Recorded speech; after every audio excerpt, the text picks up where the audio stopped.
Mẹ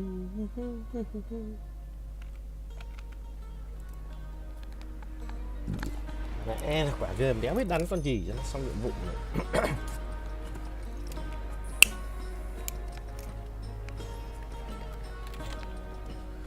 Đánh con mình đéo biết chơi ạ, khổ thật.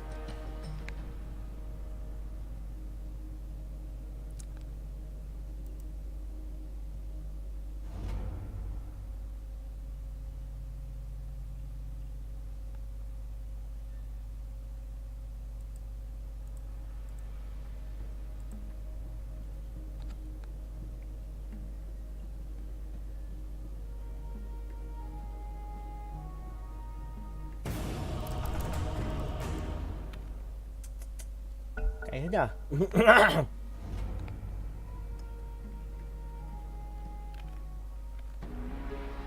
Your turn to ban.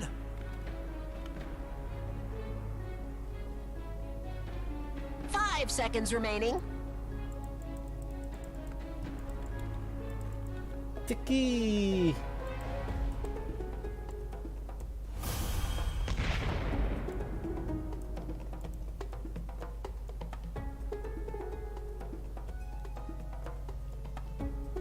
Quên rất là xếp ở đâu nhỉ? Con này mình cũng không chơi mấy.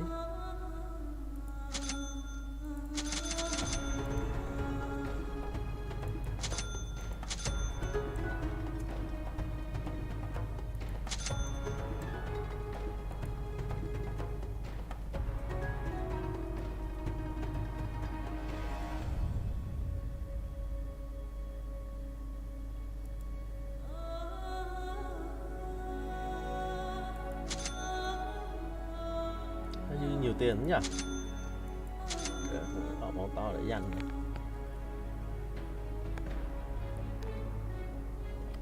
Dạo này Mr. Bắt đang hot.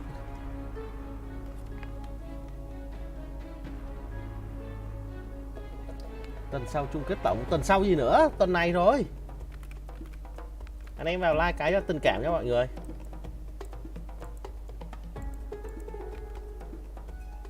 Chưa. Bơm đi, 31 tôi trả cho. Quá. Cái vải trưởng.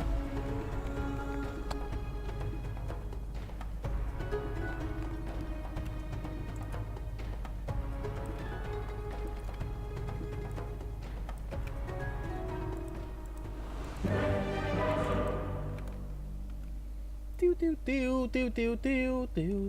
Má cái máy tôi bữa đem đi sửa nó sửa. Ui. Rồi, xong team tôi toàn đéo biết chơi điện tử luôn.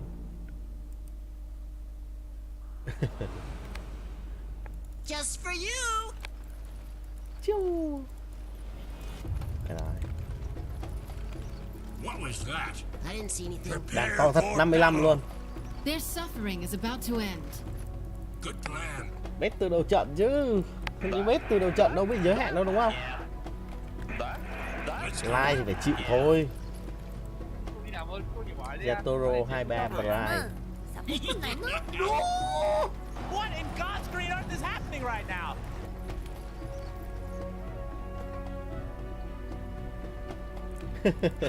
What?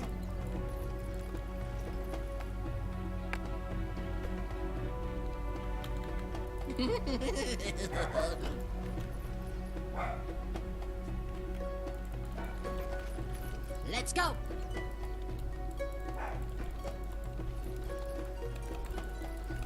"30 seconds to battle."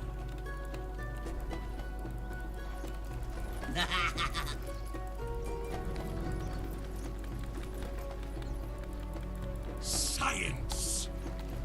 Đây rồi. Má tàn dạo này tàn hot pit mấy cái con này không à? I owe you one.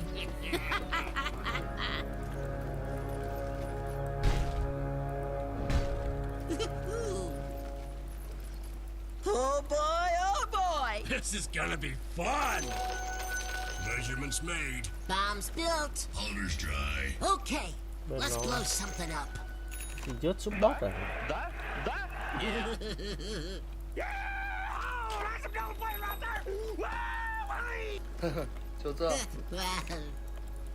Sen. 400くないの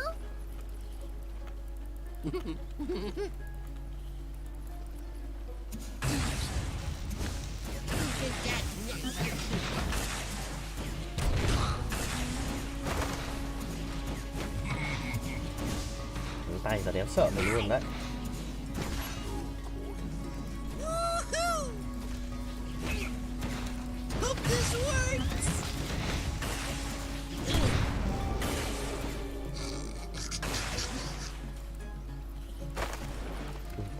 Con heo được làm gì tôi đã. Off we go.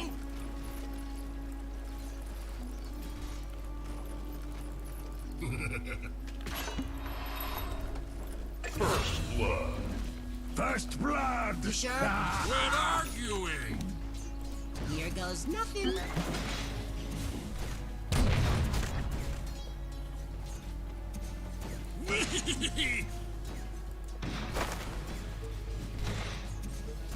Oh, you want some of this, eh?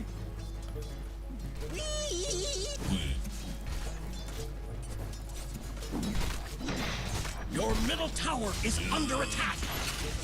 I'll figure something out. Hope this works.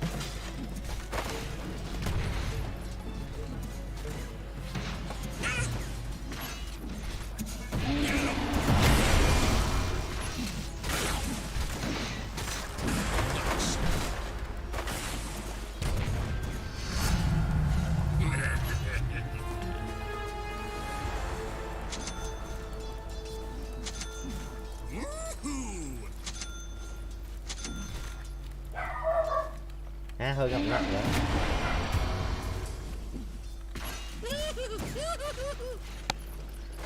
Nhiều khi hơn hơn. Đấy, có ngoại hạng ở chiều nghịch là 3 cái quả.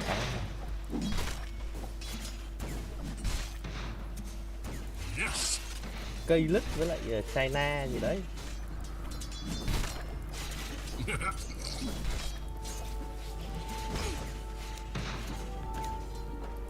Huh? What?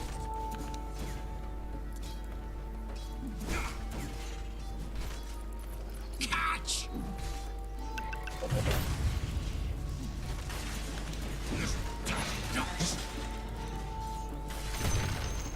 Off we go!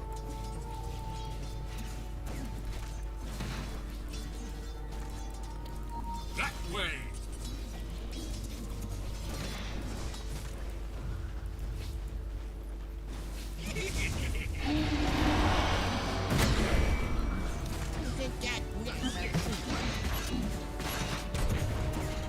Yes!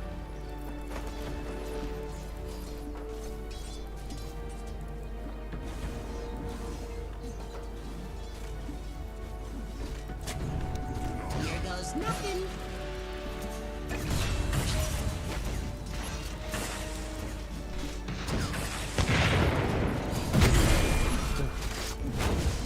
Down we go! Mà nhà nó chứ. Cay thật.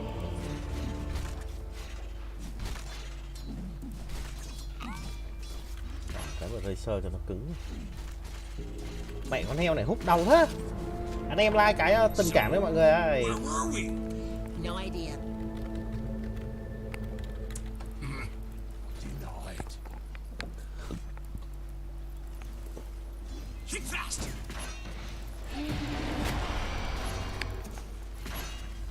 Catch!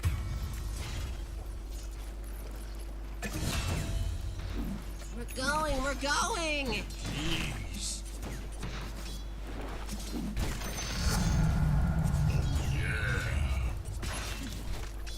Come on! Hope this works! Nice!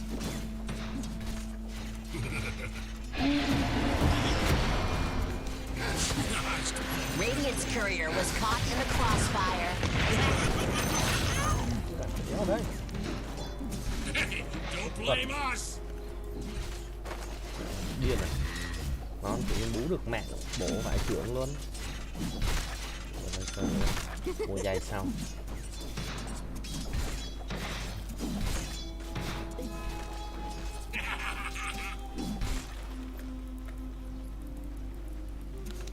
There we are. Off we go! Không biết là cắm con nóc ở đâu.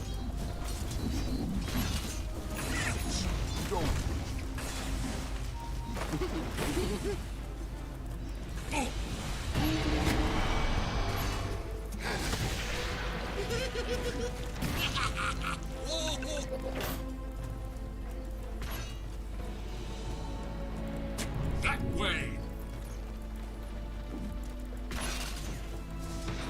Oh boy.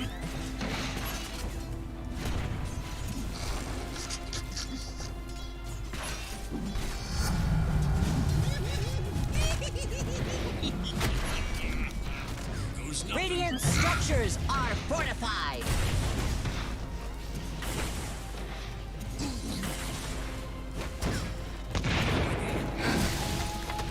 This works.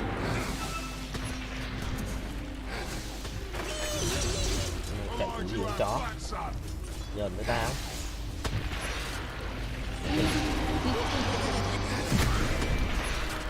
Here goes nothing.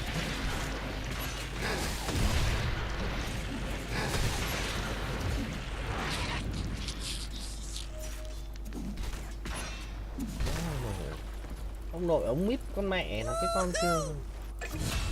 Rồi về ăn run cá anh em ạ. Cái này nói thôi. Is that the ancient bro? Tắt Asian hả? Ý, có mẹ mày tí mình à, còn BB nó ăn được Asian. Tôi đi sẽ tắt cho nó.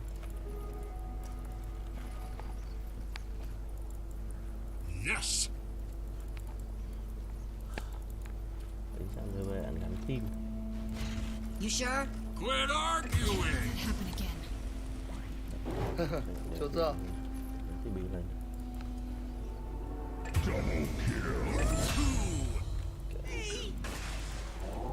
Quyết kinh van. Vãi nồi quyết kinh van. Your top tower BB is nó chùm under mẹ thế này attack. rồi. Science. Your top tower is under attack. What was that? I didn't see anything.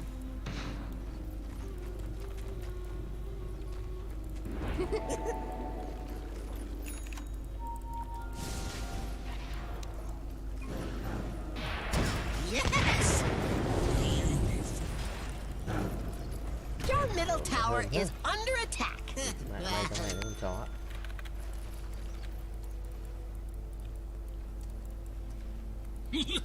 Thằng nó sủi lẹ thế nhở? Let's go. Just a touch. Good plan.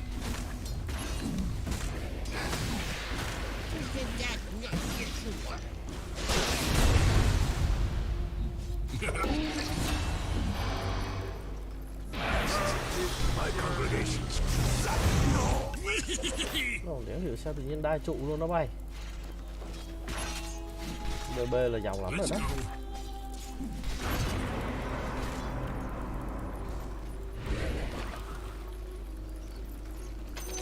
Mine. Huh? What? Eureka! Nope.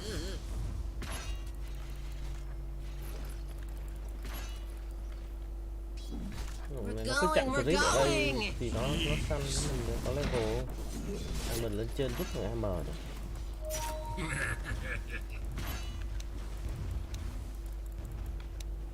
That?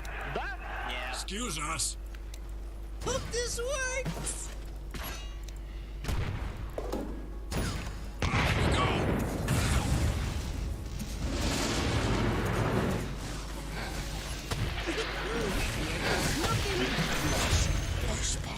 You were lousy fighters is tough. Yeah, I admit it.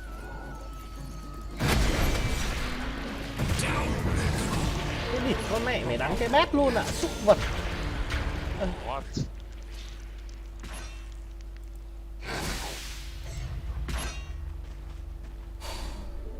Illusion.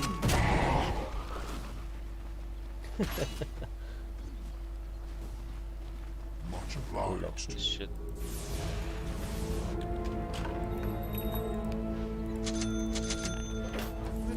We're going. Jeez. middle tower has fallen. Fuck! Love it when that happens. Me too. What? I was under orders. Whee! Tiếp kịp đi sẽ tắt thằng BB rồi. Thằng BB giàu lắm rồi anh em ạ. Hôm nay là ngon rồi.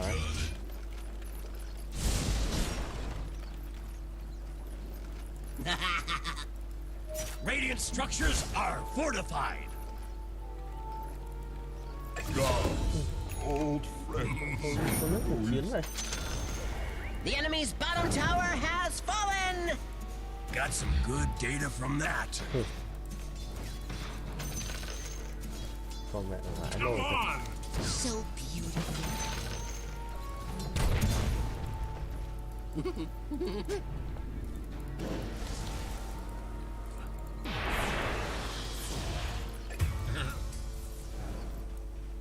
Here. Thằng BB sao mà chết được hay vậy ta? Body here. Off we go.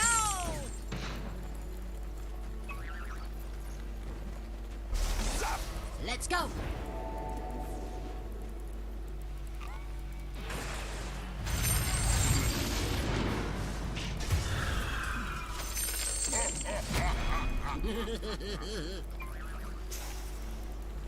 Shadow wave!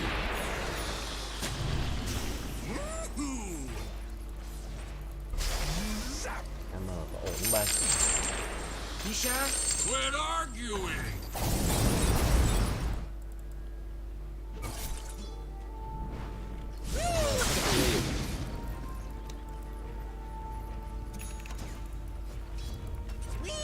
Your middle tower is under attack. Continue testing. Here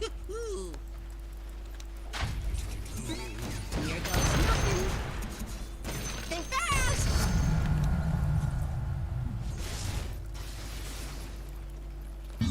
Woohoo! BB nó vẫn farm thôi. Team mình toàn thằng farm mà đéo có thằng nào đánh nhau hết. Thằng Grove này đéo thể tin luôn. Trap is set.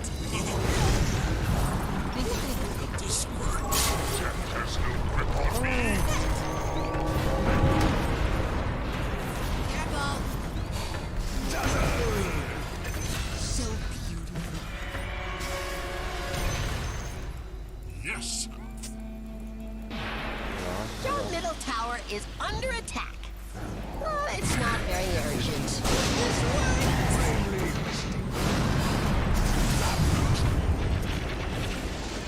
Just see there.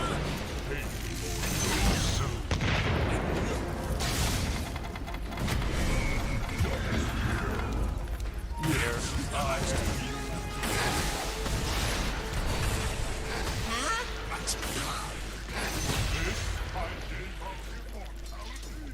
Here, have one. Excellent.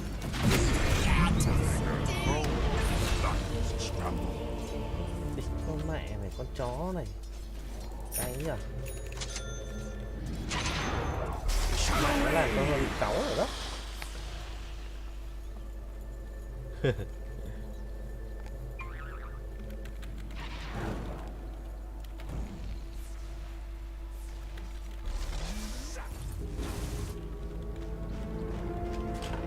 So, what'd you do with your break? Đang đi làm nhiệm vụ thôi. Mẹ chứ tôi không thích chơi mấy con này. Trong tất cả các dàn tướng làm nhiệm vụ thề với anh em tôi đéo biết làm nhiệm vụ con gì luôn ấy. Cay vãi lìn, đánh con Blood thì 2 hôm thua mất một đống MR rồi. Bực đéo chịu được. Planted. What was that? I didn't see anything. Your middle tower is under attack.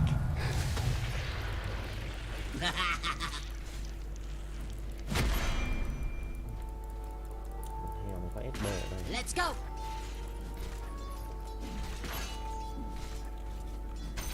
Science.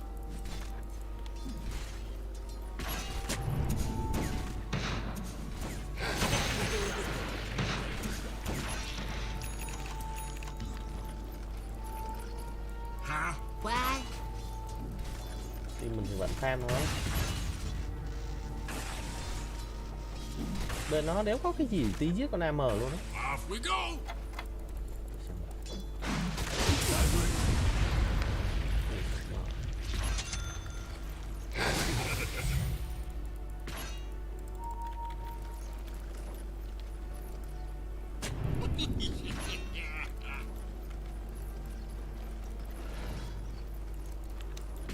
Oh boy.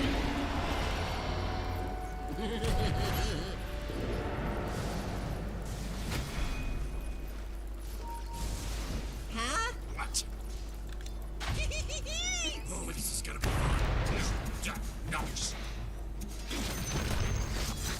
You sure? Quit arguing.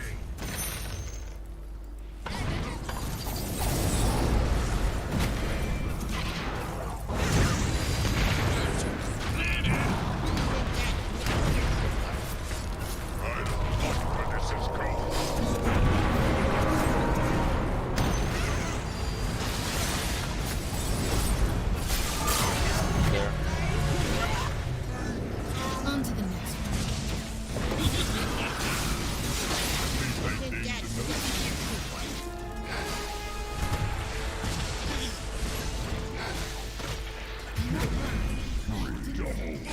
Thunderstruck. Let's go. Your top tower is under attack. Mine. Your top tower is under attack. Lùm theo này bực nó ghê đó mày. Come on. Your top tower is under attack. Về cái. Good plan.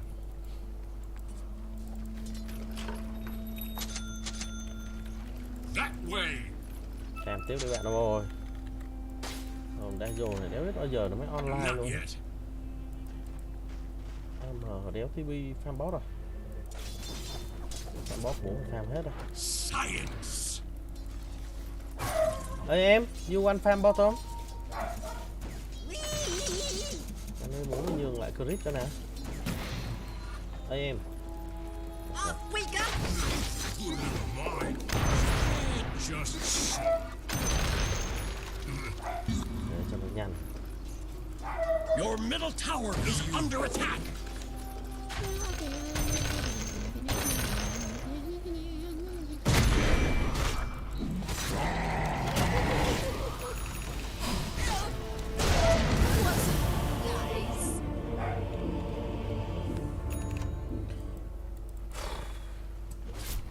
Sợ thằng heo có đéo dám ra ngoài. Đi, con mẹ đánh thế này thì mất hết. Sợ đéo cái thằng này ta.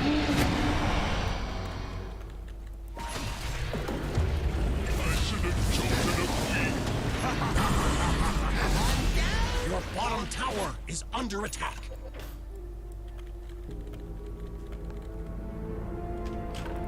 Why did they kill us? Your bottom tower is under attack. They'll come around. The enemy's top tower has Thì mình kiểu đéo muốn giết fallen. thằng heo luôn hay sao nhỉ? Your middle tower is under attack.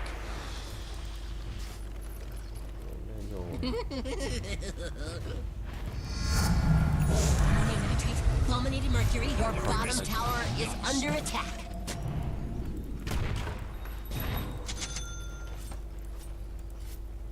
Yes! Next. My favorite customer.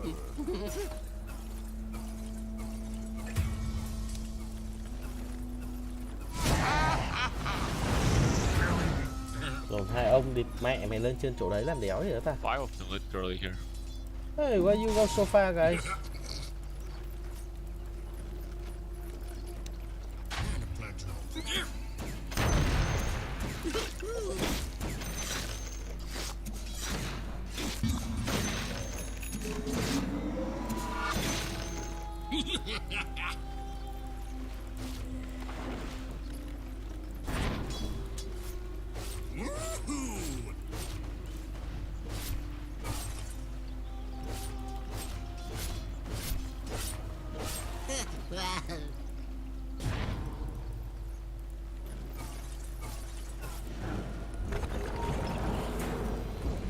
Nó phải. Carnation, bros. Stun him. You can kill him. Oh, damn it. Going, we're Stun him, stun him, going. stun him, stun him. Let's go. Hope this works. What the? How much that?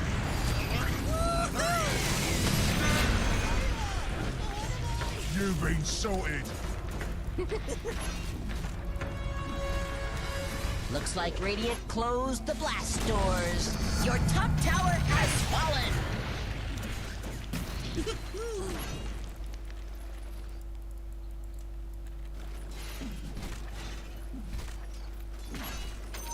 Bounty. Huh? What?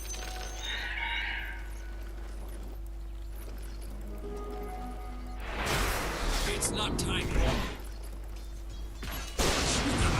Bottom. Up we go.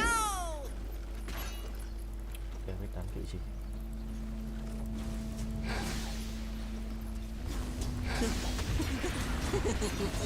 Place.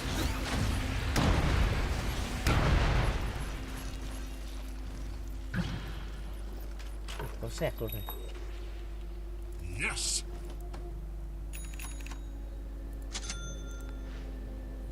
Let's go.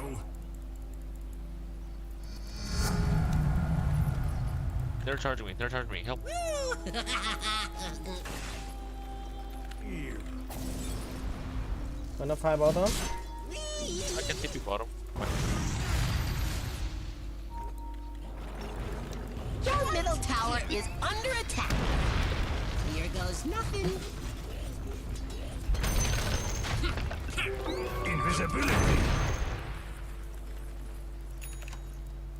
Where I from? Who's a good little mine? Con này nó không có thời gian đúng không?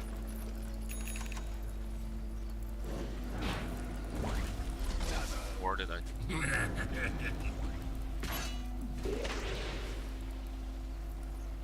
In place. Hope this works. Kick fast.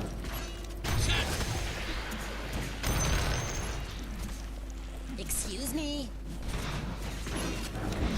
And done.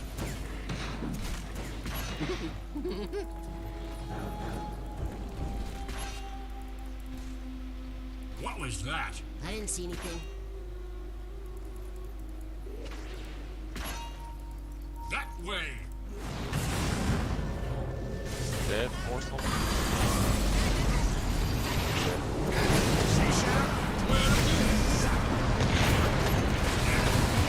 Dyer's couriers gone down in We ain't done. We ain't done.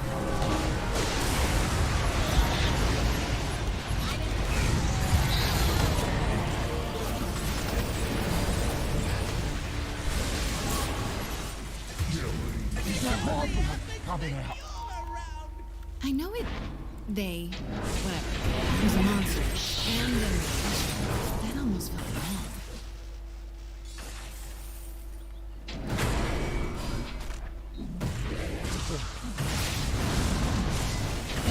I haven't done enough. Yeah.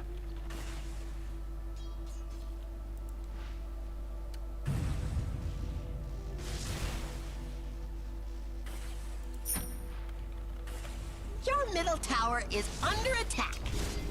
Lên cái nhỏ rồi bây giờ ta. Phọt à. Are we alive or dead? Let's find out. Tổng đéo biết cái game này Let's phải go. chơi kiểu gì. Má. Your middle tower is under attack. We go.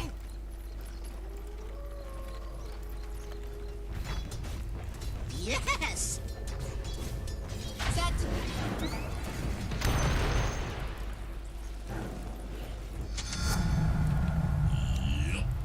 Đéo biết phải đánh kiểu gì Does nữa. control ship.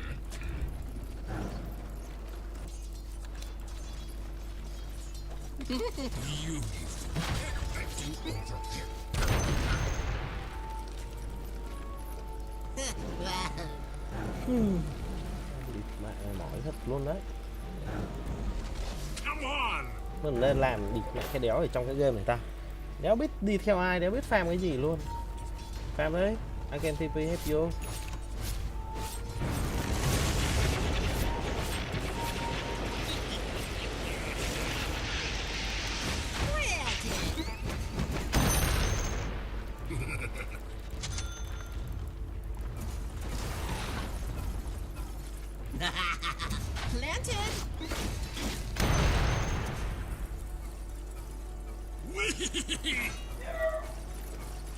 Maybe.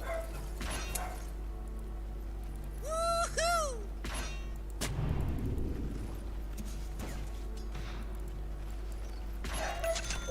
Cả game đi mà.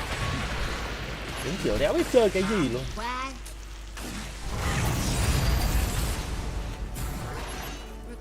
We're going. Nó lại có mắt ở trên này rồi. Come on!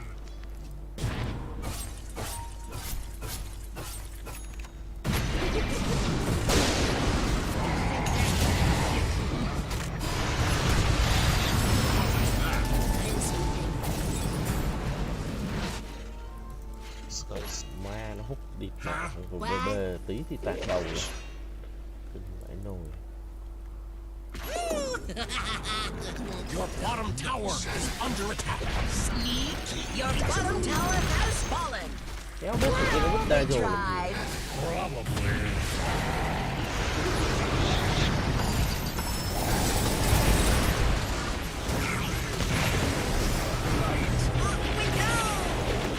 Your middle tower is under attack.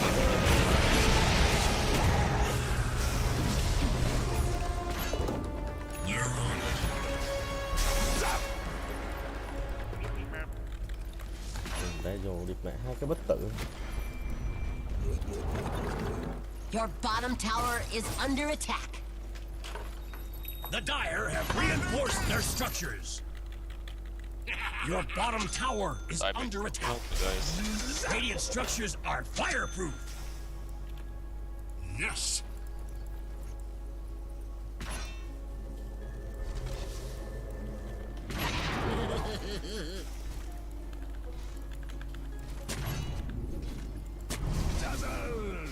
Let's go. Chẳng hiểu khỏi game bên mình đánh kiểu gì luôn.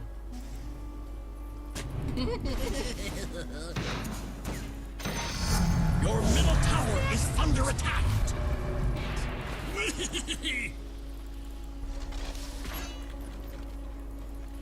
Your middle tower is under attack. That old. Huh? What?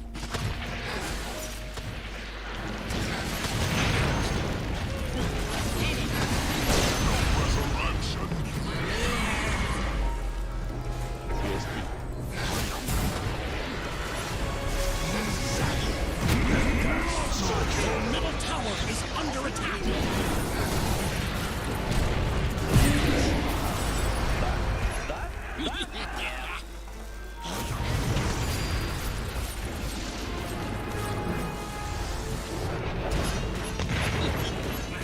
Like a treat so you sure? Your middle tower is under attack. You ult, man. You ult the pump guy. Boys. Được nghèo giờ bắt nó khoai đấy nhở. Good plan.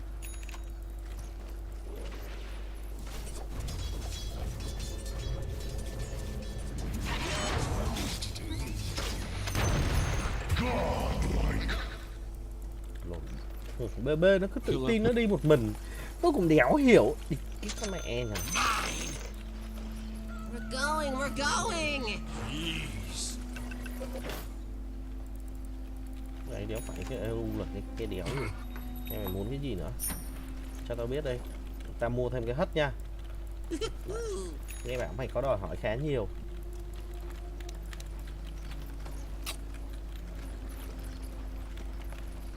Đánh trông mệt đéo chịu được tim như bòi á, thề luôn.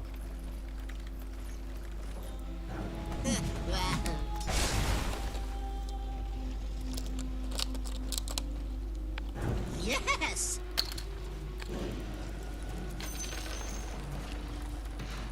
That way. FB coming. Let's go.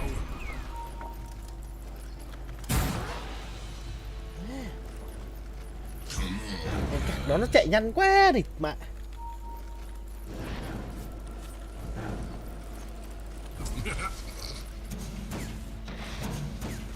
Luôn đéo thấy nó sao mà tao lốc. Hay mình mua game?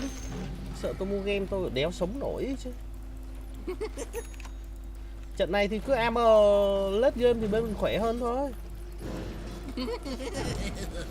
Chắc bên mình vẫn khỏe hơn bên nó nhiều mà.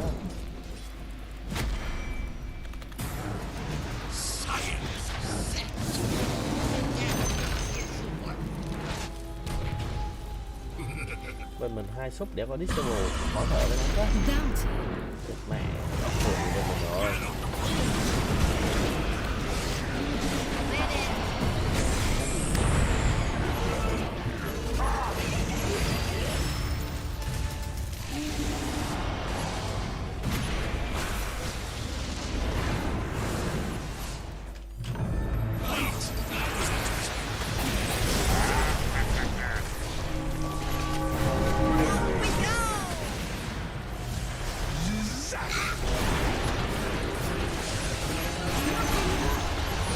Your top tower is under attack. Hope this works. Mẹ mày. Giờ phải bố.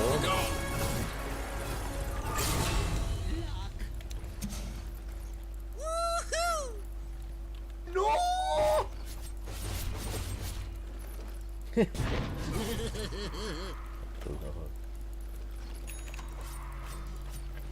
Địch mẹ bưng con cặt có rồi mà. Phượng bị sao rồi? Không biết chơi biết làm gì thế hả? Tôi hả? Tôi làm nhiệm vụ. Địch có mẹ nhiệm vụ này tôi đéo biết chơi con nào luôn á. Ember đánh thì đại chảy rồi. Nó bắt đánh 3 con. Mẹ cho nhiệm vụ khó đéo chịu được.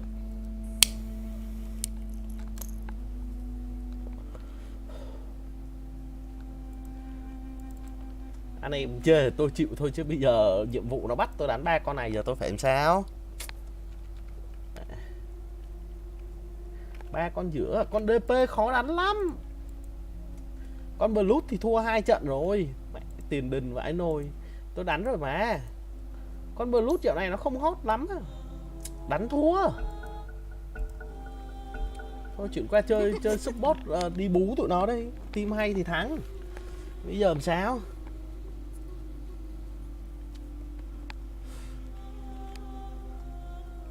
Con khủng long thì tí nữa chơi. Phải đánh 3 con lận mà. Offlane thì chơi con khủng long được. Con khủng long tôi cũng không biết chơi. Nói chung là tôi chưa chơi con đấy trận nào. Hình như chơi một trận hay sao. Mà thua lòi mắt thì phải. Hero khủng long. Khủng long nó tướng sơ chen mà. Đây. Đấy mới đánh 2 trận. Thôi bạn Phượng ơi. Đấy, cùng Phượng chết rồi. Khủng long tôi mới đánh 2 trận ngọng lắm. DP hình như đánh chỉ thua thì phải. Ui trời ơi. Đi mẹ hero tan mấy hero cả đời không đụng vào.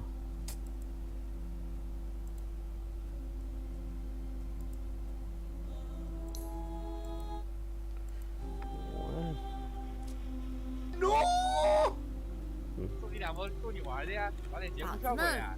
sao phải con này nữa?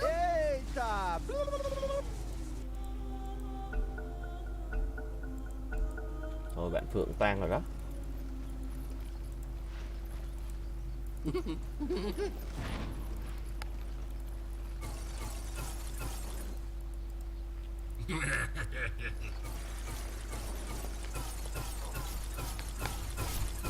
Chờ bạn Phượng ở đây. Nhiệm vụ của mình là vẫn phải đi theo để căn cho thằng M này.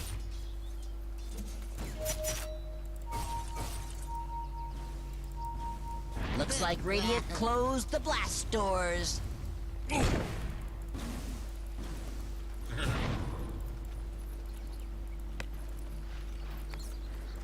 thằng Phượng nó cầm hết mắt rồi. Có dám bỏ được đồ nữa không? Tôi xuống cái đấy. Bọn này nếu thằng nào dám đép chỉ có mình xuống đép. Going, we're going. Here we go. Bom nó phàm lẹ vãi nồi. Excuse us.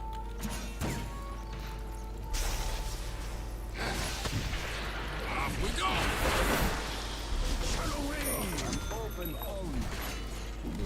súc sinh, bố mày lên cái hất nữa chết con mẹ. Quit arguing. Giờ sao ta? Em chưa xong ai. Let's go.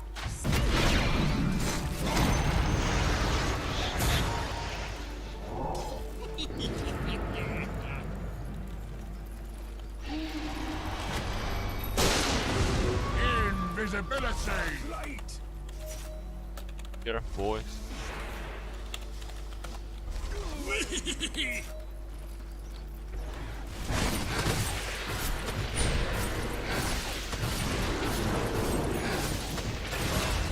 Huh? What?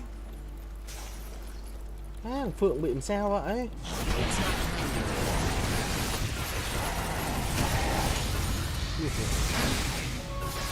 Generation. We put the right fuse on that one. We got it. Mẹ nếu chờ được phone thì hơi gãy nha. Away. Đi xuống hất cái này. Giờ sao ta? Má phone nứt sắp mặn lắm luôn rồi đó.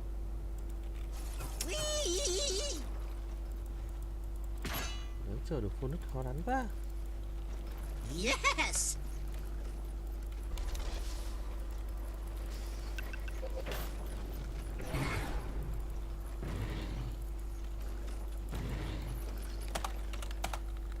Huh? What?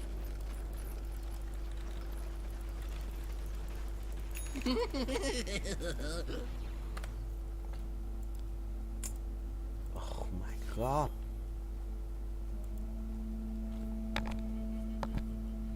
Bị cái gì rỡ bay? Đi ăn ma offline con mẹ rồi thôi xong rồi.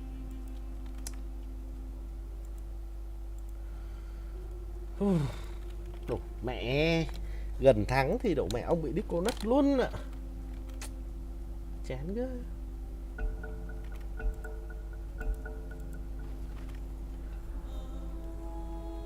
Radiant's courier has been slain. Aren't those things endangered? Thì chưa chơi nhưng mà vẫn có đồ mà. Yes.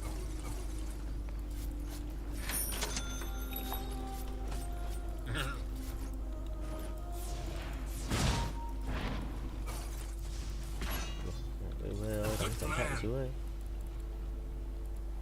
You think that makes you super?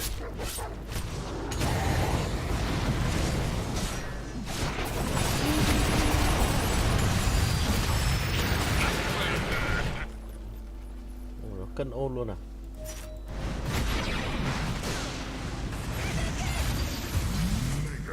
Oh my god. Can we stick guy? We only 4. Fuck. Mine.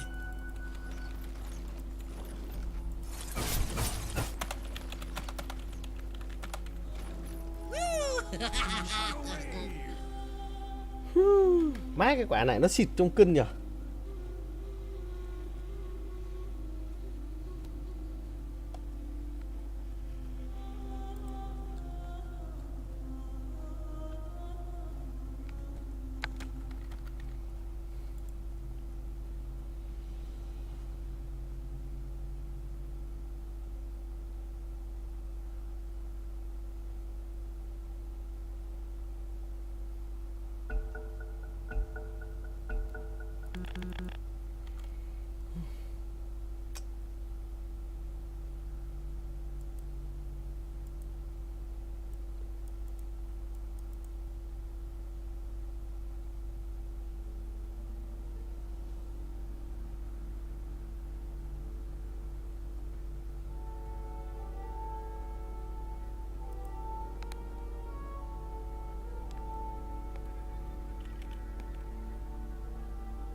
You sure?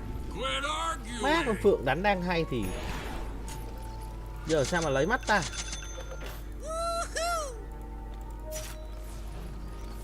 Đây go rốt guys.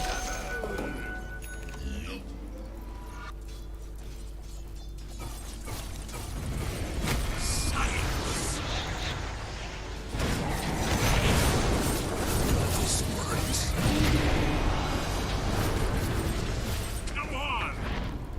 no BKB.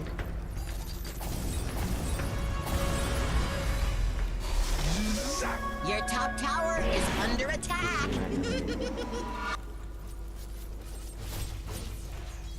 Dark light.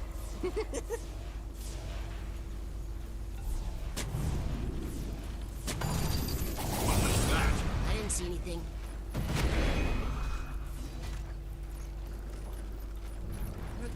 We're going! Jeez. No. Set!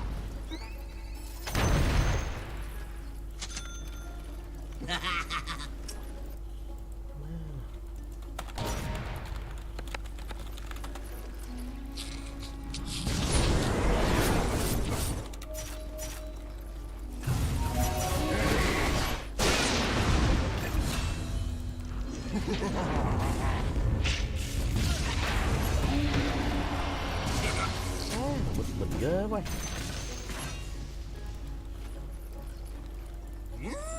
You can Rose.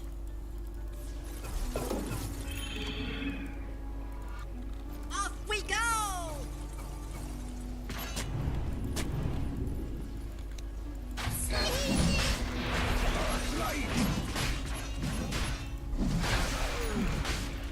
Yes.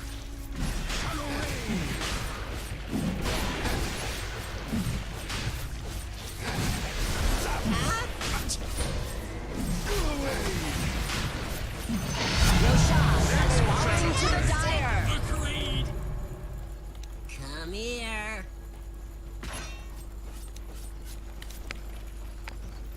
Your Does- bottom tower is under attack.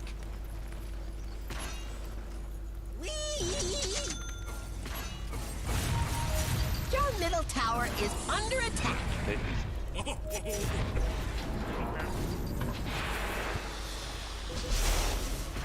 Your middle tower is under attack. We're Your not ready. middle tower has fallen. I hope they learned something.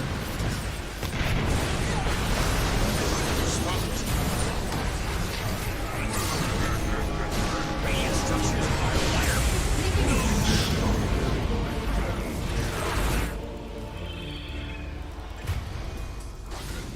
What? That's died to that.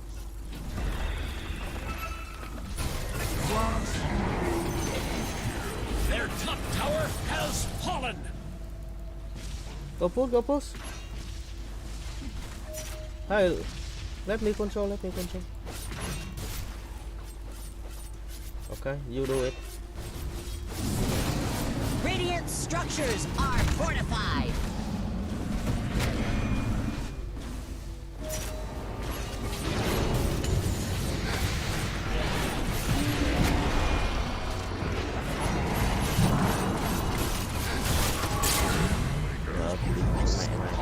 Please don't try that.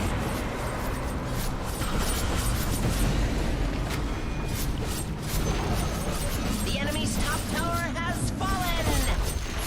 The enemy's top barracks have fallen. Radiant structures are fortified. Em vào cái đứa bát này có thể đó. Their top barracks have fallen. Cái bát.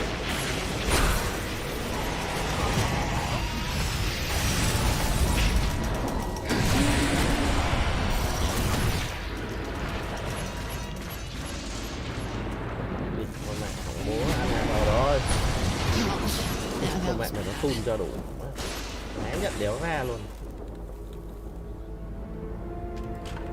Tôi phải làm cái hất nữa để cho nó cẩn thận. Thì trận này càng farm thì bên nó đánh đâu có nổi bên tôi đâu mà. Đúng rồi. Scythe of Vice.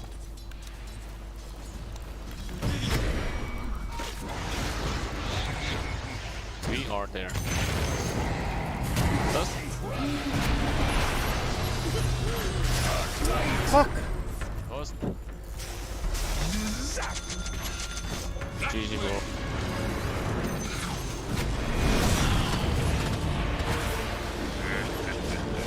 The moment we don't have dust, we are lost. Can we wait AM guys? Don't push please.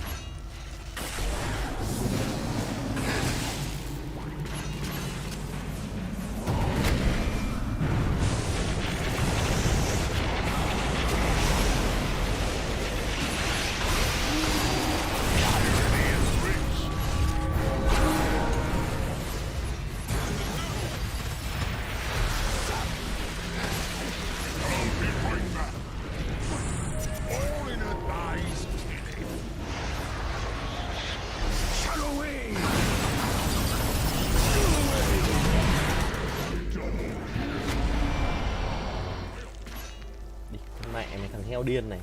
Cày nó đéo chịu được.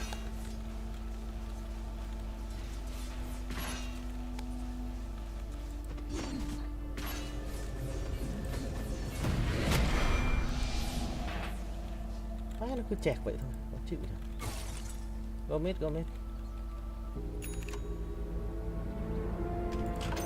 You again? What of it?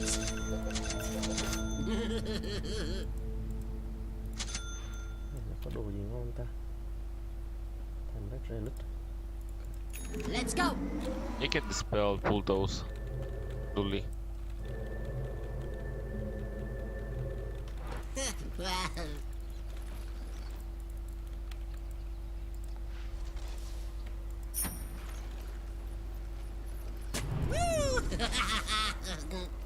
Can we stick AM?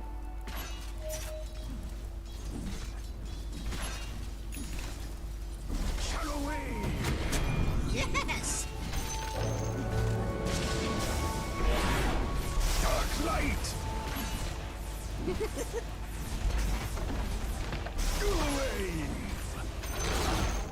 Their middle tower has fallen. Yes. Their bottom tower has fallen. Let's go.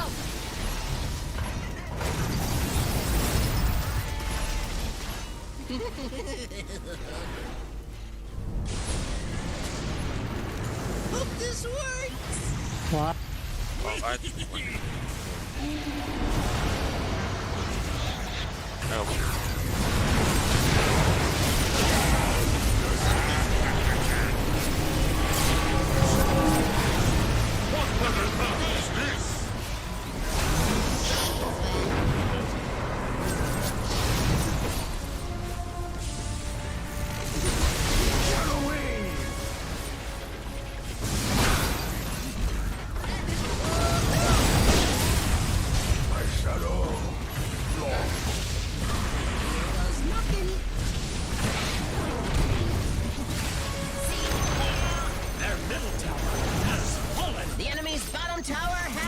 Mờ đâu bay.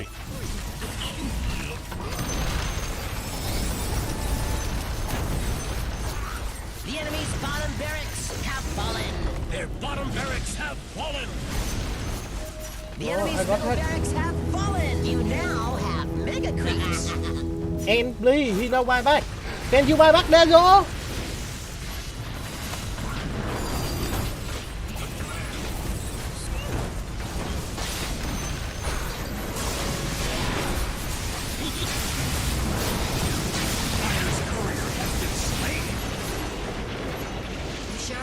Quit arguing.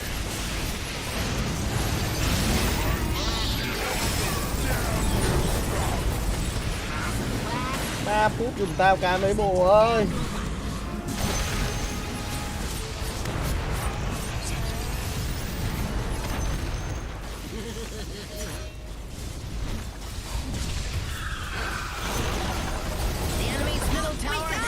Em đi mấy bộ ơi. Their middle tower has fallen. Em please.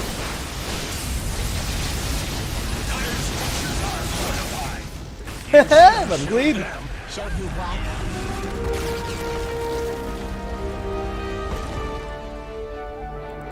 Let's go bigger next time. Cay. Đéo hiểu cay cái gì chửi nhau bay. Xong một con nhá.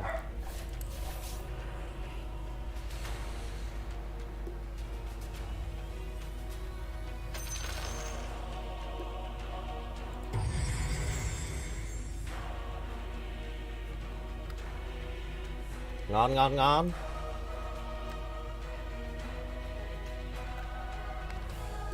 Ui ơi. Đi có mẹ đảm bảo thằng heo nó có đéo có bay bắt rồi thì bay bắt ra mẹ em đi. Thì có mẹ ổng cứ giữ cái bay bắt làm đéo cái gì không biết nữa. Đúng là chó ngu. Thằng rớt bên nó cũng ngu anh em ạ. Rớt đáng ngu vãi nồi. Chồng đi đánh chán đéo chịu được. 17 level thì còn cái khúc sau đánh level tan xem thôi. Đánh cái gì? Ủa mà sắp đánh rồi đúng không? Thôi chờ xem luôn chứ đánh gì nữa đúng không? Anh em đâu kịp đâu. The thing that Liquid and Gaming Gladiators are facing, quarterfinals of the lower bracket, and for elimination match, instead of like playing in the finals, like we're used to see them, right, during the season. Liquid. And I do think that. Cản You ngựa see all boy. the Liquid fans rolling in as well, right? This is actually all the early birds. It's just all of Liquid and Gaming Gladiator fans. Yeah, I mean it's crazy. I Nhìn love thằng the Lisa people giống behind us. nghiện They're quá all nhở? cheering for the I can see some Liquid signs. Yeah. We were gauging the reaction before. Mai It là was sinh like nhật ông Liquid Nam fans, đúng it was không? pretty loud. I asked for gaming and it was like maybe 80%. Okay, I thought maybe they two were people for gaming. They're on the other side. Oh, they're on that somewhere side, you reckon? But anyways, like I do think that the gaming are coming to this series way more prepared because they already like won 3 series behind them, right? And for Liquid, like they're dropping from the upper bracket, so it's like it's not as easy to like come from the from the losing position to like win a game, but when you're like on the streak, and for gaming as well, like they have this unique way of playing when they're like pushing people, and there's no other team that plays like that in this tournament. But on the other hand, Liquid are no stranger to the lower bracket. I mean, they have made it to so many grand finals this year, running through the lower bracket. Whereas Gaming, we tended to see them succeed just through the upper bracket. When we saw them truly tested at Riyadh, they were knocked down actually by Liquid to the lower bracket, and they didn't make it to the grand finals. So I do feel that in terms of being in this position, if there is a team that you shouldn't be concerned about in the lower bracket, it is Liquid thua 3 cái major liên tục ở chung kết, toàn gặp bọn GG này nó đấm cho. The repeat, the three-peat between Gaming Gladiators and Liquid, a story, a tale as old as time. But before we really delve too much more into this matchup, into the games that we're going to see today, we were talking about heroes, broken heroes beforehand, and we actually didn't hear from the one person I think is going to give us the most valuable information about some broken heroes, and that's Purge. Thank you, Nat. Yeah, the hero that we didn't talk about this morning was Bristleback. He's the 4th most picked hero of the tournament with a 50% win rate. But yesterday, every single game except one, he was banned in the first phase. So the game that he did get through in LGD versus Azure, they had expectations for how to beat him, and we can take a look at some of those. Before the game even began, they blocked the camps to make sure that these couldn't be stacked. That way, when later the supports come by to get these free stacks, they say, hey, there's nothing there. That should delay when Bristleback is effective as a hero. But eventually those get dewarded by FY, which is very effectively done. That was at the 5-minute mark. But here we are at the 10-minute mark, and we already have giant stacks for him to take. Now, briefly before he clears these stacks, take a look at his net worth here. He's sitting at 4,500 net worth. By the time he clears this entire camp, he's made 1,100 gold for himself, and the gold that Shadow Demon and Experience gets, the experience and gold that he gets. So 1,100 gold catapults him to the top of the net worth chart. And this translates to this great Ags Bloodstone build. Now, this is a big highlight from yesterday. He had already lost a team fight. He runs up against the enemy squad, and his quills are doing stacking damage. And he's life-stealing 75% of the damage that he's doing to enemy heroes. That was 20 quill stacks on Magnus. Each additional stack was doing 1,200 damage. And at the end of the game, right before they lost it with the Bristleback, despite a great performance here, Shiro ends up going for the kill. He uses his Silver Edge here to break him, but unfortunately it procced on the Weaver instead.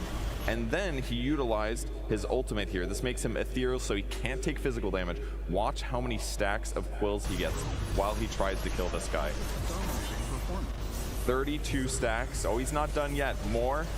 43 stacks on Bristle before he finally kills him. Each quill would have done 2,600 damage there if he wasn't immune to damage from his ultimate. So it takes a lot to beat this hero. It is very strong, and we are definitely going to see it banned at some point today. Thank you so much, Purge. I mean, 42 quill stacks there. Actually, I take it back. Maybe the audience is here for Purge and not for the teams at all. That's a big old cheer for him. Our schedule for today, we talked about it, starting off with Liquid versus Gaming Gladiators. We might have seen this matchup a bunch of times. That's normally in the grand finals. It's going to be followed by another elimination match. It's Azure against BetBoom. We're going to shift to the upper bracket, that Team Spirit LGD. See who's going to be making it to the grand final tomorrow. And then our final series will be yet another, our 3rd elimination match of the day. day between whoever wins in those two first series there. Yeah, all bangers without a doubt, but the one I'm looking forward the most is Team Spirit against LGD Gaming, because these two teams have really long history together. Every single time they meet, you know that top tier Dota is guaranteed. You know that like they're going to be pushing the limits with the heroes, with the drafts that they're going to come into that series, and also like this is a TI-10 rematch pretty much of the grand final. So really looking forward to that one. There's a lot of back and forth between those two teams since TI-10 as well, because we had Riyadh last year between them as well, Arlington Major between them as well. So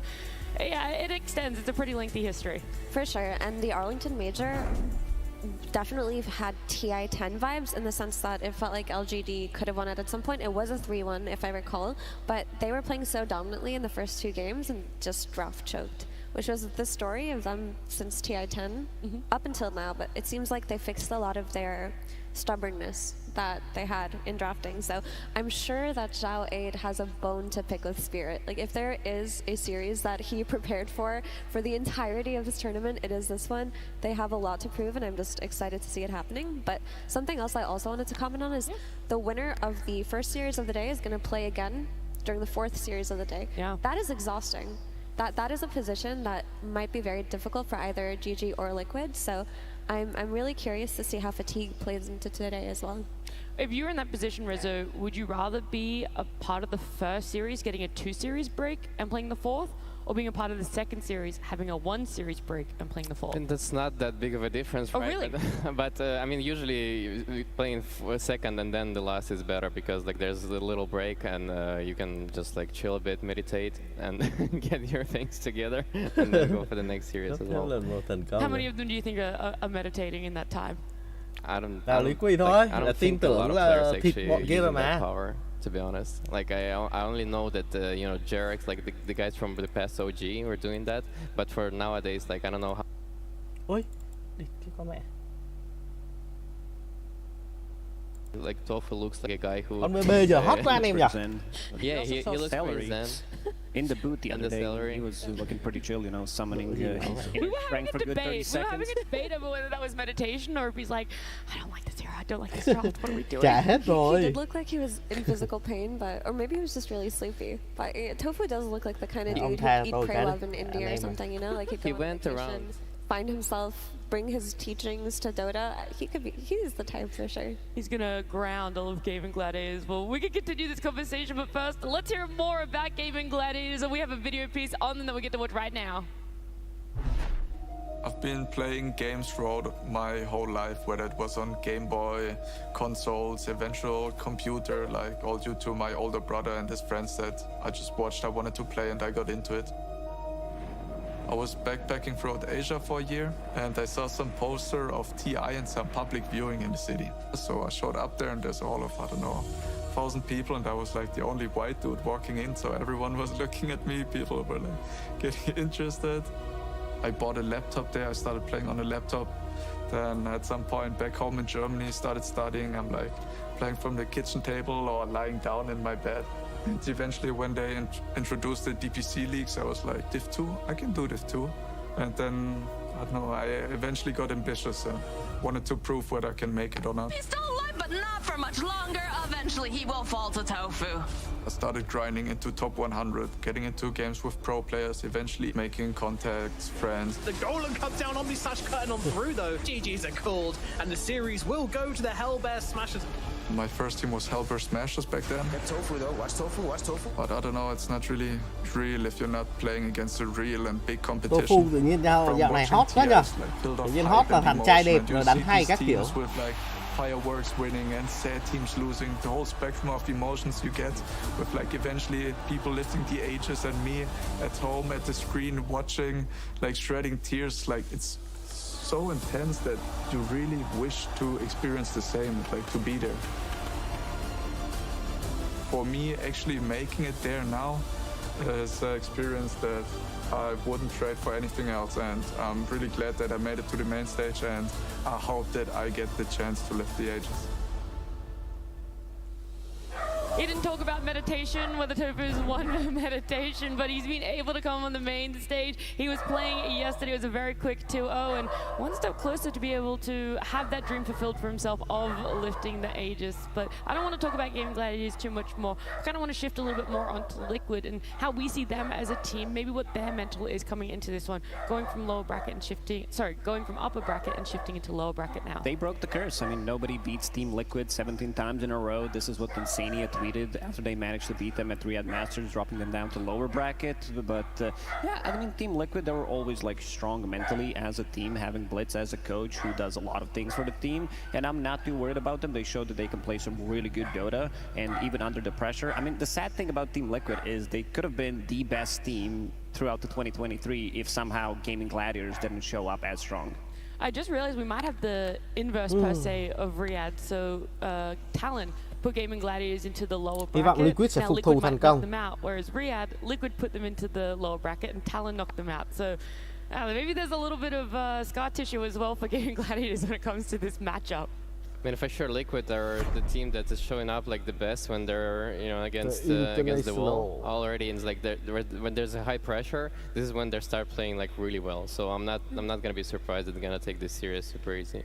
Yeah, I mean, we saw them last year not qualifying through DPC points, only to make it through the last chance qualifier, only to make it to 3rd place at TI. I mean, they're no strangers to pressure.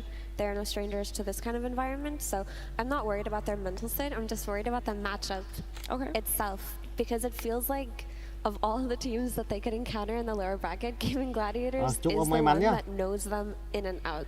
But I guess the inverse can be said for Gaming, where Liquid knows them really well, but there's also just the mental burden of having such a bad track record versus them this year.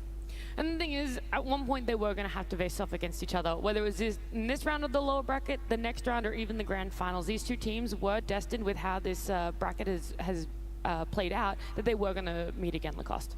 Yeah, coming into this tournament, we thought that the whole year was pretty much scripted because how it worked out throughout the whole year. But eventually, like, this is the final boss that Team Liquid was preparing to face throughout the whole year. So now it's their time. All right, we heard the horn there. Everyone in the arena getting excited. It does mean that our day is going to start.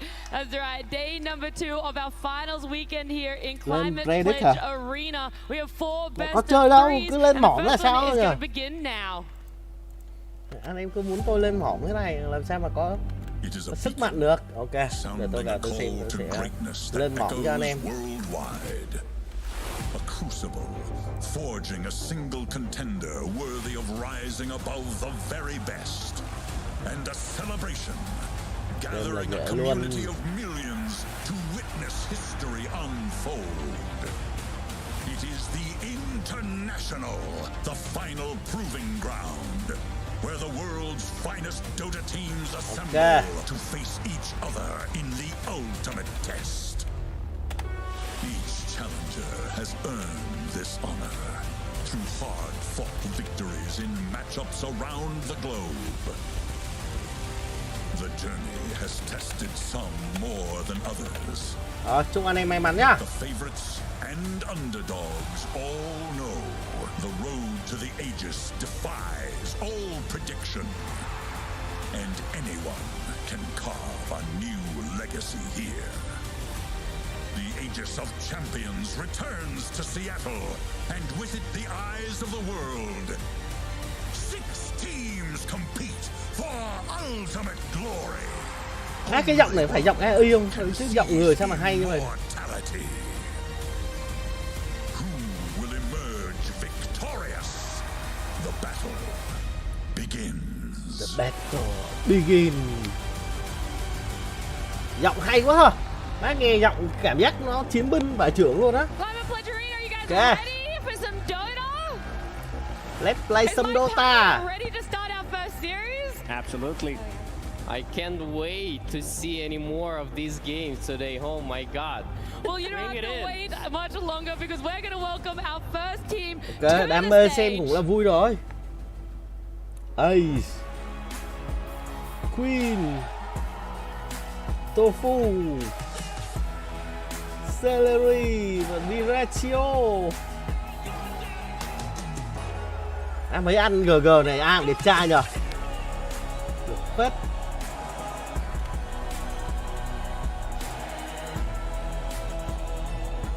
Nãy nhìn quả ăn tofu hot dã man luôn, dạo này đang hot.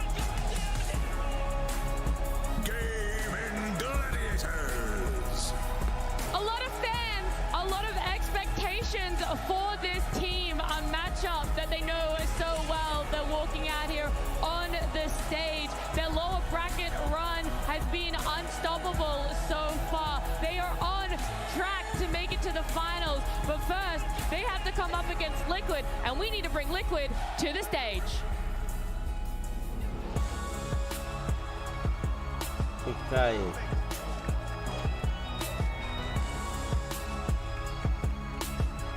Let's see.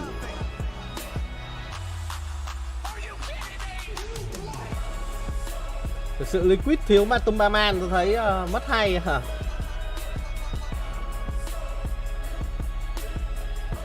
Dài. Thanh niên dài này tính ra đánh Dota lâu lắm rồi nhỉ?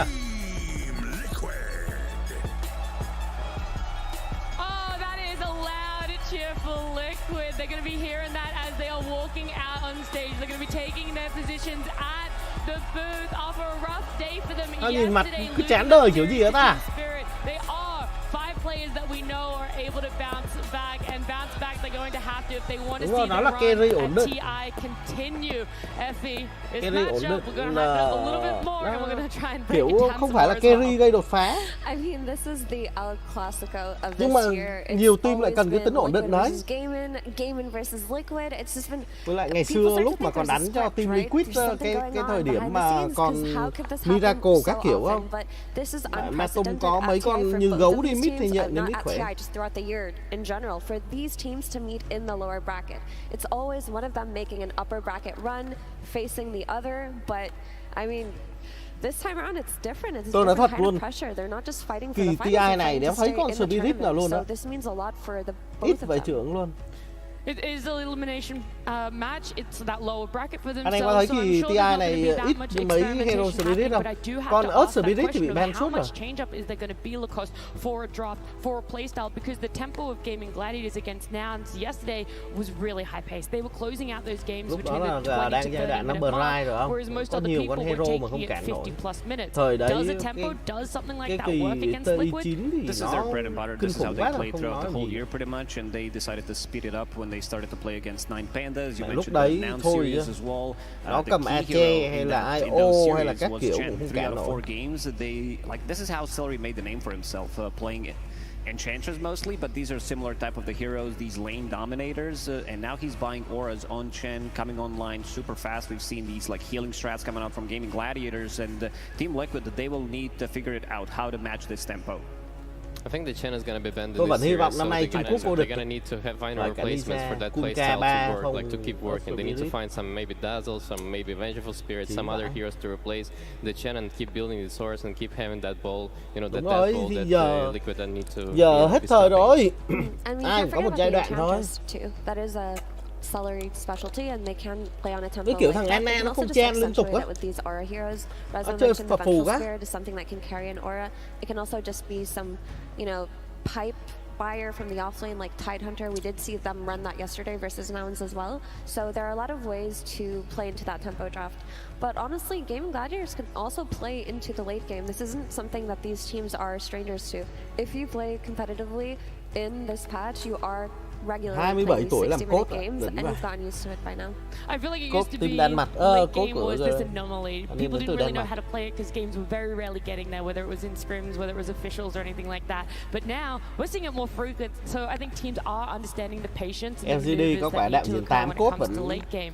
And we talked a lot about Celery trying to ban out some of his comfort heroes, and that's tough. If you're trying to put that much focus on a POS 5, it begs the question of what's going to get through. And Lacoste, we already mentioned about this Pugna. Do you think it's going to be highly contested between these two teams? Anh có công nhận điều là nhạc Dota hay không? I mean, nhạc Dota hay vãi trưởng luôn. Coming into this series about Pugna because he really shined throughout yesterday. Chưa gì đã buồn ngủ rồi. Team Liquid, they did not play it at all, but I mean, saying I did play it yesterday. That's my bad, but.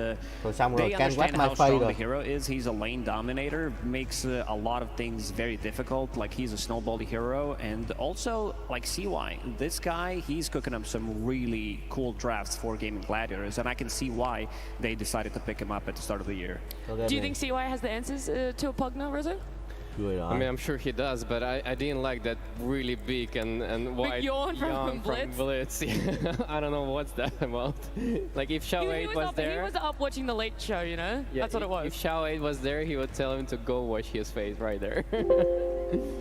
The thing about Pugna is I feel that this hero was in the meta last year during the Arlington Major to the point where he's been solved and how teams should already have an idea of how to play against it. Now, I see Pugna being very effective in this meta because you have a lot of these tanky blade mail hard fires that go in first, and outside of your spell kit and your laning being so strong, the life drain sustain is not something to be scoffed at, but a lot of the teams have already gotten used to playing these Shakers mid, these Earth Spirits mid, these Kunkas mid. Any kind of hero that can make sure Pugna's disrupted in the backline can easily be worked into a draft. So I feel like in terms of solutions, both of these teams should already have an idea and not be very scared of it. The things to be really afraid of, I believe, are the Spear Vigor, the Bristleback, the Muerta, the things that have been plaguing us since the start of the road to TI. I was trying to think outside the box of, you know, the other things that aren't always the stock standard that were being seen, but you're right, you can't overlook those ones either, and we can't overlook these stats between Liquid and Gaming Gladiators. Their winning game time was pretty similar. It's very close, and I don't know if that's just now Gaming Gladiators having a lower average from yesterday's series, or Team Liquid's average going up because of yesterday's series. I mean, I think these two teams are very aggressive in the way that they play, but the difference between them is usually Gaming Gladiators drafts usually have like some way of killing towers faster, and like those timings are coming like way sooner. Like they would take the map from the Liquid sooner than Liquid would, you know, be able to take the map from them. Okay, sorry, I thought you were going to keep going there, Reza. No. But no, you were right, and that's why I asked earlier whether the tempo that Gaming Gladiators brought would be able to match up to this one. But what do you think the conversation is in the booth right now, Lacoste, between either team? Oh, the headset's not working apparently, so I think that's. Can you lip read? Can you lip read? I can make stuff up. It's like, yeah, the fabric is too soft, and we can. Yeah, I mean, they're definitely going to deal with their tech problems right now, but probably I think they're thinking about how they're going to play that tempo style you talked about, Nat, the early game aggression. So I think the carries that they're eyeballing are the Chaos Knight and the Weaver for Duraccio especially. I'm sure that Liquid know that in advance. I mean, CK has been banned out almost consistently for yesterday. We even had Aoi come in panel and say that he thinks that's the most valuable hero of this TI, is that CK. So you're looking at the CKs and the Weavers, but now you also have to think about the Bristlebacks that are, you can't let that man slip through. Breaker. There are so many heroes right now at this stage of TI that have to be solved in the first phase that you can't really solve them all. You're talking about the Chaos Knight, very valuable point. Let's actually talk about carries. Let's start with Liquid's carry, Mickey, right? He loves that Chaos Knight. You already talked about it, why it's constantly being banned out for him. And this is some of the stats of what he has so far for TI this year. And he is in the top 4 for a lot of them, Reza. Yeah, he loves to take buildings. It's 175,000 damage. I mean, this guy, he's like very similar to Duraccio. He's playing very aggressive. He's more of a like, he takes more of a position 1 approach, more than Duraccio. But like still, they're very similar in terms of like how active they are and like how they're finding these little pickoffs and like setting the tempo for their team. It really depends which heroes he's playing, because Mickey can be super explosive. He tends to join early on whenever he plays this Weaver, plays Spectre as well, CK. It's all about the timings. I think Team Liquid also has general, like one of the best teams in the world to understand how they're gonna hit their timings, and I think Mickey plays a crucial part of that. And also, it's just where Mickey farms on the map, right? He farms very aggressively, which is something Duraccio is no stranger to. Duraccio is always pushing out waves he shouldn't be pushing out, and it works for Gaiman, but I don't feel like Liquid operate in the same way, where if Mickey dies in a really dangerous place, they benefit from it. Because what comes to mind is their series versus Spirit yesterday when he was playing Spectre.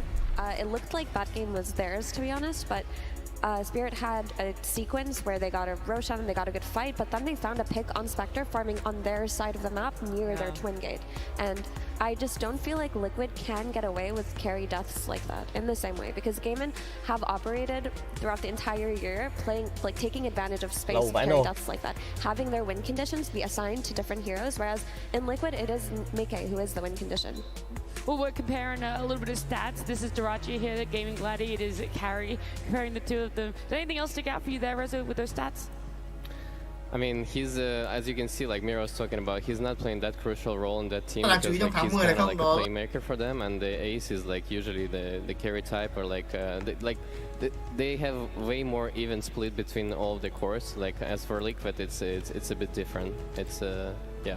Yeah, that comparison, not the stats one, but that you're talking about how valuable Mickey's deaths are. Tôi muốn Azurai. How okay Gaming Gladiators are with Dirachi deaths. Their hero pools are actually quite similar. GG mà mạnh như súng thì cha. Mấy cái giải to có ăn được thằng Spirit đâu mà. Cái giải Regen bây giờ gì của bọn Ả Rập đó. Chả bị Spirit nó cướp. What else kind of comes up there? The Alchemist is the big one, I would say, because Gaming Gladiators, when they played against Nouns, they really did a good job camouflaging their draft, like which heroes are going to go where, because they didn't have the last pick in that series, and also they wanted to secure the late game. You already had Dazzle, you already had this Lone Druid, which Ace is very familiar playing from the off lane, so...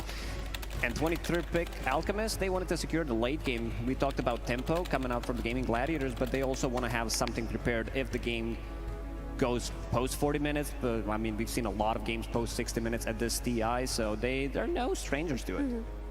And those 60-minute games, that's where the scaling supports come in. I mean, as this TI has progressed, we've seen the importance of having supports that carry you into the late game and don't just buy utility items like the Willow and Phoenix. We'll see if any of those come out as our draw for game 1 is going to happen now. Ban bích rồi anh em ạ. Để vào luôn chứ không kịp. Ôi đâu rồi, đi cái con mẹ.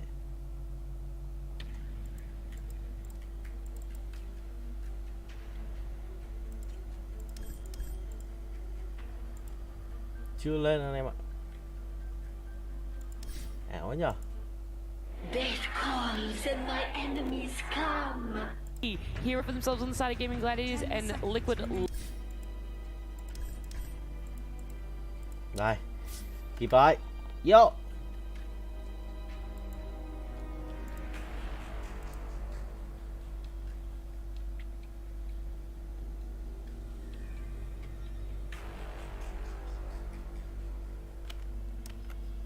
Gaming Gladiators turn to ban. Radiant's turn to ban.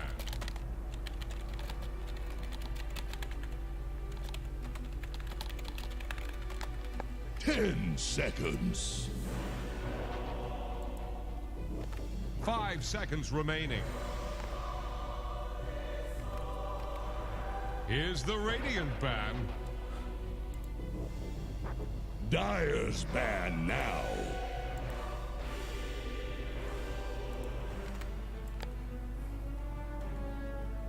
Bạn heo bạn à. Này con CK dạo này cũng mạnh đúng không anh em? 5 seconds remaining. Thấy quả CK dạo này mạnh vãi nồi luôn. Mọi người ai chưa like cho mình cái cho nó tình cảm nhá.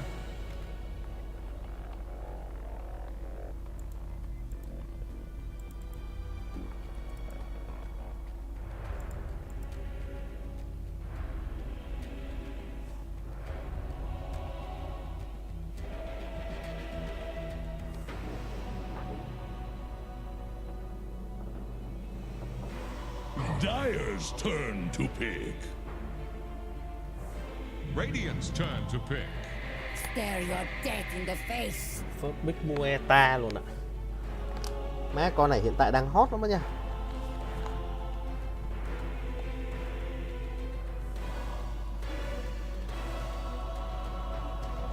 Tôi phải các team nào luyện chơi con này hết.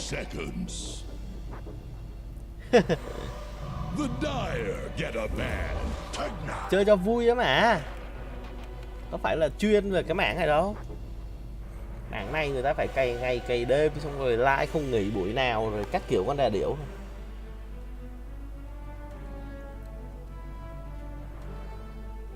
10 seconds. Tôi có phải bờ rô đâu. Anh em cứ so sánh thôi làm gì, giải trí thôi mọi người.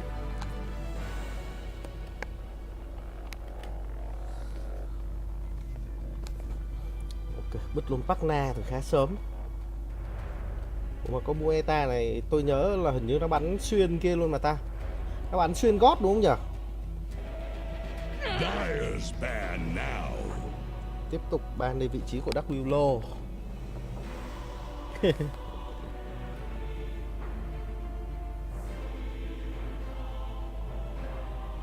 Còn AA dạo này cũng thấy người ta chơi nhiều khá mạnh. 10 seconds. 5 seconds remaining. Tiếp tục là lượt ban thứ 5 thôi. Ban đa phần là ban đi support của Bossy thì phải.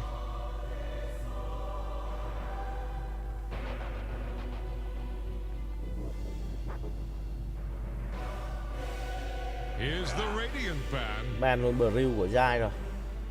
Nếu mình nghĩ Giai trận này sẽ đánh Ken anh em ạ.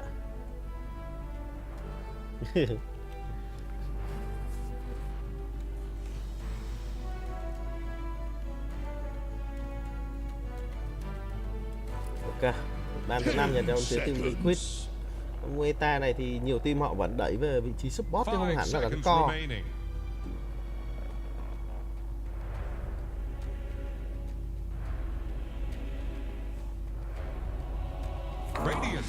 Ok, vậy là ban đi trên.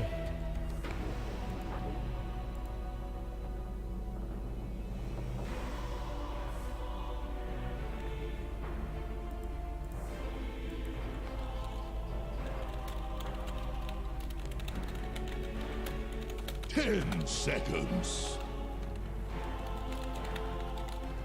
5 seconds remaining.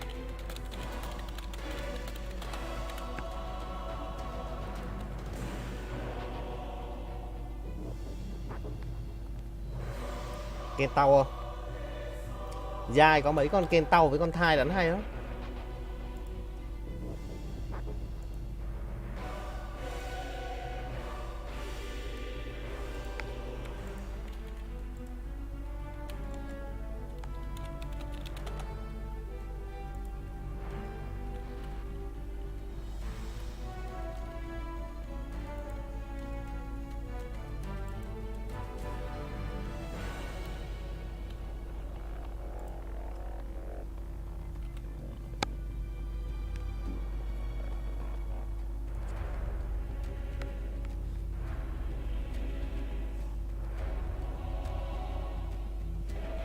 Nghỉ lâu vậy ta? Mới lượt 2 mà đã nghỉ rồi. Chắc họ muốn lên đội hình luôn từ sớm anh em ạ. Còn khoảng một phút reset time thôi. Dyer's turn to pick. Weaver. Sao tôi ám ảnh con Weaver này từ buổi sáng nay vậy ta? Weaver luôn dành cho bên phía team Liquid. Bossy cũng hay đánh Weaver súp lắm. 10 seconds. 5 seconds remaining.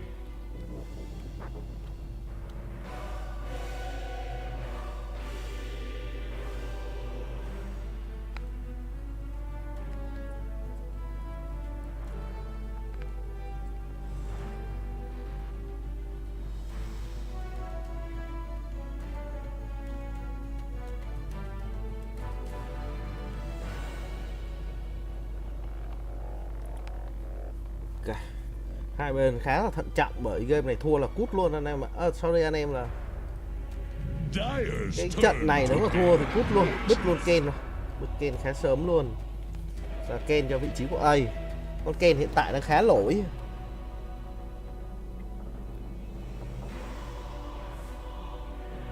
Giờ thì nói chung là anh em chơi Dota ít rồi mà ai cũng khó tính, đúng không?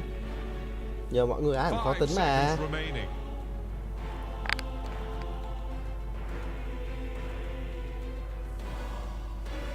Mueta này thì tôi chưa biết đi vị trí gì, nhưng mà Ken thì chắc chắn đi offlane rồi.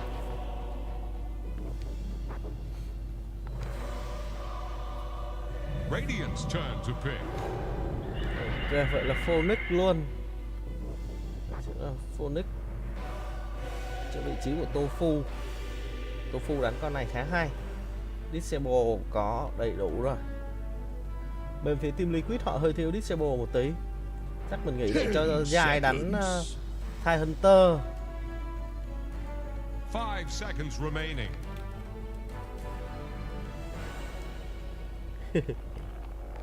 Đúng rồi, game giờ khó quá, càng lúc càng khó. Mình gắn bó với Dota lâu rồi mà chính xác là chắc cũng phải mười mấy năm rồi. Ok, Luna cho Insania luôn. Luna làm với Mueta trông có hay không nhỉ? Có con Weaver này thì phá trứng cũng nhanh.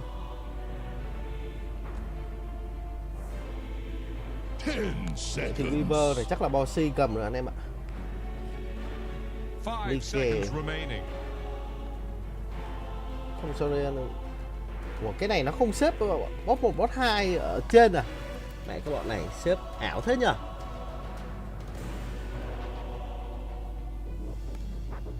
Dire's turn to pick. Admiral Kunkka. Ok, Kunkka luôn cho vị trí của Nisa.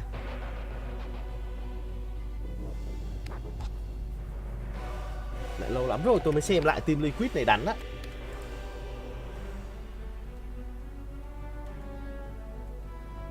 Ten seconds. 5 seconds. What'll it be?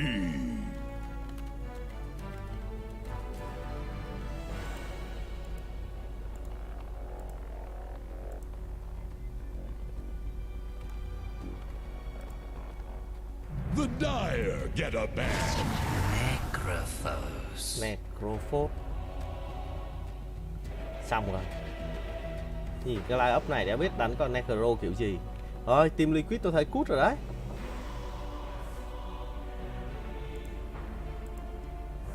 Ten seconds.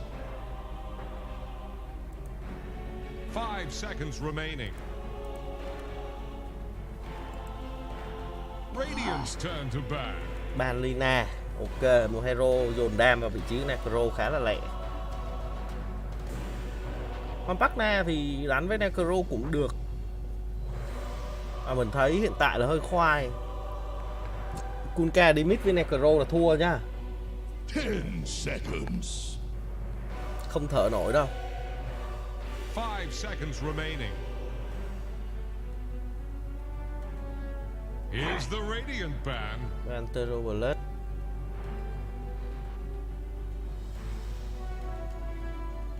Vẫn chưa lộ con offlane của Jai. Nếu mà Jai cầm Kunkka đi off thì sao nhỉ? Đổi mid cho vị trí của Nisa đi con khác. Cho Nisa đánh TA à? Và TA gặp con Phoenix này cũng ngọng lắm. Thấy bên Liquid ban bit hơi chán. Trận này ban bit chán quá. Ban luôn Spark rồi. Game này mà thắng được thì hơi điêu. Thật sự luôn. Nhìn lại ban bit chán quá.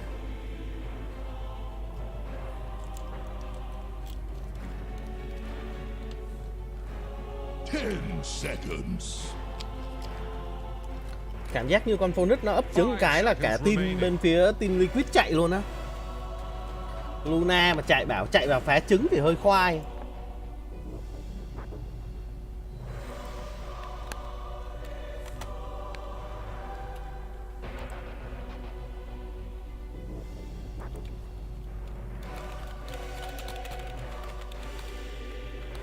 Dire's turn to pick.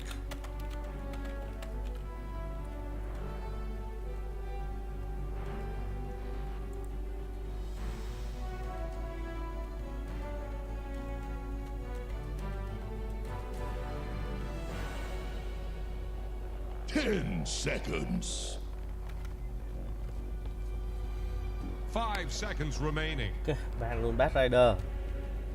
Lắp bích chặt cho bên phía Gaming Gladiator. 3 giây, 2 giây. Blood Seeker dành cho Diratio. Vậy Mueta sẽ đánh support anh em ạ. Ui, bên GG ban bích tốt ghê luôn á. Má biết con Blood này là con Luna hơi bị ngọng luôn á. 10 seconds. Luna Weaver. 5 seconds remaining.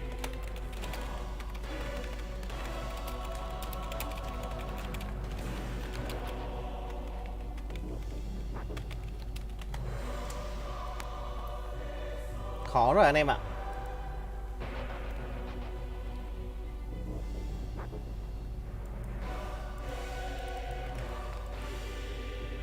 Đặt bích trên cho phía team Liquid. Má nhìn lại ấp thấy muốn thua con mẹ luôn rồi, chơi cái gì bay.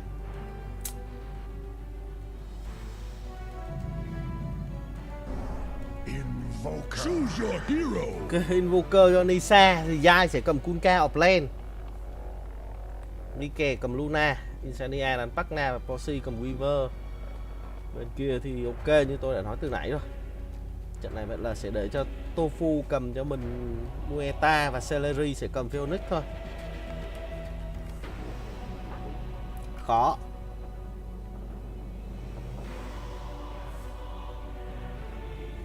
Để Yai offlane.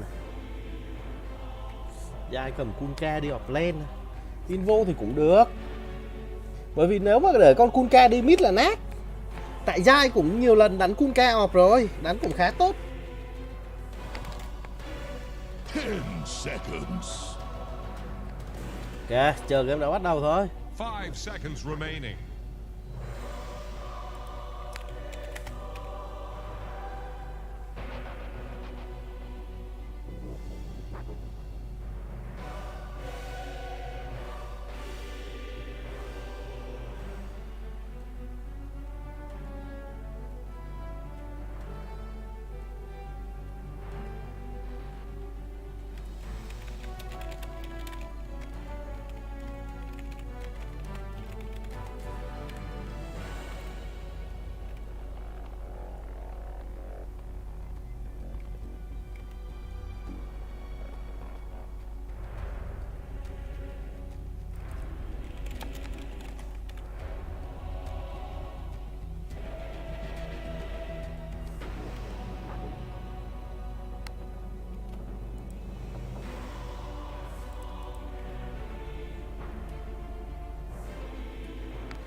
Ok, chờ game đã bắt đầu thôi anh em.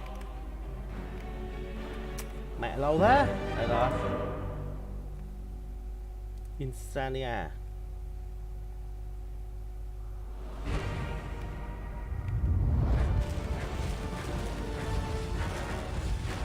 Ủa, MVP 5 match trước. Ok, không phải cái này number player dead 10 phút. Đội này đánh nhau nhiều đó, tôi nghĩ là khoảng 6 đến 10.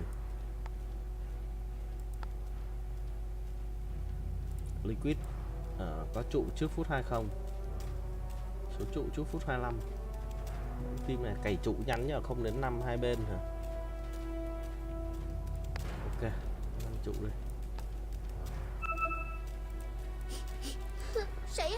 Player first chip kill. Ok, đang có tình huống lag ở đây anh em ạ. Well, they matched in every.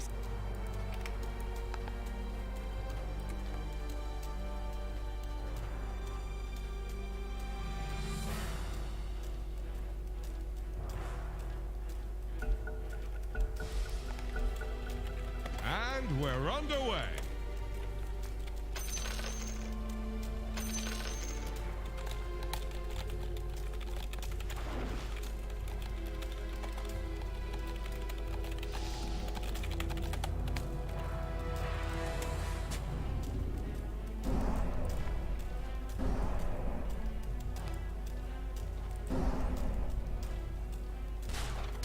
Mấy team luôn hả?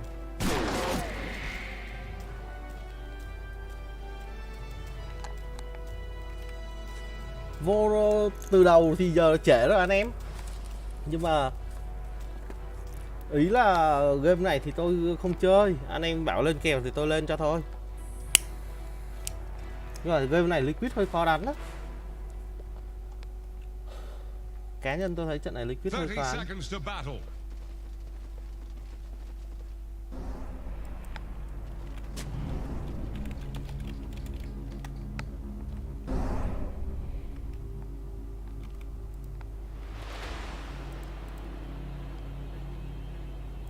Nói chung là kèo liquid cộng kill là vẫn ổn đó anh em ạ, không thọt lắm đâu.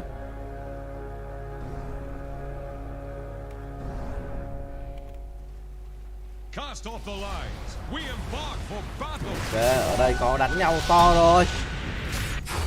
Insania chưa chết, người nằm xuống đầu tiên. Vậy là first blood dành cho phía team GG.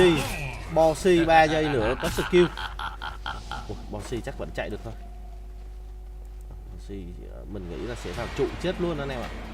Mua đồ xong rồi, à không, có lẽ là sẽ về lên.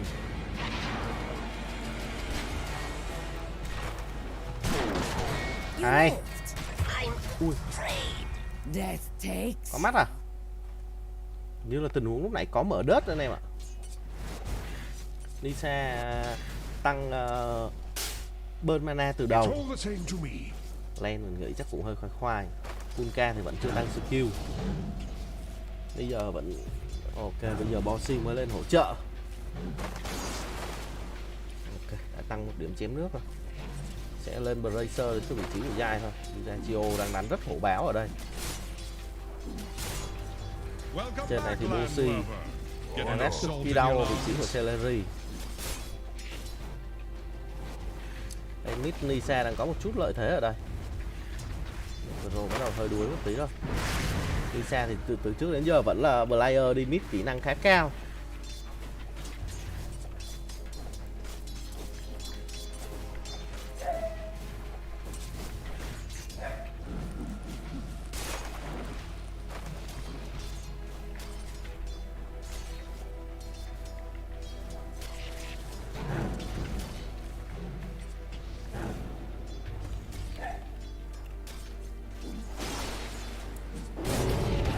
Đây có tình huống vẽ vòng rồi, Giai đang bị slow. Rồi khoai rồi, Giai mình nghĩ chắc cũng không chết đâu. Ở đây cực kỳ yếu máu đến từ vị trí của Dirachio. Celery yếu quá rồi, Celery sẽ chết ở đây thôi. Khu vực lên boss thì Tofu vừa kết thúc được cái mạng của Insania. Ok luôn. Ở trên này thì Dirachio, ui Dirachio vẫn chưa chết ạ. Vẫn chết thôi. Dirachio không thể sống nổi tình huống vừa rồi. 2-3 dành cho phía team Liquid. Ở đây Tofu khá yếu rồi, Tofu sẽ nằm xuống thôi. Mạng dành cho vị trí của Insania. Ui, tình huống A dive vào khá sâu và A nằm xuống luôn ở đây. Double kill cho vị trí của Insania. Ồ, Liquid vẫn đang đánh ổn nha. Ở đây lại là một người bớ ở vị trí của Giai. Giai chỉ có một cái Bracer ở đây thôi, Giai đang hơi yếu. Bossy mới là người đang được hit level ở đây. Queen đã ra sau cản creep rồi. Invoker thì dạo này từ lúc bị nét cái ngọc thì hiện tại khá là đuối. Hạ Rat Insania yếu quá rồi, mất một wave creep. Thôi hỏng. Sẽ không chết nhưng mà Insania hơi thọt ở đây rồi. Mất một wave creep luôn ở đây. Chỉ một Queen tốt quá nhờ. Bây giờ là mua giày và xoài ra. Trên này thì Giai bắt đầu ổn định lại một chút rồi, sẽ là farm tốt ở đây thôi.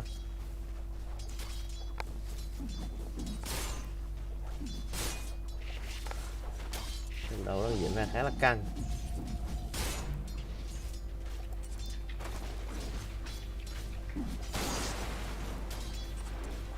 Liên tục là hai rồi vị trí của Dirachio.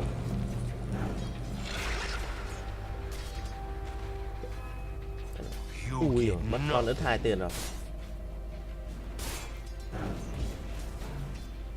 Con Weaver này đánh support lên Vessel mạnh lắm nha. Tiếp tục là cắn thêm một lọ máu to nữa đến từ vị trí của Phoenix. Phoenix đang khá nghèo. Còn đúng 2 cọng rau trên người, góp được 200 tiền. Trông mấy ông này đánh khổ cực thật. Tiếp tục là một chém nữa. Lane đang khá ổn dành cho vị trí của Kunka. Dưới đây Mike vẫn được farm free nha. 19 crit đến vị trí của Mike. Đất nước. giả vờ đặt nước thôi. Sau đó là đặt nước trượt luôn. Dài với cái Bracer này thì đi lane khá là khỏe. Thấy vị trí của Celery lùi về thôi. Từ đây thì Tofu đang khá yếu máu rồi. Vị trí của A lại có cho mình rinh rồi, còn 12 chạc status ở đây.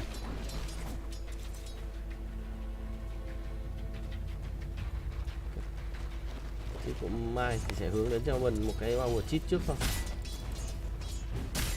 Tofu vẫn đang còn 10 status và một cái Lotus ở đây.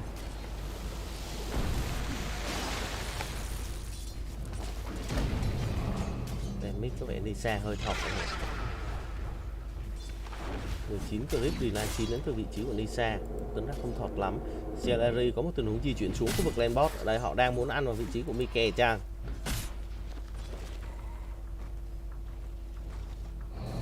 Không lên cao ở đây buộc phải TV về đến từ vị trí của Diracio.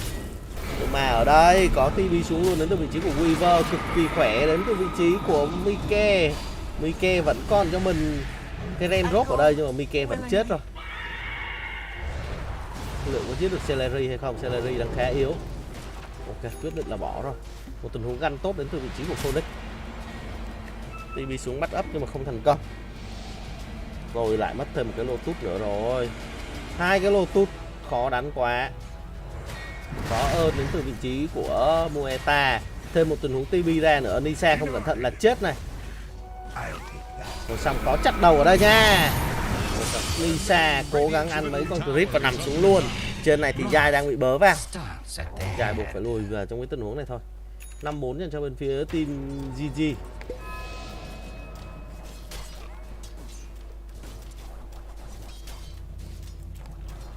Dire are scanning for enemies.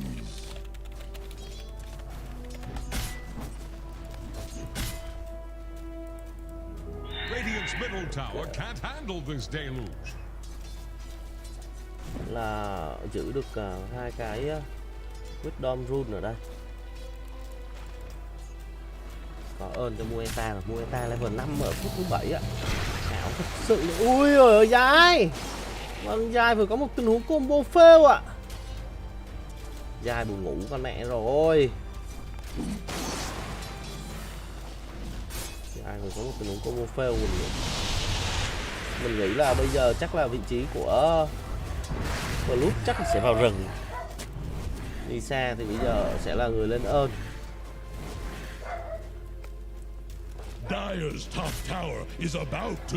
Quyết định là lên ơn trước.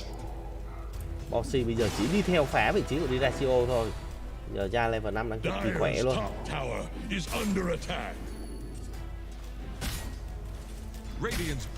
Kèn tàu đã bắt đầu ra sao chặn clip rồi.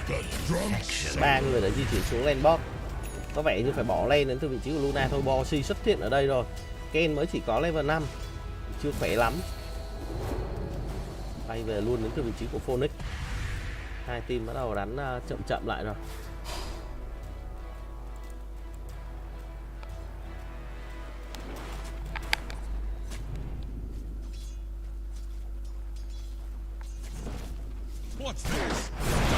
Ở trên này có tình huống combo ở vị trí của Diracio nhưng ăn một cái sai lầm. Ui, Larry tí thì chết này. Khó quá nhờ, trông Mike khá là khổ luôn đấy.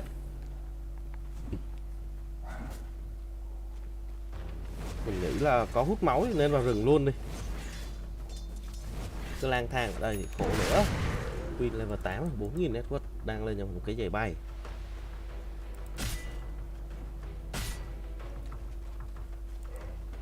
Đi ra chiều liên tục là bị phá.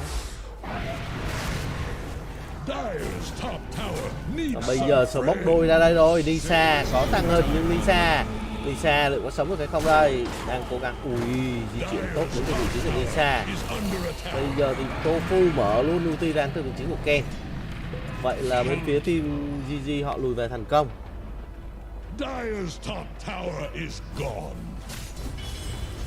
Bên phía team Liquid họ đã ăn thành công cái trụ khu vực lane top rồi. Luna một xíu nữa thì có thể chuyển lên farm khu vực lane top để có thể farm được Asian. sẽ lên cho mình một cái Mark of Mandate thôi.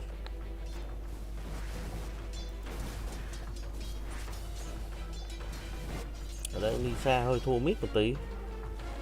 Khá thật, có một tình huống ít lại, muốn bớ vào vị trí của A, nhưng mà đủ đam hay không? Ui, A trâu quá, hơi khó, không có ulti từ Ken nhưng đi ra Chio xuất hiện ở đây. Nước đôi người nhưng khó rồi. Ai là cứu Giai với? Queen di chuyển xuống khu vực lane boss là khá là khó, Giai sẽ chết ở đây với một tình huống chặt đầu thôi.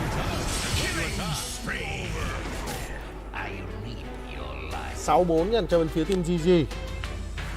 Vị trí của Nisa thì nãy giờ vẫn chưa di chuyển, đang muốn farm bù khá là nhiều. Radiant's bottom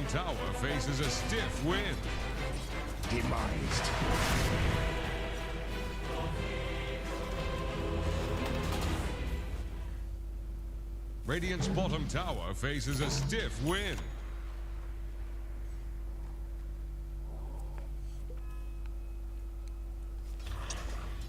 Thế trận thì vẫn đang khá là cân thôi. Blood của vị trí Dirachio khá thật. Với đó Luna thì vẫn đang top 3 network ở đây. Luna thì chắc chắn là một hero farm nhanh rồi. Farm nhanh hơn con Blood Sucker rất là nhiều.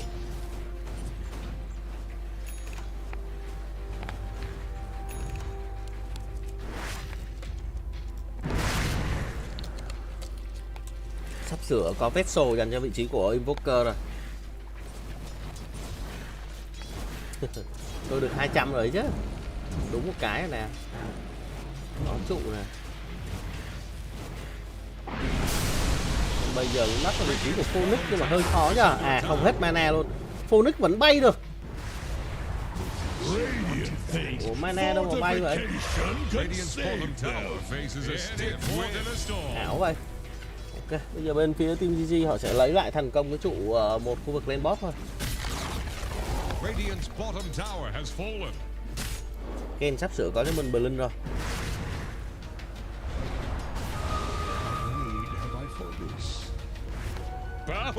Luna thì vẫn như bình thường lên cho mình một cái Manta thôi. Queen thì có 2 chạc chặt đầu rồi anh em ạ. Mới phút 12. Mua luôn một cái cục này trước để gia tăng cái lượng máu, sau đó lên cho mình một cái gậy lốc. Ui, mua luôn một cục bone butter trước ạ. Bây giờ là vào chiếm rừng đến từ bên phía team GG, nhưng mà Luna họ sẽ farm ở Asian thôi. Chuyện nhỏ, không có gì thay đổi cả. Mà trận này Liquid đánh vẫn được anh em ạ,เขาđang không bị dẫn hết khuất đâu. Tí nữa thì nếu mà con Weaver này chơi tốt, nó lên cái Solar này boost cho con Luna khá là khỏe. Bây giờ nhiệm vụ đẩy cái lane boss này sẽ để lại cho vị trí của boss 4 thôi. Còn carry sẽ vào trong rừng farm. Giai bây giờ đang bị bớ rồi. Giai thả tàu ra luôn. Có truyền máu ở đây. Mình không nghĩ là Giai chết ở đây, nhưng mà Insania mới là người chết. Không, Giai vẫn chết anh em ạ, không cứu nổi. Đi ra Chio chơi sâu quá, ulti ra thêm đến từ vị trí của Ken nữa. Không đủ người bắt up ở đây. Nhưng mà Lisa bây giờ xuất hiện bắt được Tofu hay không? Buộc phải né rồi, Bossy cũng ở đây. Nhưng mà thực sự hiện tại cái lượng disable của họ là không có. Khi mà Kunka chết thì disable bên phía team Liquid là hết. Đánh rất khó luôn.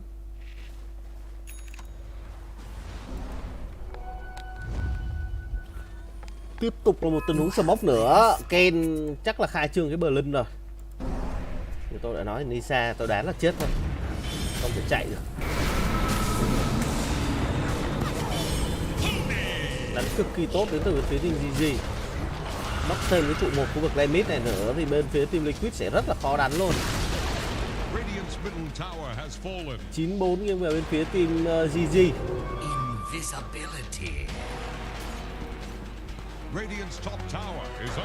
Dirachio có 4 set rồi, bây giờ đang lên cho mình cái BKB.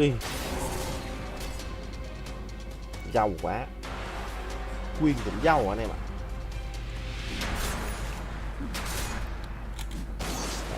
Theo mình thấy từ đầu thì Liquid họ bức như thế này mình thấy là họ đã khó đánh từ đầu rồi. Dire's middle tower is drowning. Luna vẫn đang top 1 đến quật ở đây. Liệu Luna có thể gắn nổi cái tư game này hay không? Hơi khoai.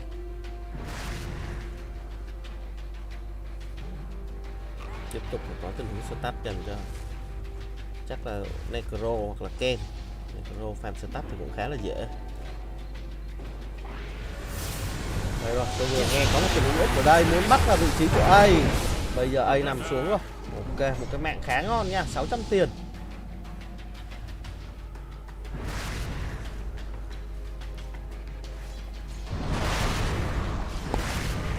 Đây Bossy đang muốn bớ ở đây. Tofu bị hút đến chết chăng? Tofu chết rồi. 69 cho bên phía team Liquid. Họ có muốn cướp stat hay không? Mà ở đây hiện tại đang không có ai ăn được stat cả, chắc chỉ có Luna thôi. Ratio vẫn đang được farm.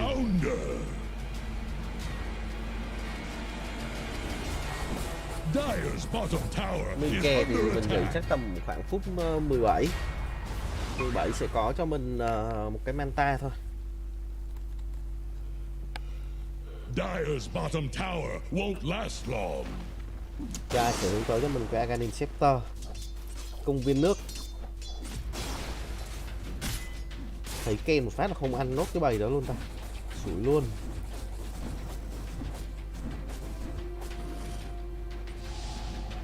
Dire's middle tower is under pressure. Sủi về luôn nữa. Đây rồi, bây giờ lại tiếp tục là bấm vào vị trí của Tofu. Nhưng mà có bắt gấp ở đây rồi, hơi khó. Ken đã đến chặt đầu luôn được vị trí của Nisa. Insania cũng sẽ chết ở đây thôi. 10 kill dành cho bên phía team GG. Unstoppable dành cho vị trí của Queen. Bắt đầu hơi khó đánh rồi. Necro đã có 4 chạc rồi, mới phút thứ 16 thôi. Trung bình là 4 phút có một chặt. Không được rồi. 6-0 dành cho Necro. Có vẻ bây giờ họ muốn vào luôn Triangle bắt vị trí của Mike. Bossy không ăn rút tua trong tình huống vừa rồi, rất may.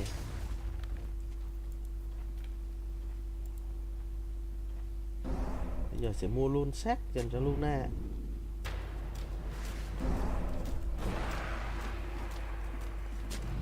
Bây giờ mình nghĩ là cần phải bắt được con Necro một mạng. Xong chết luôn đến từ vị trí của Bossy. Necro đánh hơi thấy mùi gì đó và TB luôn ra khu vực Lenit. Đang lên luôn cho mình một cái hớt, không lên gậy lốc nữa. Rất giàu đến từ vị trí của Necro.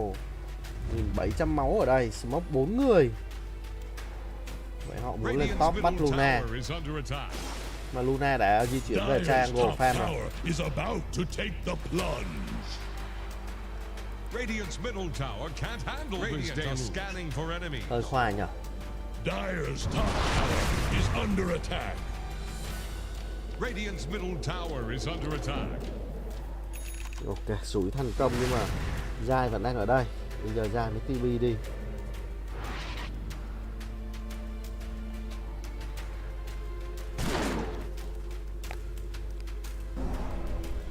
Di chuyển khá tốt đến từ bên phía team Liquid.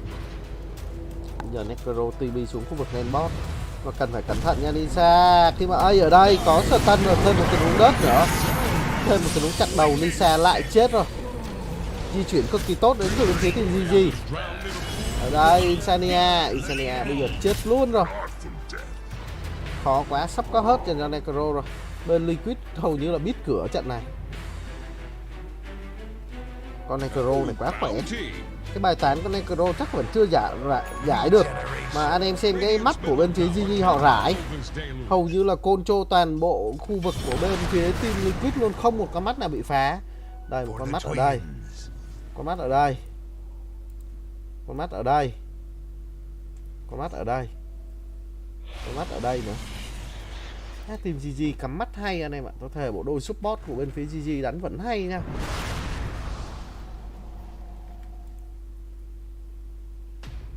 Dire's courier has been killed. I could eat one of Radiant's those. bottom tower faces a stiff win. Dire's middle tower is under pressure. Dyer's courier has been killed. Ok, ăn được cái rợp hớt Radiant's của bottom Necro. tower is under attack. Bên phía Liquid họ bị ao chừng quá rồi. Radiant structures are fortified. Radiant's bottom tower faces a stiff wind. Dài bây giờ có đủ gậy xanh này. Vâng, hiện tại họ có bắt tổng vẫn chưa được thôi. Đi ra Chio vẫn đang được farm nhá. Má tôi mà có team như vậy, tôi như đi ra Chio tôi đánh cũng ăn.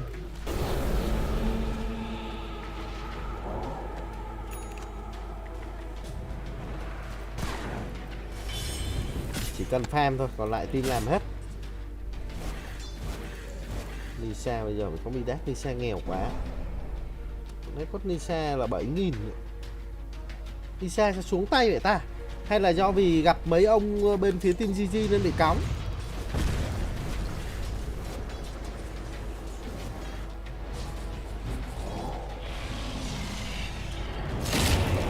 Rồi xong ở đây Bossy lại chết.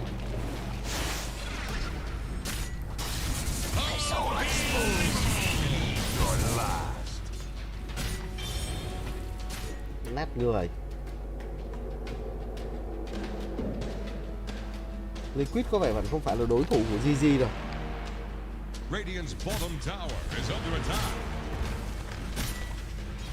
Bây giờ đang có cái xe ở đây hết Fortify. Mình nghĩ trụ khu vực lên boss sẽ dành cho phía team GG thôi. Radiant's bottom tower faces a stiff wind.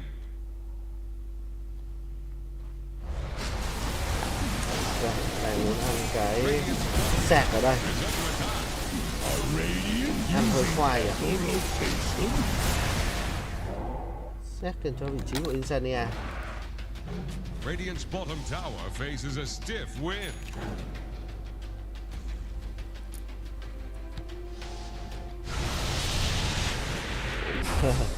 Một tình huống lốc thôi, mở luôn BKB ra.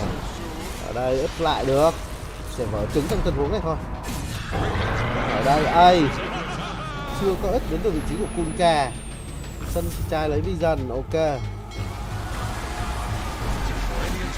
Có tình huống xuất tấn ở đây nhưng mà bị phia. Hơi khoa nhỉ.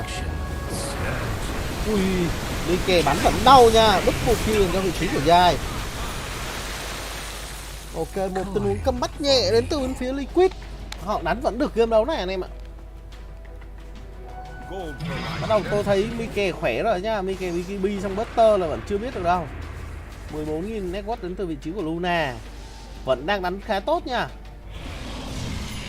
Ở đây, thôi xong rồi Mike ơi.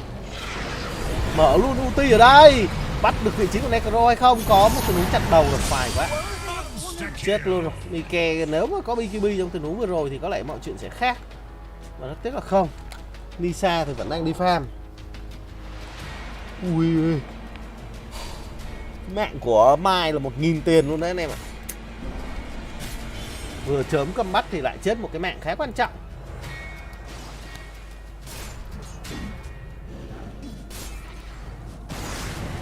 Dài đang hướng tới cho mình một cái BKB. Đang muốn đánh ở đây không? Đang có sơ bóng ở đây. Ok, ức lại đến vị trí của Phoenix. Có một tình huống lóc luôn vị trí của Kunka ở đây. Với tình huống xuất hiện của Nisa, Tofu nằm xuống rồi. Nhưng mà Queen, ok, mấy ông này né nước, điều thế.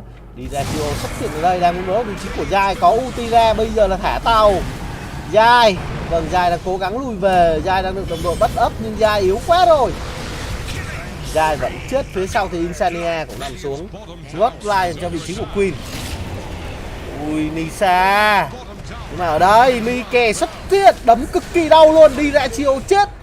Nhưng mà A xuất hiện ở đây. Vẫn đang cân được nha. Không nhưng mà chắc nên lùi về đây bạn. Ok, pha vừa nãy giết được đi ra chiêu thì là ổn. Bây giờ Weaver đang muốn lên nhưng mà một cái gậy săn. Sorry anh em, là một cái linh kên để có thể căn mà búp những cái tình huống bị chặt đầu. Này cũng được đấy nhá.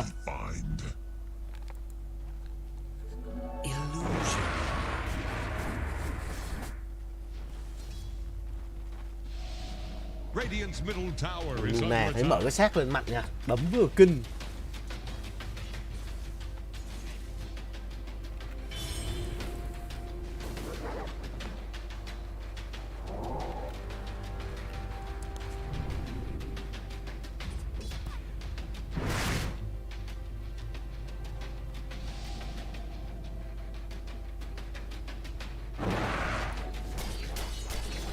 Rồi, tôi bệt trúng 2 cái này, anh em thấy săn lét chưa? Rồi, chuẩn form luôn. Nãy giờ vẫn chưa có ai triple kill hết. Trận này Lisa đánh hơi chán. Có cái trận này không có triple kill luôn như thế. Chí của A cũng sắp sửa hoàn thành xong cho mình hết rồi. Phải nổi ông ơi, ông đánh gần chết. Gần đủ cục khớp thì thằng Dirachio vào nó thả một cái ngọng. Có hết rồi, bây giờ hơi khỏe đấy. Lisa đang yếu quá. 15 phút level 15. Mặc dù có tay tiền nhưng mà khá nghèo. Sạc dần cho vị trí của Celery.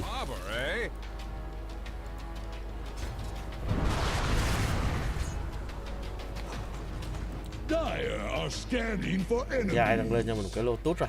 Dài giàu quá. Hết Arcaning Sector. Bây giờ tiếp tục một tình huống smoke 4 người. Hai team thì chưa team nào có ý định ăn Rosan cả, bởi vì đơn giản hero của họ hơi khó ăn Rosan một chút. Double damage.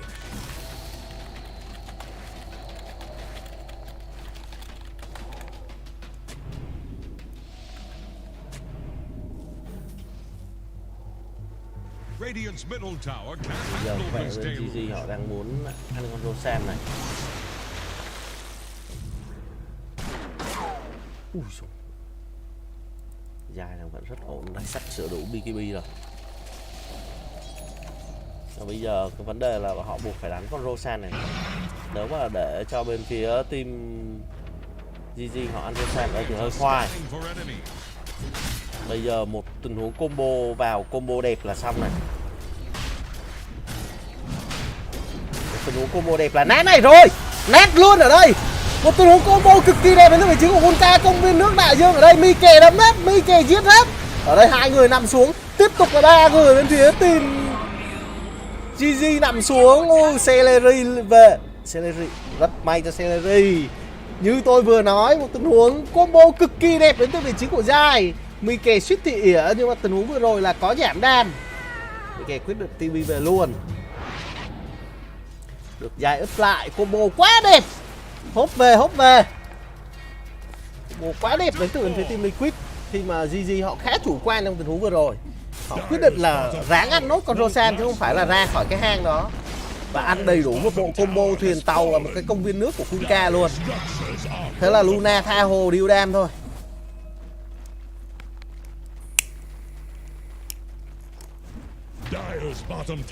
Một tình huống thờ gâu khá mắt. Tụi này có chân lật bây giờ là về không rồi. Đi ra Chio. Thấy vị trí đây rồi. Ui, nhưng mà có tình huống stun ở đây. Có truyền máu cho Mike. Mike đấm luôn. Mike không sợ. Mike giết hết ở đây. Có tàu ra. Ây, ăn một tàu nhưng mà có ấp trứng ở đây rồi. Dài mở BKB xuống về rồi. Có công viên nước đại dương ở đây luôn. Mike bị ăn rút tùa nhưng vẫn đấm. Bây giờ vẫn chưa ai nằm xuống cả. Lui về. Sẽ là về đến từ bên phía team Liquid thôi. Họ ăn thành công cái trụ 2 rồi.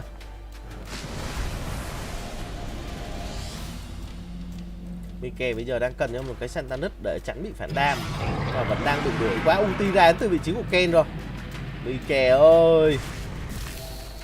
Vâng, hình như là có vẻ đang muốn đánh. Không, nhưng mà Mike TV về được rồi. Ok, một tình huống phí mọi skill đến từ bên phía team GG.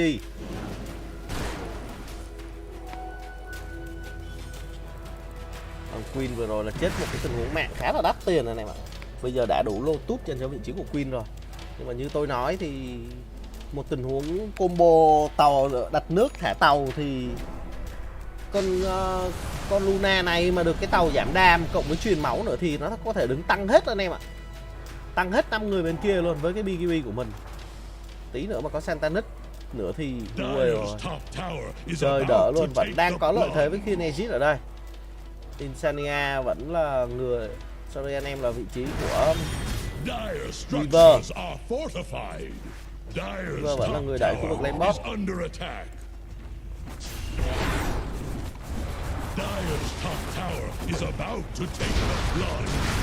Lao cực kỳ lao đến từ vị trí của Queen. Có Lotus nhưng thì sao thôi, ulti ra đến từ vị trí của Luna, combo đau quá. vừa được hồi máu ở đây nhưng Mike vẫn đấm chặt đầu ư. Mike đang mở BKB. Còn Queen đánh như một thằng ốc chó ở đây rồi. Dirachio đến ư, có hồi máu ở đây. Chết luôn vị trí của Dirachio. Mày láo, hai người không có bay bắt ở đây, chắc chắn là một lane dành cho bên phía team Liquid thôi. Tầm này thì Mike cứ lên càn. Sẽ có truyền máu ở đây. Vâng, thần râu cực kỳ mạnh đến từ bên phía team GG. Celery ở đây có gậy lốc nhưng mà Celery bị đẩy ngược ra ngoài. Celery có ấp trứng hay không? Celery sẽ chết ở đây thôi. Sẽ là 2 lane luôn chứ không phải là một lane nữa. Thằng chó Queen đần quá rồi. Chết là đúng rồi, lao ra như một thằng ngu. Đẩy có cái Lotus. Mẹ mày. Bây giờ hết 40 thì là thêm một lane nữa. Đã bấm 40. Chắc không kịp anh em ạ, vẫn còn cái trụ 2 ở đây. Mẹ họ sẽ chỉ ăn tiếp được một cái trụ 2 nữa thôi. Tôi rất là ghét cái thằng Queen này. Có lẽ là vẫn muốn lên. Ở đây vẫn có Lotus nha. Có một cái Lotus đến từ vị trí của... Ủa? Tôi vừa thấy cái Lotus đâu mà. Lúc nãy nó đi chặt đầu vào cái BKB. Nãy giờ Liquid thua đâu có gáy được anh em. Bây giờ Liquid ở đây có... Ở đây còn BKB và Santanus nha. Tofu lại chết rồi bên phía GG, hình như họ đang vỡ trận. Manta né luôn Stun. Ui, đánh thế thì 10 điểm. Nhưng mà hết mana. Hơi cay nhỉ. Không, vẫn cố gắng ăn ở đây. Khi exit là còn 30 giây. Tiếp tục là truyền máu cực mạnh đến từ vị trí của Insania. Đẩy được vị trí của Dirachio ra. Nhưng mà thôi lùi về. Hết máu, hết mana. Chạy để chết luôn. Không chết luôn mới điêu chứ.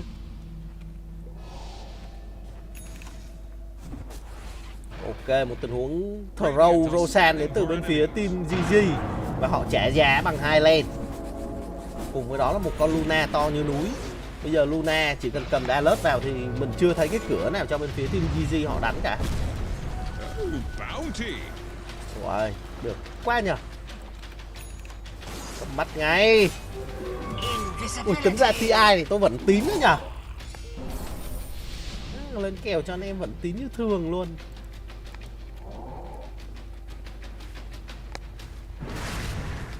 Húp về rồi.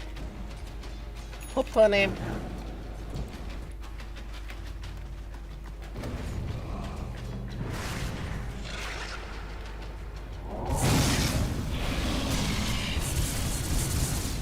Thì Blue bây giờ mình đang cảm giác khá gãy. Level 18 với 3 cái item như thế này thì hiện tại vẫn chưa làm gì được con Luna này cả. Luna đang có Butterfly. Bây giờ Rosan thì 2 phút nữa sẽ bắt đầu đếm tham.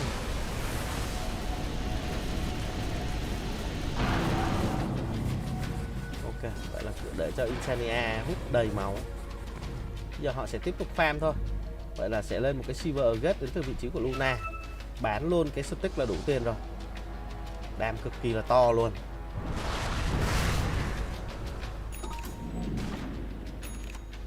Thằng Queen ngu này phải chửi nó anh em ạ. Săn vải trưởng lúc đầu nó săn lắm luôn á. Đánh láo là cút thôi. Xúc vật.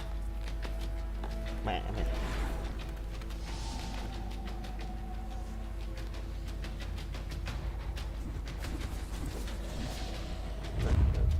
Bây giờ quyết định là một tình huống smoke 4 người đây. Cá nhân thì mình thấy là chưa nên smoke mấy pha này. Hơi khoai. Bởi vì bên phía team GG họ sẽ tập trung đép ở nhà thôi. Vậy như họ đang muốn bắt lẻ một người farm ngoài ở đây. Ui, ở đây bắt được Dirachio hay không đây? Lốc. Ui, né được à? Chắc phải mở BKB. Không. Vậy là... Ui. Dirachio. Ui, dài ơi, combo kiểu gì đấy? Bên phía GG họ vẫn muốn đánh cái pha combat này. Vẫn còn nguyên BKB đến từ vị trí của Dirachio. Đang điều 2 con rồng lên để check map. Ok, sẽ giữ khu vực 2 round chỗ này. Đang cực kỳ lợi thế vision cực đẹp dành cho bên phía team Liquid. Đây rồi, Bossy Brick smoke thành công. Khá tốt. Bây giờ lợi thế đang ở trên 2 round. Crypt thì đã tràn vào trụ rồi. Bây giờ có TB về. Bắt được ai hay không đây? Celery. Ui, Celery vẫn về kịp. Rất may Celery tele về hồ máu chứ không phải là Rosan bây giờ ra bao nhiêu giây đây?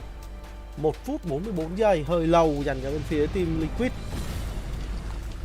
Con Rosan này câu down time lâu quá. Ui, đang có một cái rune ngon ở đây. Ăn luôn đến từ vị trí của Bossy. Bossy bây giờ có vẻ hoàn thành xong gậy xanh rồi. Celery đang muốn kiếm cái rune Anke. Sorry anh em, là Wisdom rune nhưng không thành công. Có một tình huống lốc lên rồi.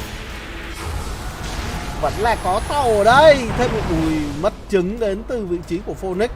Nếu không đó sẽ là một tình huống ăn tàu và sân xì chai. Bây giờ hết trứng ở bên phía Liquid, họ có mạo hiểm không? Không, họ quyết định là về rồi. Họ sẽ chờ con Rosan.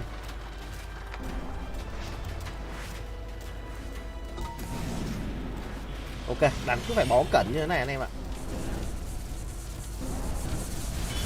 Nãy giờ nó ui, Lisa ơi đừng có múa quá.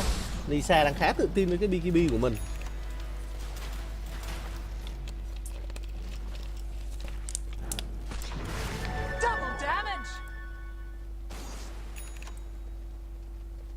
Đây rồi, đang muốn bắt vị trí của A. A sẽ chết trong tình huống này thôi. Chắc chắn là vậy rồi, không có BKB, không thể nào mà thoát được. Tình huống bắt người khá tốt ở đây. Nhưng mà đây đi ra chiều chết chay ạ. Một tình huống lao vào và Luna có rune DD. Pau rồi. Pau cái gì đây? Chắc đang đập bàn phím vào mồm thằng Dirachio. Scren Bắc Mueta hả? Tôi tưởng là cái bàn phím vào mồm thằng Dirachio chứ. Tầm này thì mình không nghĩ Sen tao chạy được đâu. Ui, ông này bú cu gì xa dữ vậy ta? Tận chỗ này luôn. Ui, trông xa thật. Cút. Mafia côn gì tầm này nữa. Rồi. Có vô game chưa? WR. Ok, ở đây A cũng sẽ chết thôi. A thì chắc chắn là không thoát được rồi. Mình nghĩ game sẽ end luôn ở đây thôi. Không có bài bắt đến từ hai co bên phía team GG. Ui, họ vẫn quyết định ra ăn Rosan cho chắc ạ. Ui, mấy ông đánh chắc bài quá. Ok, chắc cũng được. Chắc như thế này là tốt. Rosan thì bây giờ đã ra rồi.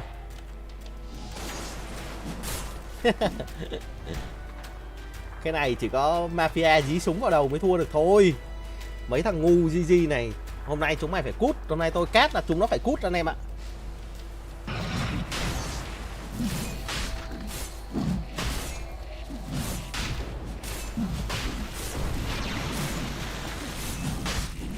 Cái này là cái gì mà mở lên cảm giác đánh kinh về trưởng người ta.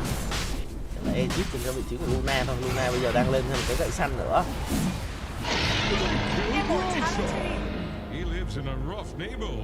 Ok, họ sẽ xuống lên bot thôi. Đây rồi, bắt đầu thằng Queen ngu này. Chết con mẹ mày. Ốc chó là đây. Giờ này mày còn tham ngoài này hả? Con mẹ mày tiếp đâu? Để tôi tiếp vào mồm nó, chó ngu này. Đánh hay lắm. Giờ này mà mày còn lang thang ngoài chỗ đấy. Ok luôn. Ui, tofu. Vừa chửi nó sao? Không. Có lên ken thôi cút. Ba thằng không làm được gì. Nổ nhá. Cay.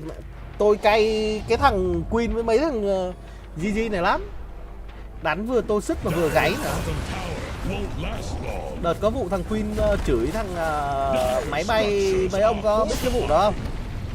Nó hỏi mày làm sao nó chửi bố mẹ nó, trong khi bố mẹ của ông kia mới mất được 1 tháng. Ui, lại né tun nữa. Đánh thế này thì thôi. Chịu. Ok chưa?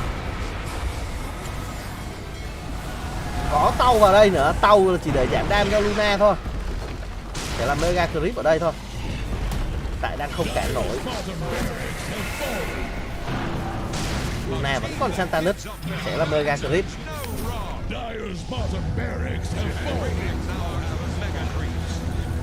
Bây giờ vẫn là về. Mặc dù có khiên ở đây nhưng họ đánh khá cẩn thận, mất luôn cái bypass đến từ vị trí của Necro. Game 2 vẫn đánh hay thế này nhá. Manline up vào lúc đầu thì tôi nhìn bên phía Liquid khó đánh, nhưng mà bên team GG nó thờ râu quả ở Rosan là tôi thấy nó mất hết rồi. Một quả ở Rosan với một quả ở trụ 2 lên top. Đây rồi, Nisa chắc lại bắt bớ được ông nữa. Đây thằng Diracio có ra farm không? Vẫn còn BKB, hơi khoai nhỉ. Tầm này là cấm chị em ra đường.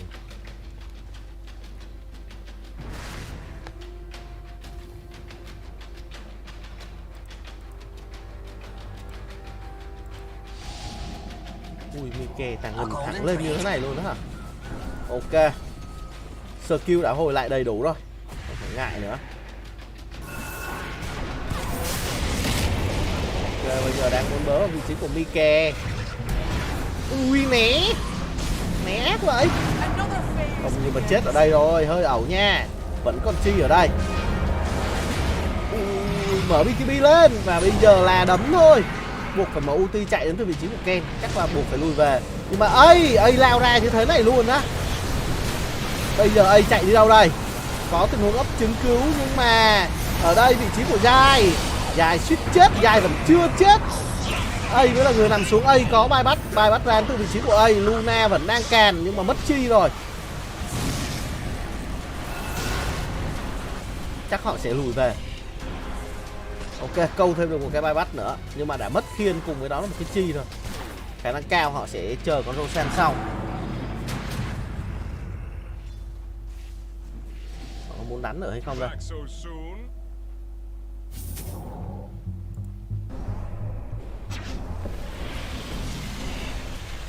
Bên phía GG thì bây giờ họ kẹt cứng trong nhà rồi. Luna đang muốn lên một cái refresh off. Đã đủ rồi, sẽ là 2 BKB. Bây giờ thì vẫn chờ quay skill thôi. Đi xa trận này nghèo quá nhỉ.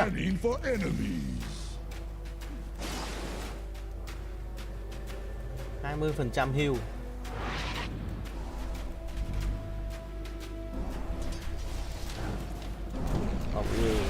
Bên phía GG bây giờ map thực sự là tối om luôn đó. Ủa, cái giáp này ở đâu ra vậy ta? Ủa sao cái thằng này nãy giờ nó cứ hay có một cái giáp ảo này ở đâu ấy nhỉ?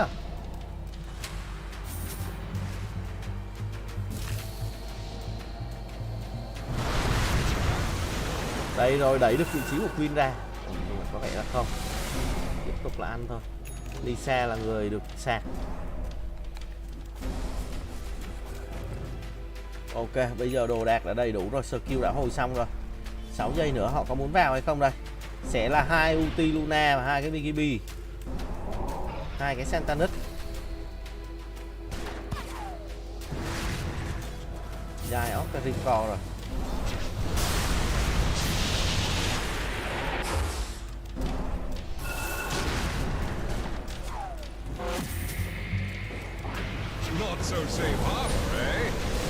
Đây rồi, đẩy được vị trí của Necro ra. Nhưng mà Mai không dám dấn quá sâu. Nên mình nghĩ họ nên focus vào chuyện bắt Ken có vẻ dễ hơn. Đây rồi, vùng nước khá to. Sân si trai là đẹp, đai bắt đến từ vị trí của A. Mike vẫn đang quẩy ở đây. Mike vẫn còn cho mình là một cái. Ui, đấm đi ra Chio kìa. Bài bắt ra lúc này là vô ích thôi. Sẽ là chiến thắng dành cho bên phía team Liquid. EZ game.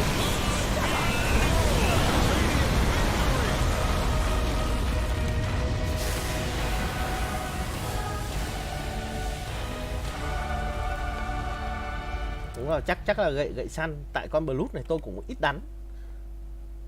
Cái giáp ảo đó là gậy săn này. Ok, EZ thôi. 1-0 cho bên phía team Liquid. Rồi, cùng xem. Mắc cái line up vậy cũng thắng được. Công nhận Liquid hay. Who's setting up for who, right? You need a Necro that needs damage to come in. You need a Bloodseeker that needs damage to come in. And the Centaur can't do it for you. This Pugna is causing you a lot of problems on the back line. Mấy ông big boy cứ bứt theo tôi đấy. Tôi cũng được 300 này. Double effective save on these cores. Ui, mặt đần ra rồi đấy. You got to imagine a bit of shell shock there. Dẫn như vậy rồi, thằng Queen nó throw 2 pha. Mất tinh thần rồi anh em ạ. Game sau nằm Liquid đây. Bọn nó mất tinh thần rồi. Elimination fully on the line now. Since they've been here, they've managed to 2-0 through all of this one. But now they're one game away from being knocked out of the International. And they're going to have to clear their minds.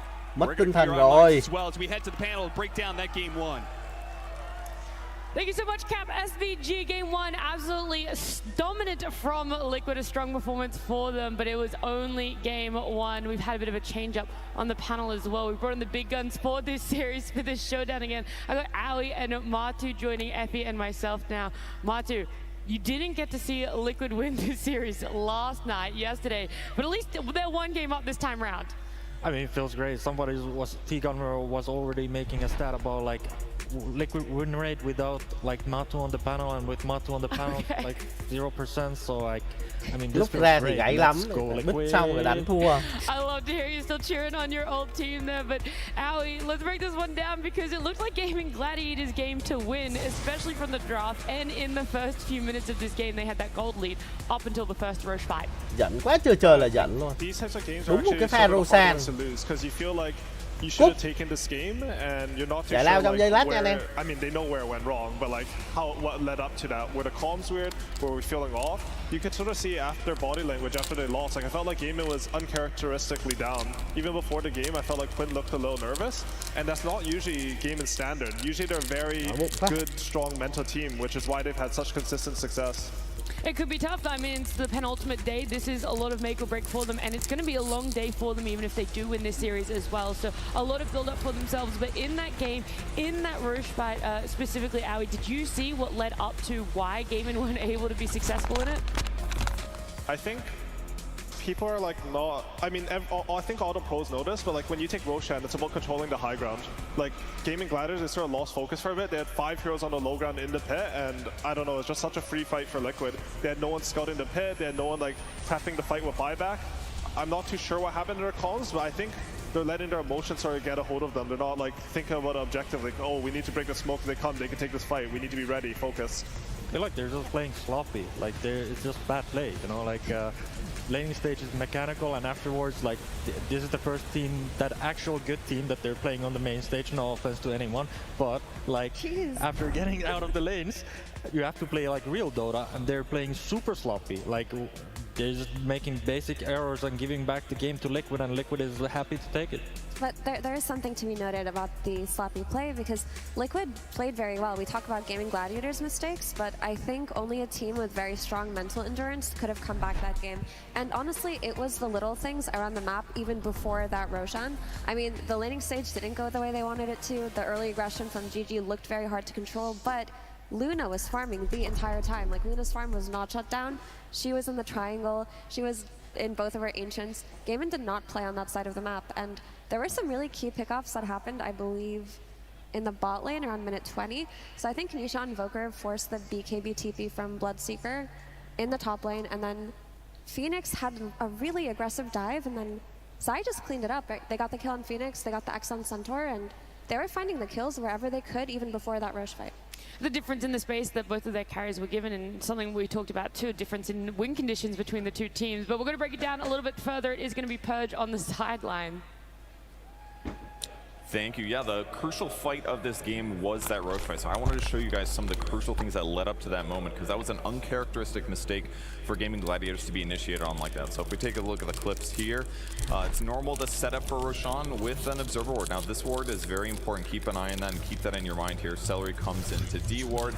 They push out the creep waves, and over on the bottom side of the map, they even see Invoker teleporting away. So they know that Liquid's going to defend this, but crucially, he doesn't actually have a BKB yet until after he TPs. So they don't know that he's got BKB. They probably think they're going to be able to fight. And Boxy's doing Weaver things on the right side. He's putting an Observer Ward down. They see where Gladiators are. They know they're in the Roche area. He's going to cut the next creep wave. So it's just very, very obvious to Liquid that's going to happen. So we see them basically smoke into approach to land the combo, which was a first, followed by a boat.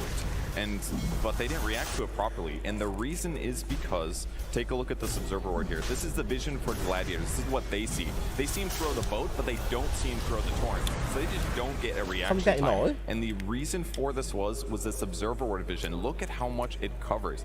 It only covers this little edge right here. If they instead place that ward like here instead, the vision would be something like this. Then they would have caught them at an earlier time period. They would have been able to stampede, split apart, but instead it just gets them being caught by Liquid and losing the fight, and Liquid gets back in the game.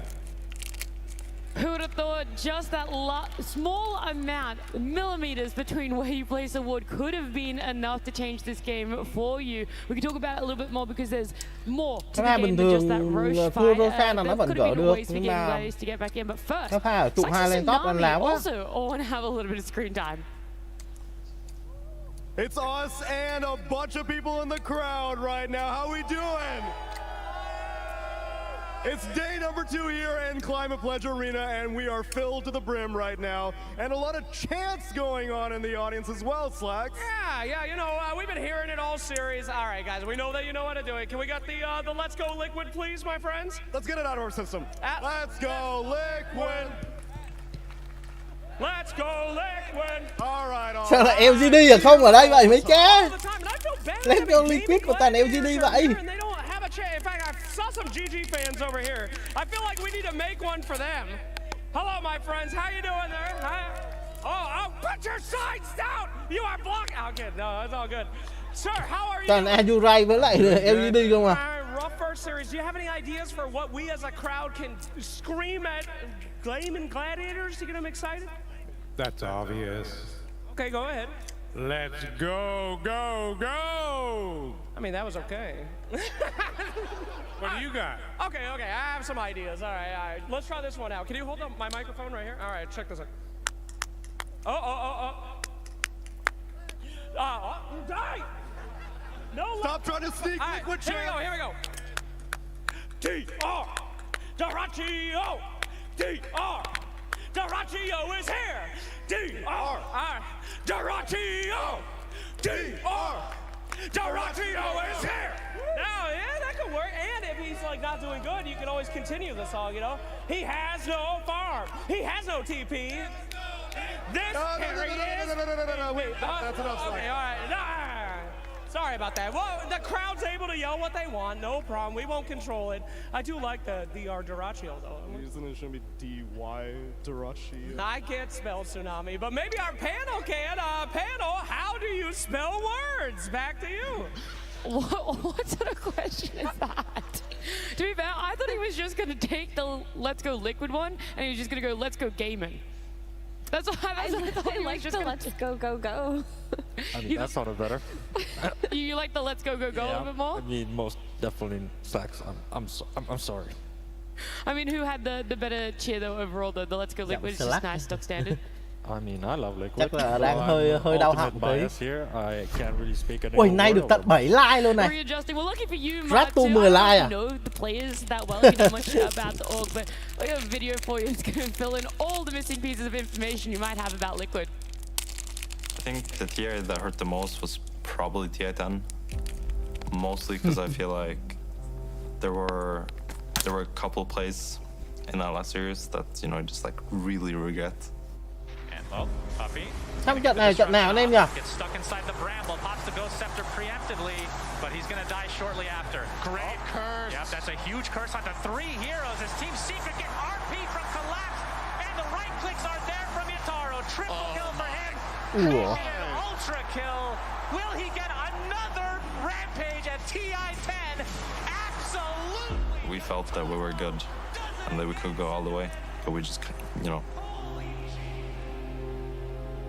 we just got outplayed and we got beat. Vua thời gian dài. It's hard to take anything out of that besides ambition to get even better.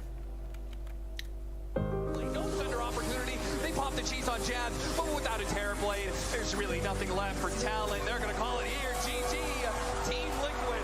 To be a tier winner, I think a lot of things have to fall into place. I'd like to think a lot of it has to do with mindset and belief. That you get to a point in the tournament where all of a sudden you have such like undying faith in your ideas that you kind of just go with it, because then you escape all the, you know, what if they do this? What if they do this? You know, we have to counter this. They're gonna play this, and instead you're just like, oh, they're giving me this. It's free game. You know, you're gonna give me Wisp. You know, we'll win. I think that's something that OG proved. That kind of when they got their things, they're just cruising. That's when you're really there. And I think everyone's kind of trying to, throughout the tournament, trying to get to that point where, you know, you figure out a couple of heroes that just really click for you. And once you have that, you're sailing.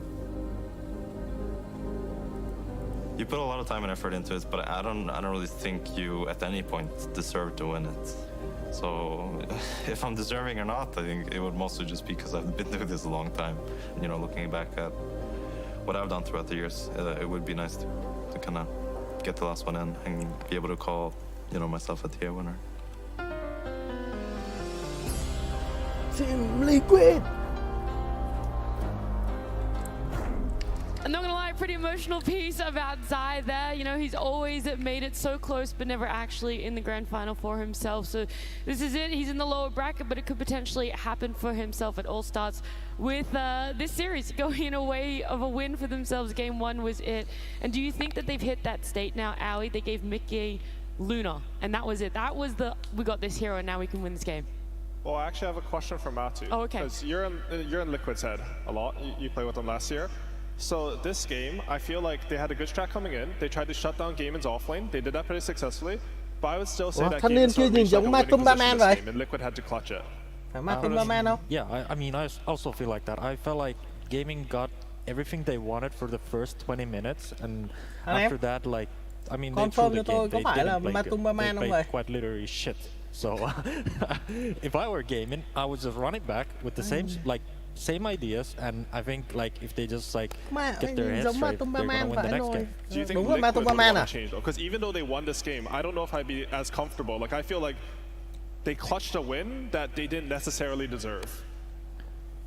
You're right. They have to learn it. There's nothing left to say about that. Would you want to change like Liquid strategy though? I mean, I think they should come up with something that would, I mean, it's hard to say, right? It's like they have their own idea, and I'm not quite sure if this was their idea of like not quite doing well on lanes, and after like when our heroes come online, we're gonna win the game anyway type of thing. So. Do you have an answer for your question, Owie? Like if you were in the I have no idea. It's weird. It's I weird don't know when if you win, but you're not sure if your strategy was correct. I think you'd probably want to switch it up a bit anyways so that Gaming can't learn, but you know, who knows? I mean, in that sense, maybe they could just address the hero that they felt put them in that losing position in the first place if their laning wasn't atrocious. Maybe the Necrophos, most teams didn't let it through. Maybe getting that Necro on 18 for Gaming Gladiators caught them off guard, and if they just think about the potential threats of these cheese heroes coming out, they can stick to the Luna. I know that you said that maybe it was a win that they didn't necessarily deserve for Liquid just because of how well the early game went for Gaming Gladiators, but they were still able to stay dominant in that later part. And now I kind of want to focus on that before we get to a Game 2 draft, because they weren't giving any space. Quinn's Necro still was doing a lot of work, but he even got picked off, he even got caught out. So what exactly was it about Liquid's late game that made it really impossible for Gaming to get back in? I think first I should say like deserve was probably the wrong word. Like That's they right. obviously played on it. They had to do. We but all like use from the like wrong word from sometimes. a theory standpoint, like they weren't supposed to win, you know.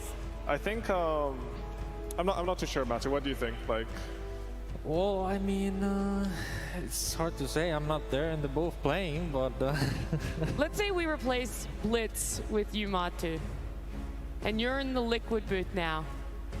I would pick good heroes. Like, let's start with that. That's really smart. It's like, that's what I came here for. I came on to tell like good hero, bad hero, just pick good heroes and win, you know, simple math. I think saying something like, okay, the draft or the early game might not have gone that well anyways, but we still managed to clutch it. This game, we're even going to have a more robust draft, and the game will go even more smooth, give them some confidence. I think that would go really far for Liquid, because and these teams, they played each other a lot this year. Yeah. And other than, I think, Riyadh, like, it has mostly gone Gaimin's way. You know, they've matched up 12 times.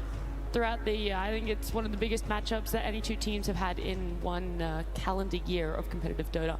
So it's a massive matchup for them. And you're right, it is normally going Gaming Gladiators away in those 12 matchups. Trận này đánh không It's hay. going to be a hard reset. But Trận Effie, này do là you have Mike any cộng với lại ideas? Is it hero changes, Dài gắn ban team. changes even? I mean, if I were going to look at hero changes for Gaimin, I thought everything but the Bloodseeker looked fine, because Bloodseeker didn't give them that late game safety blanket. Earlier you asked Aoi why you thought Liquid remained so dominant in the late game. It's just because their heroes scaled better, and they were at the point where they had the map control, they had their solutions to Necro, and Bloodseeker fell off. So if you can you can still play aggressive while also having late game security. That's what carries like Luna give you. So I would bench the Bloodseeker. Yeah. I had that one down as well. It's like, Bloodseeker, is there a reason we're not seeing it? And maybe this game is a really good example. Marty, you said you're here for the good hero, bad hero? Or are you putting Bloodseeker? Bad hero. Okay, so don't pick it again. No, on either team. I mean, there's a reason why it's not picked very often. They're trying to find solutions for some heroes in Liquid's lineup. I mean, they're hyper-focusing on the lanes, first of all. They see, like, Honka going off lane, they want a Bloodseeker that. It's gonna be a really good lane for Bloodseeker, and hopefully they're gonna scale off just a good early game, but they just completely, like, whiffed it, you know? That Roshan was atrocious. Like, this is not supposed to ever happen in a pro Dota game, that you go Roshan like that. Someone has to be scouting the smoke and popping the smoke, run out of pit, and then take the fight. And they just got thua là cút luôn. On 3 people. Nhánh này là lower mà. Yeah, it's pretty unreal, and we're going to see if they're going to bench it, what lessons they've learned for that game 1, and what's going to let through in game 2 draft. Team Liquid versus Gaming Gladiators. Game 2. Game 2. Now we can get to the nitty gritty of the drafts, coining bad heroes, good heroes, as Marta likes to put it. Pugna, where do we want to put him? And is he now a first phase ban worthy hero? Omega good. Omega good. Yeah, more Pugna, more Luna. Is Mickey like undefeated on Luna? Đây, có game rồi anh em ạ. Rồi, chờ thế nào. Chờ bán bích một tí nha.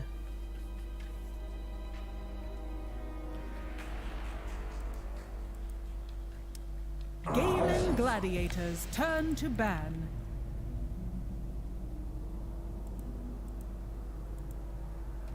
Ten seconds. 5 seconds remaining. Radiant's turn to ban.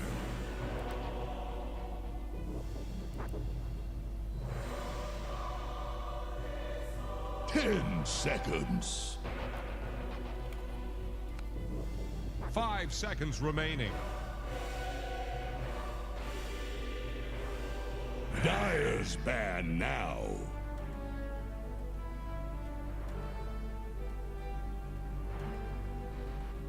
Ten seconds. 5 seconds remaining. Dire's turn to pick. Radiant's turn to pick. Pugna.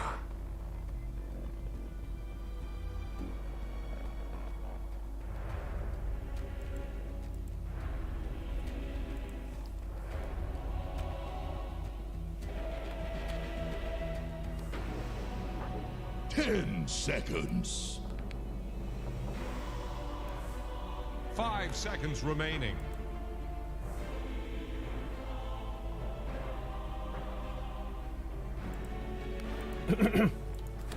Tôi đi uống nước ở nha anh em. Dire's ban now. Stare your death in the face.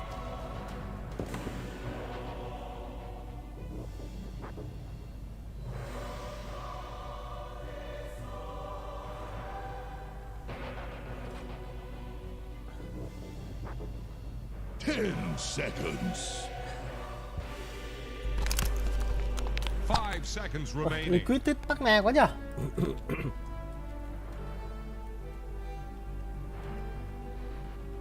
The Dire get a ban.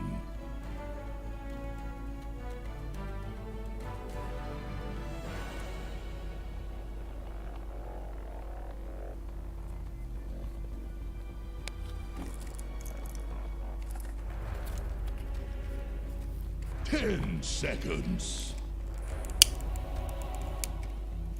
5 seconds remaining.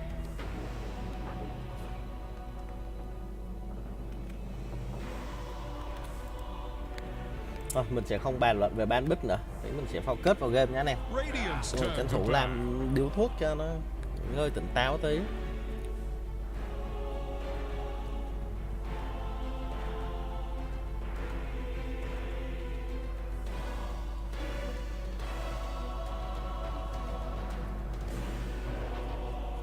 Ten seconds. 5 seconds remaining.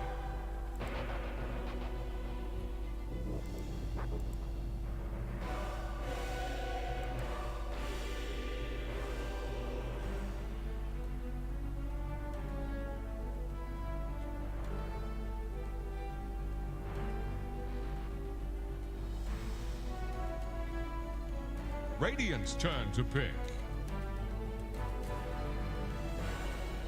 Dire's turn to pick.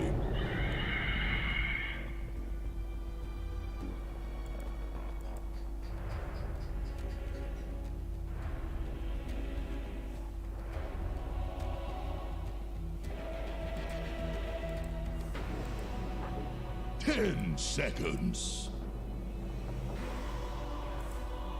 5 seconds remaining.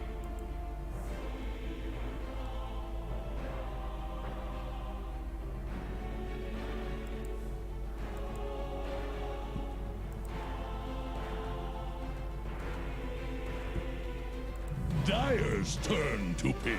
Enchantress. Liquid đánh support 2 sub ít stun nhỉ?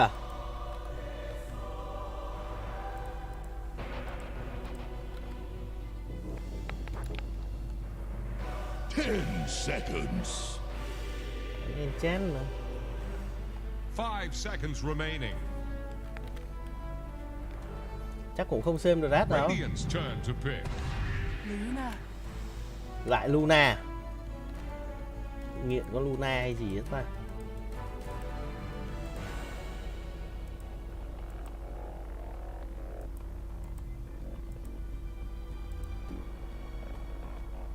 Ten seconds. 5 seconds remaining. Radiant's turn to pick. Lòi rui rồi. Lòi rui đánh với Luna cũng mệt lắm á.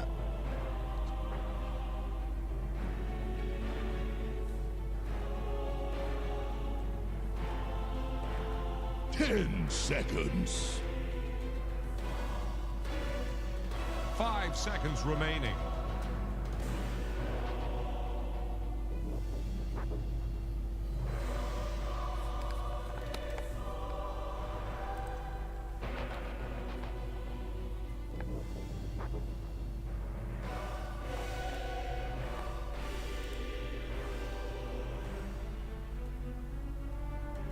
Dire's turn to pick.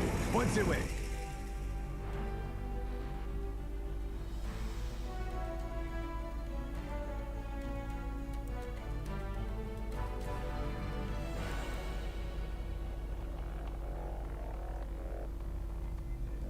Ten seconds. 5 seconds remaining.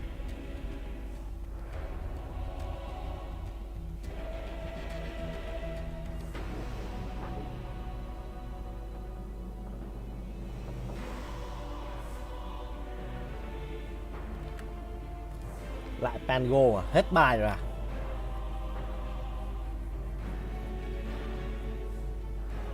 Thằng Queen hết bài thì lại xách con Pango đi mid thôi. Lại Kunka tiếp thôi.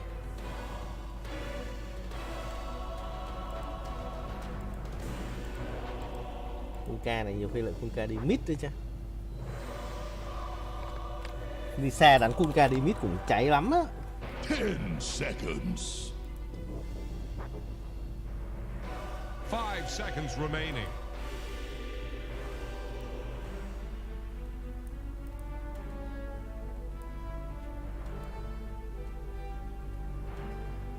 Here's the Radiant ban.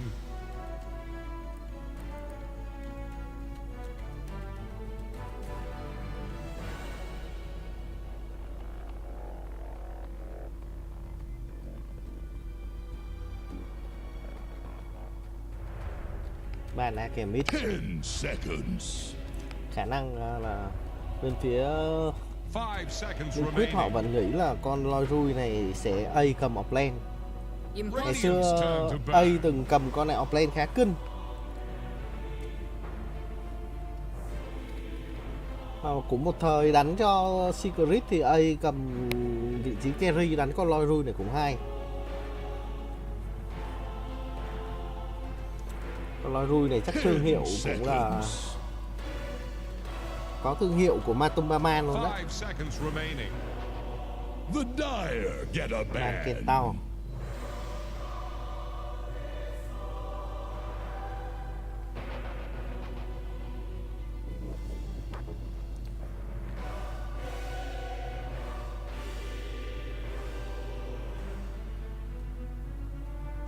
Seconds.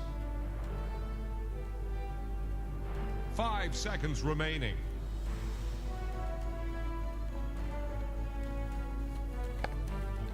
Lượt ban cuối.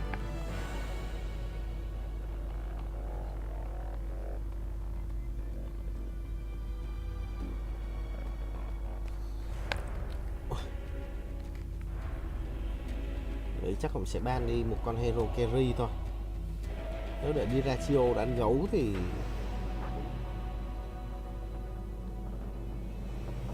vị trí của A chắc sẽ chơi con Ken tiếp.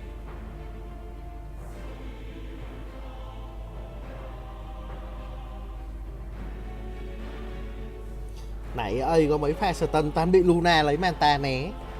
Đánh tốt dã man luôn.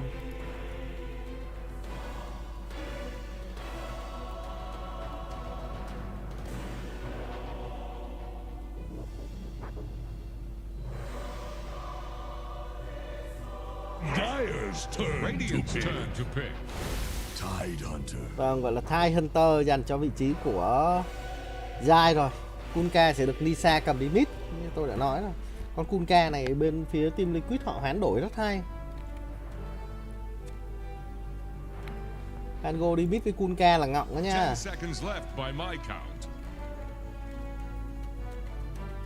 seconds remaining.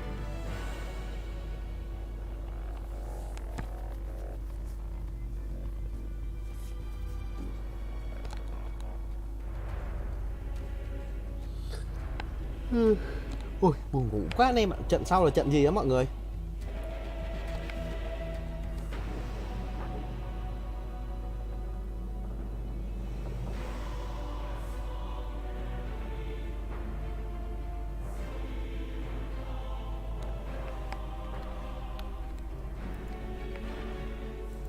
Anh em ngủ quên hết rồi à?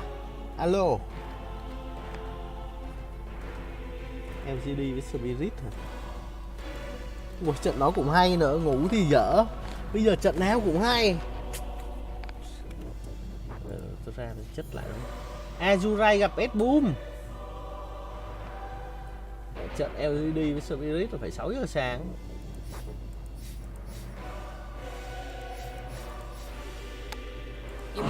Ui, Azurai mình lại là fan nữa chứ. Đâu, nó ghi rồi nè. 3 giờ nè, Azurai Best Boom Team nè, 6 giờ nè, Spirit LGD nè. 9 giờ là một thằng vào nhánh trong với lại Low Bracket, hai thằng gặp nhau ở đây này. Fanboy chắc không đi ngủ được rồi. Tôi cũng đang hơi buồn ngủ. Tide Hunter.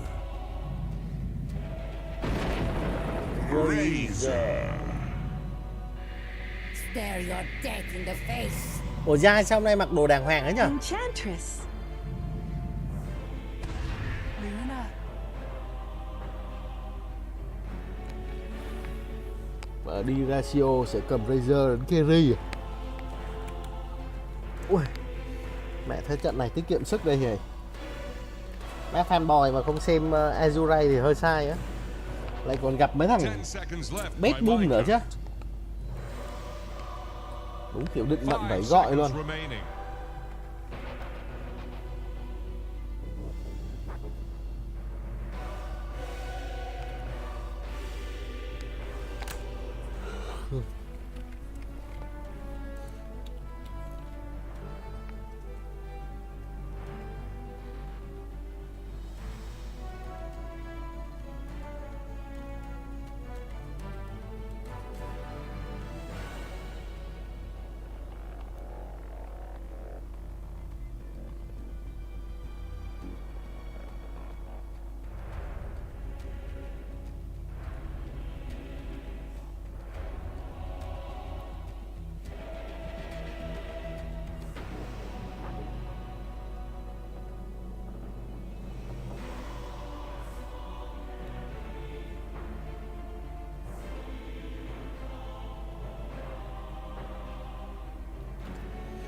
Bionic.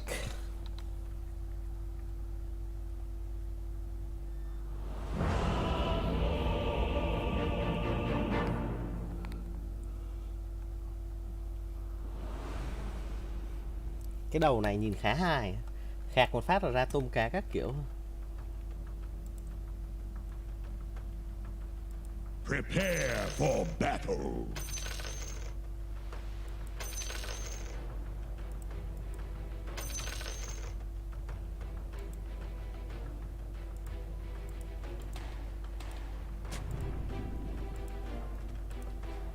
Are Gaming Gladiators going to be... Ok.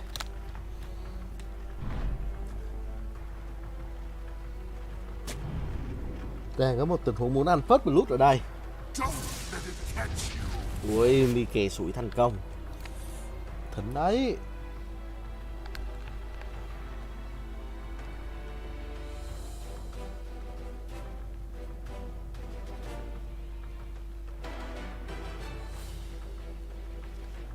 Seconds to battle.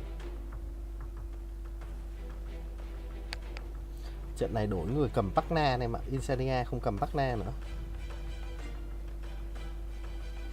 Insania lại cầm Enchant.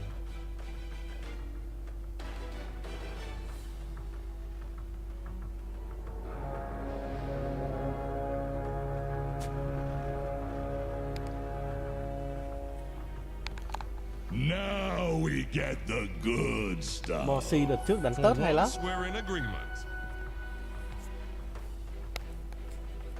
Vẫn là mỗi team 2 rune thôi. Má tôi buồn ngủ vài trường luôn á.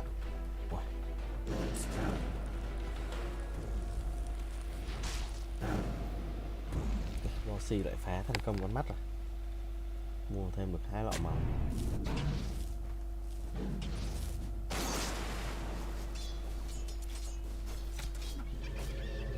Trên này thì tofu đã phải TV về rồi. Please.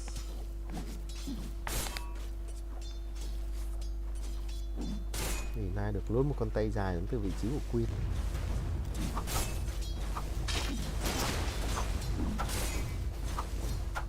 Đi xa lần này cầm Queen ra làm kèo trên rồi, nhưng mà Bossy vừa kết thúc được cái mạng của Dirachio. What the fuck? Tôi thấy Dirachio chết là thấy hơi ngọng ngọng rồi đó.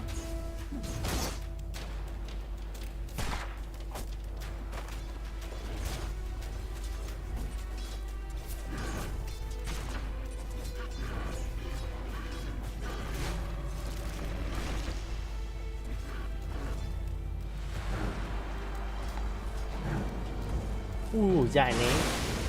Xong Celery trông như là chết ở đây. Có một cái kill. Bossy khá là khó chịu. Bossy level 2. Bossy càn luôn cái lane này rồi.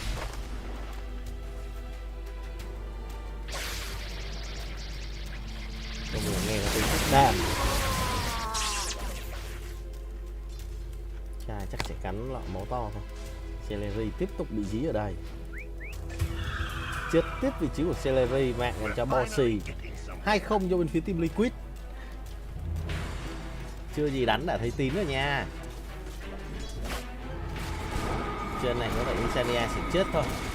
Còn Insania vẫn chưa chết. Tình huống bật hồi máu được.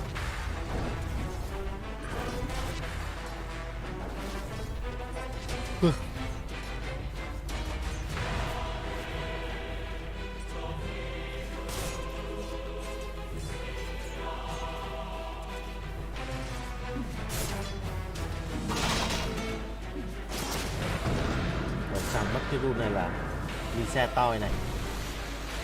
Ngọc. Vâng, Lisa không đi lấy cái rune pha vừa rồi hơi cay. Radiant's middle tower is under attack.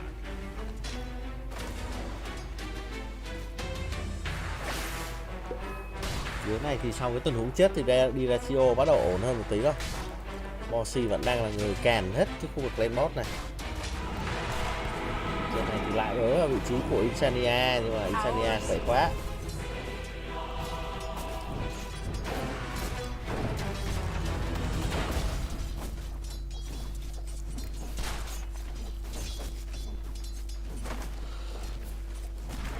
Liquid có con bài tủ Luna đánh cũng khét thật.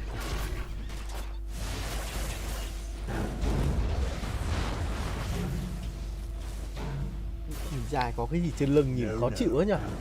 Bị cọc đâm xuyên à? Trông nhìn đau đớn quá vậy.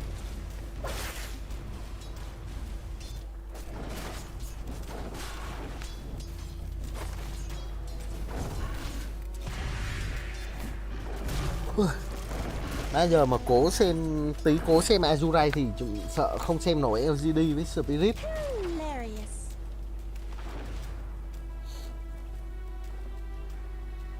Trận nào cũng hay hết.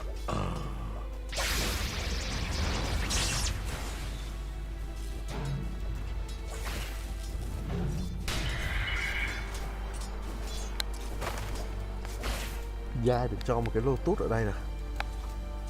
Bên mid thì kèo là cân, Dina nhiều hơn đến từ vị trí của Queen. Đã chọc đầu thật. Radiant's courier has been killed, swallowed up by a bigger fish, and then by me.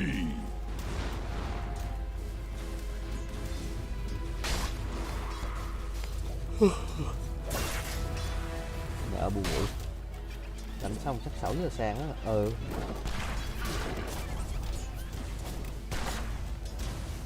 Cái gì mắt đã hoa có mẹ mà. Fanboy nổi đây. Má không được xem, tự nhiên sáng mai nghe tin dữ Azurai bị loại chắc tôi buồn lắm.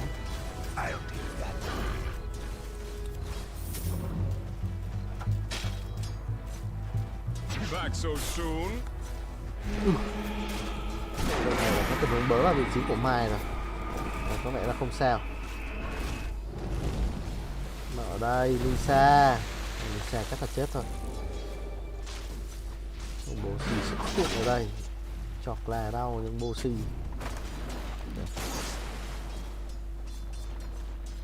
đang là 2-0 rồi với team Liquid. Hai team trận này đánh bó cẩn quá.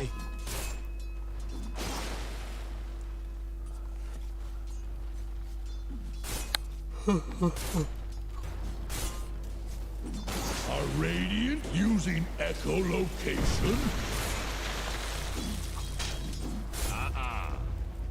Đang muốn ăn trụ ở đây.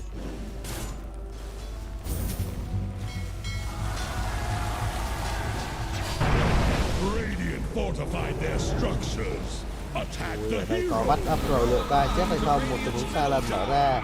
Lisa vẫn khá trâu, mình nghĩ Bossy sẽ là người chết ra. Không, vậy là sẽ lùi về thôi. Không ai chết trong tình huống vừa rồi. Dire have the spyglass in hand. Trên này thì Mike có một mình đang bị bớ, rất may có một cái Lotus. Bây giờ ai buộc phải lùi về khi mà Insania cùng với Bossy đã di chuyển lên khu vực lên top rồi.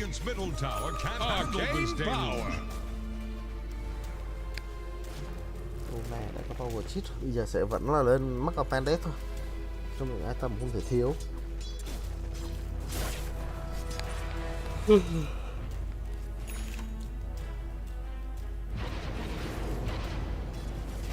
Bây giờ là phải có di chuyển về ăn cái room chứ không chắc buộc phải di chuyển về không. Vẫn đang muốn bắt Diracio ở đây. Ơi khoai nhưng mà Insania xuất hiện rồi. Diracio đang bị vớ, Diracio bị xoáy ngược về. Nhưng mà Queen lại xuất hiện đây, Queen có lăn ban. Dài ăn một tình huống lăn ban. Dài là không sao cả, Insania chắc nó là người chết ở đây.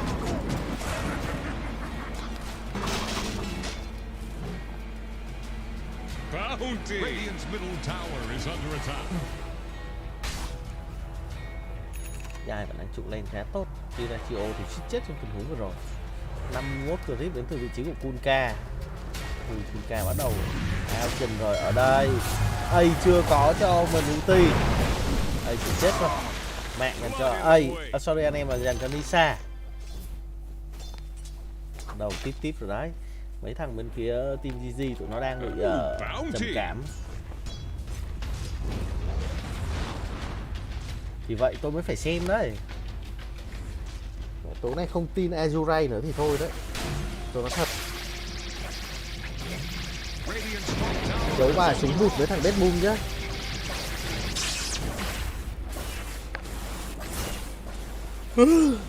Đã không ngủ như vậy ta. Dire's middle tower is under pressure. Trên này tiếp tục vị trí của A. A đang không có gấu. À không, gấu đang bớ phía sau. Mike. Gọi là Mike vẫn chạy được.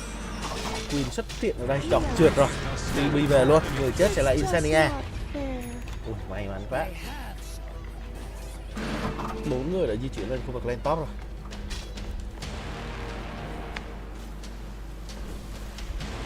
Thằng Queen nó hết bài nó lôi con Mango ra đánh đó mà.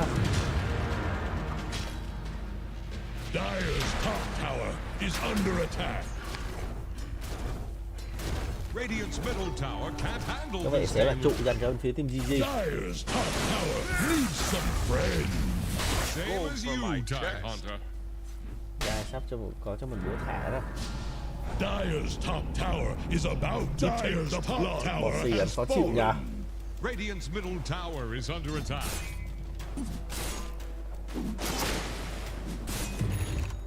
My eye. Bottom.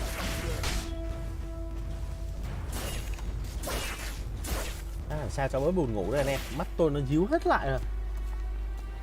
Mọi hôm mình cũng không có thức khuya mấy. Radiant's middle tower can't handle this deluge. Tầm này hay là xem game ít nói lại chút nhỉ.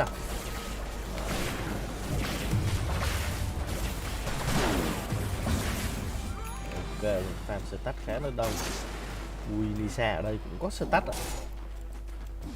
Công nhận mấy ông này đánh sướng, lúc nào cũng có stat hết. Chỉ việc vào và hút thôi.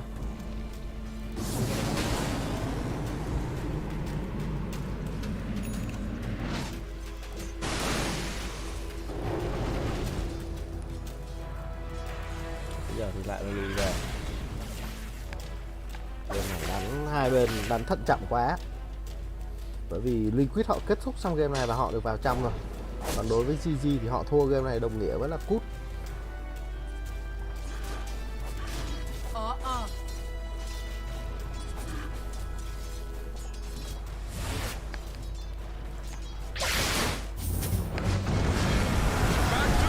Đây rồi. Không kịp lan man nhưng mà không đủ đam khi mà hai support được ra hỗ trợ vị trí của Queen rồi. Xong Lisa ơi. Lisa đang bị gấu đuổi. May quá có cái Rooney Lucian ở đây. Queen có một tình huống lăn băn rồi vị trí của Kunka. Có ra vết mở ra ở đây. A là người nằm xuống. Anh Bùi nó quay cam ngu thế. Đất vị trí của Queen lại. Queen với chúng tôi. Killing spree dành cho vị trí của Bossy. Bắt đầu thấy có những rạn nứt đến từ vị trí của team GG. Chắc phải làm được cà phê thật. Tôi càng uống cà phê càng buồn ngủ ông ơi. Tôi uống cà phê từ lâu. Ý là trên chỗ tôi là xứ cà phê mà. Uống cà phê nhiều khi nó bị quen nữa. Radiant's Khi middle uống nó không hết tower buồn just ngủ ấy. keeled over.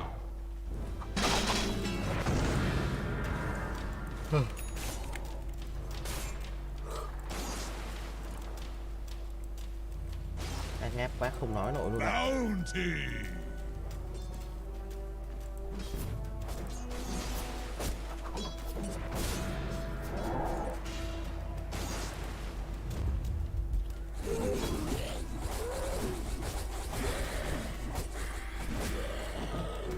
Radiant's bottom tower is staggering. Like a drunk sailor. Sợ mốc 3 người đến từ bên phía GG. Muốn bắt ai đây? Radiant's bottom tower faces a stiff win. Có vẻ Luna sẽ là người được chọn trong tình huống này rồi. Ui, rất may là vừa farm xong luôn đến từ vị trí của Mike. Nhưng mà Clip lại gần ra. Lộ, ui Mike.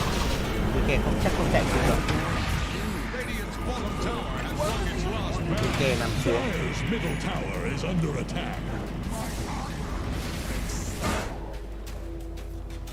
Đây vẫn đang dòng nhá. Xenia ok. Đang lên cho mình cái power cheat. Dire's middle tower is drowning. Radiant think fortification Làm bóng lên từ đường này. Bây giờ thì Queen. Queen lại chết rồi. Một tình huống farm rất là bố láo ở rừng của đối phương. Thằng Queen này cút ra rõ ông ơi. Mấy thằng GG này đánh cái gì? Ăn 130 cái bây giờ thôi. Lúc nào chả tí ai mới là chân ái.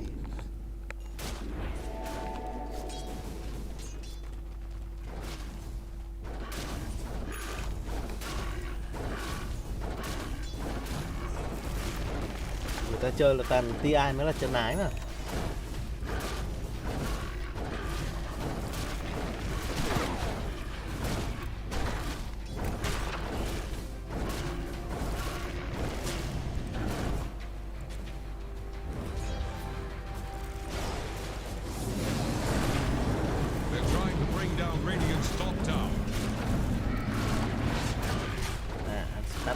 Dire's middle tower is drowning. Radiant's top tower is on the rocks. Dài. Sorry anh em. Đây là Nisa cầm Kunka, tôi quên. Lại cứ dài dài nhớ sang game trước rồi.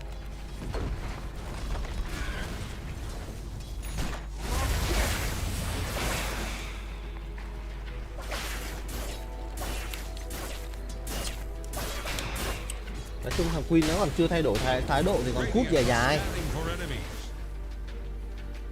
Bị scan trúng là đi ra Chio ngửi thấy cái mùi gì đấy. Đang ngửi lẹ thật luôn đấy. Chạy một mặt về luôn, đéo có farm cũng gì.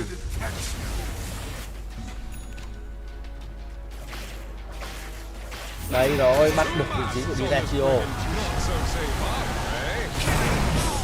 Bắt cái bộ combo này khó chịu nhờ. Hề luôn, anh em có trông cái bộ combo cay ông ích lại đặt nước xong rồi bút cái đi Griffy vào, nhưng mà ở đây Mike xong thì ôi Queen lăn đi thành công nhá, may cho mày đấy. Ý thì chết, Enchan đi nai trụ thành công. Giờ cố gắng lui ra. Ấp từ vị trí của Thonus ấp trứng luôn ở đây rồi. Có công viên nước nhưng mà Nisa ở đây không còn BKB nữa. Sau đây anh em là không còn ulti. Một tình huống Jason không cần thiết khi mà không còn tàu. Họ bỏ lại 2 mẹ. Dire's top tower is under attack. Một cái tình huống mà đuổi theo không cần thiết. Chất Azurai chất bao nhiêu hả? Chờ tôi một tí. Ủa ông không chơi hay sao mà không xin chán? Ui, bò xỉ chết luôn rồi. Liquid đánh kiểu gì vậy ta?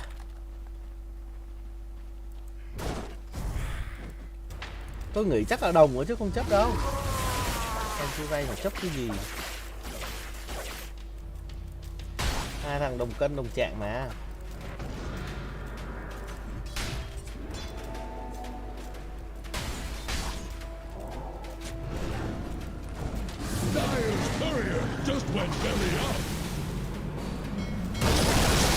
Đây rồi, có ra vết thêm một cái tàu cập bến. Combo là đẹp đến từ những team Liquid mà vẫn chưa ai chết cả. Ảo thật đấy. Đây là bây giờ là muốn giết con gấu. Phía sau Celery với Tofu chết, tiếp tục là vị trí của A. Bây giờ chỉ có một mình vị trí của thanh niên Queen là về được. Wow, combo đẹp thế.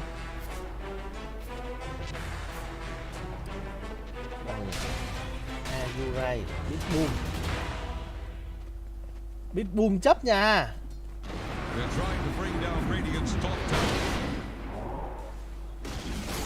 Bitboom chấp 7,5.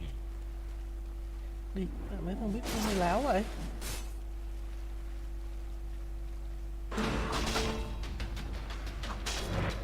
Chuẩn là chấp khoảng 5,5 không ạ?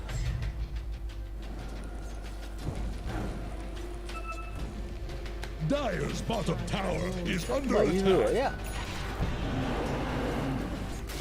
Thật là Bitboom.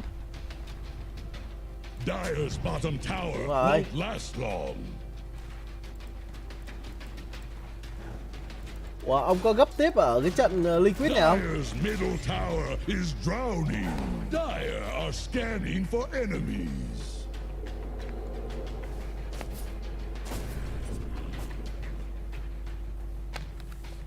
Có à? Ok, chúc ông may mắn. Mai cứ hút đậm đừng quên tôi là được. Thép này là thép đến thứ bao nhiêu rồi nhỉ? Thép này là mới lên khoảng tầm nếu mà win thép này là lên 700 mấy rồi.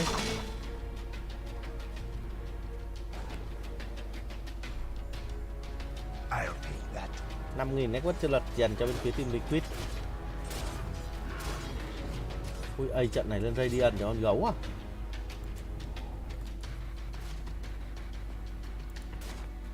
Dire's top tower is about to take the có vẻ quyết blood. định bỏ trụ đến từ phía team Liquid khi mà họ không còn skill to nữa. Rồi bây giờ sắp sửa có skill to lại rồi này. Dire's middle tower is under attack. Không muốn đánh rồi anh em ạ. Họ sẽ bỏ cái trụ này thôi. Luna chưa lên Manta mà quyết định là để lên cái BKB trước.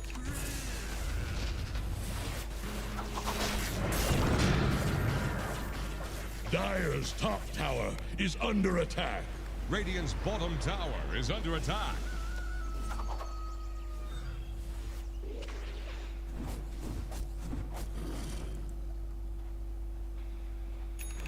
Ok, sắp sửa có BKB rồi. Giờ phải có BKB mới đánh nhau được. Đi ratio buộc phải mở BKB TP. Vâng, sức cho một cái mỏ neo ở dưới chân.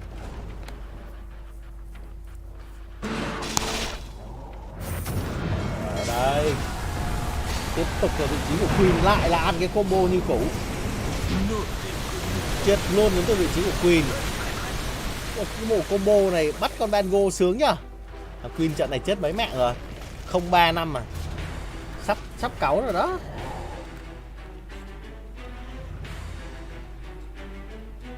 Có vẻ như bây giờ sẽ là ăn luôn Rosan đến từ bên phía team Liquid thôi. Họ mất Bango rồi.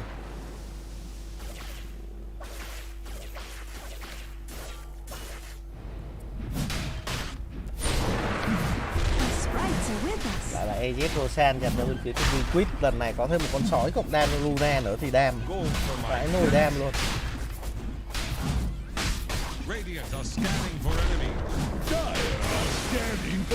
Đam to hết nhỉ.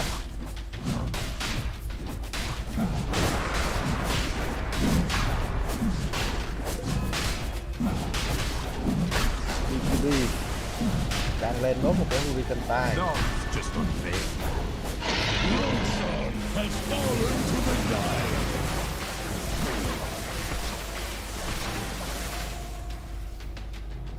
Xét lên cho vị trí của Tofu. A little something extra for the effort.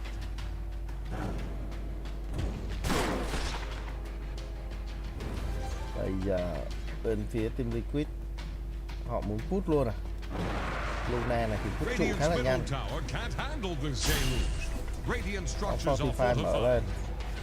Đây có lẽ là cái Fortify cuối cùng rồi. Khi mà trụ 2 khu vực lane bot của họ đã bị mất. Đấy luôn con sói tăng à.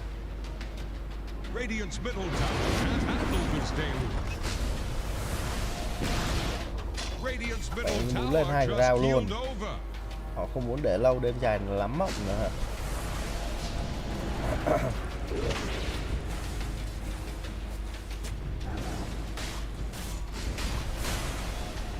Họ quyết định put top, put bottom chứ không phải là mid. Bởi vì ở đây đang còn một cái xe bắn đá. Bây giờ thì tôi vẫn chưa biết giết Mike kiểu gì. Dire's top tower is under attack. Đi ra chiêu bị đẩy ra ăn nó cất rồi, có bật BGB hay không? Rồi xong, nhưng mà ở đây Nisa được phọt đi. Cần có người cứu Nisa, Nisa chưa có BGB. Nisa không kịp thả tàu luôn rồi, một tình huống chết khá. Cô đến từ bên phía team Liquid, what the hell. Ôi, chết sạch ở đây luôn ạ, team Y à. Giai vẫn quyết không sử dụng ra vết.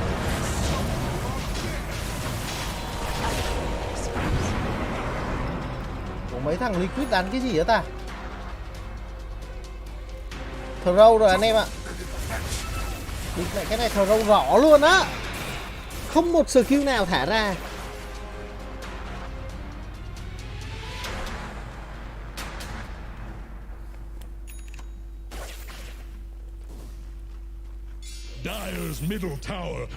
Tất cả còn nguyên bộ skill ạ.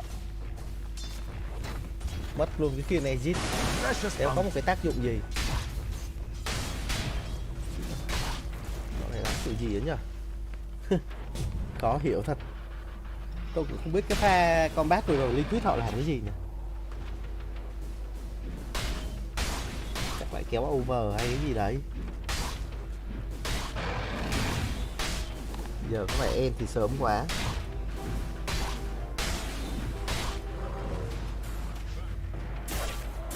Đánh cái pha combat vừa rồi bật mắt vãi đái, còn đéo ai thèm xả cái skill gì nữa.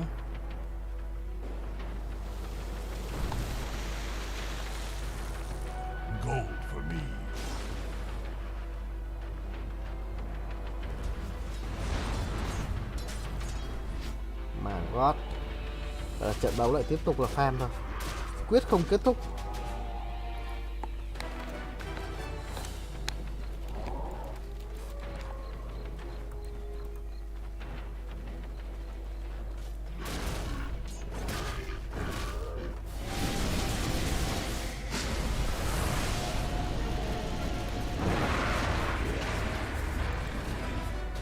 Chịu thật sự.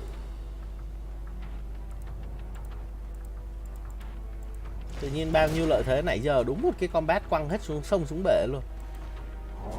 Tôi cũng không biết bọn Liquid này nó đánh kiểu gì nữa. Nhưng mà cái pha combat vừa rồi tôi cho rằng là không thể nào chấp nhận được. Lại là một tình huống bớ và một chính của Queen. Mà lần này thì không được như ý rồi. Queen đã có sạc. Đây rồi, thả luôn họ neo lại, nhưng mà ở đây đi Ratio mở luôn cho mình BKB lên. Ulti ra từ vị trí của Luna vẫn đang đấm, bây giờ mới có BKB. Ra vết vẫn chưa được mở, bây giờ buộc phải lùi về. Rồi sao? Đi kè chết ở đây rồi.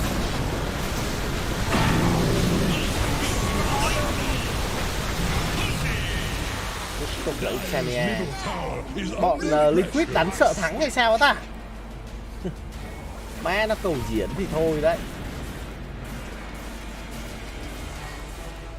Bọn Liquid nó sợ thắng. Chắc chắn là như vậy rồi. Chứ không thể nào mà có lợi thế mà chúng nó quăng như thế được. Bây giờ thua ngược luôn.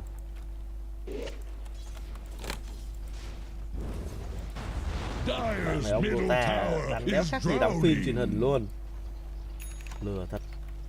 Radiant better raise a defense for their bottom tower is about to flounder. Dire's bottom tower. Bây giờ là hơn 3.000 cái quất chân lật dần ra bên phía team GG rồi. Mẹ mày thứ Dota dơ bẩn rồi. They're running full spread at Radiant's bottom barracks.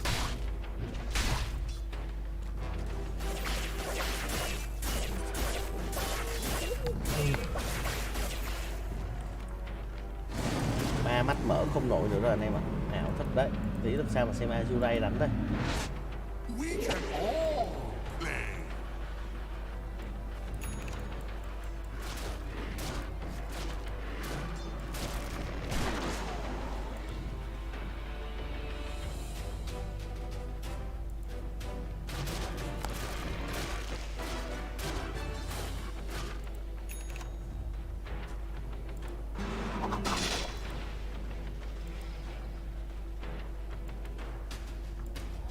Dire's bottom tower won't last long.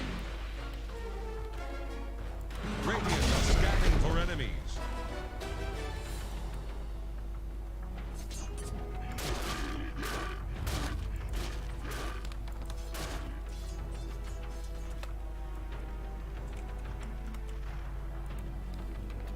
Dire are scanning for enemies. Radiant's middle tower is under attack.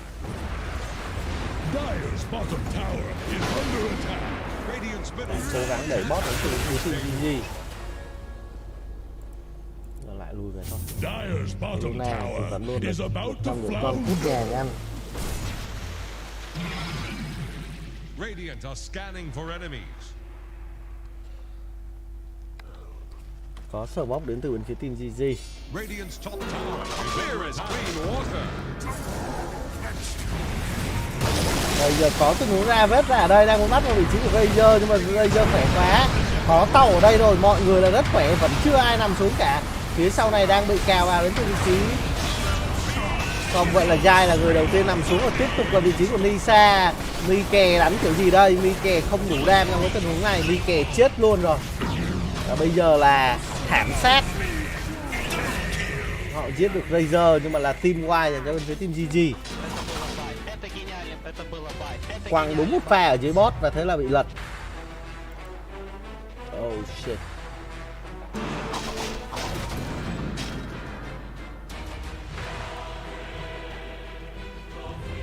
Dire's middle tower is under attack. Dire structures are fortified. Dire's middle tower is under pressure. Dire's middle tower has fallen. Mẹ cái thằng Liquid này chiến thắng tới đít rồi, xong rồi đánh như mấy thằng thiểu năng. Chắc là cút ra anh em ạ. Để cái bọn GG này lấy lại tinh thần thì tôi nghĩ chắc là Liquid không thở nổi.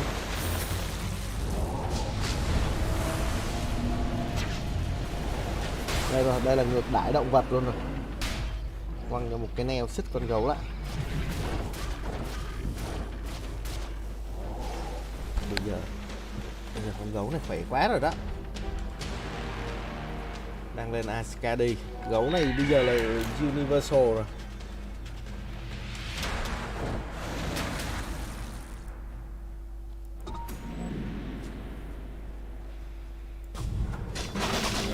Bounty.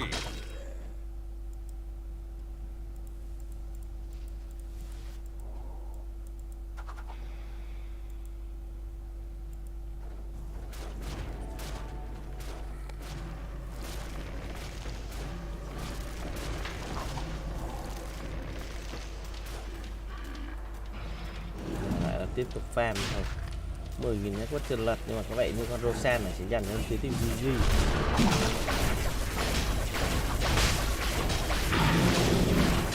Con này sẽ cấp lại đã quá trễ rồi.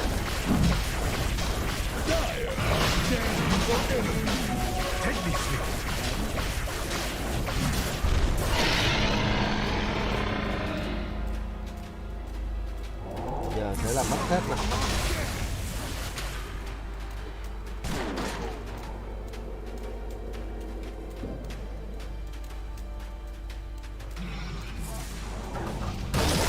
Có ra vết ở đây, vị trí của Phoenix bị Ansetan.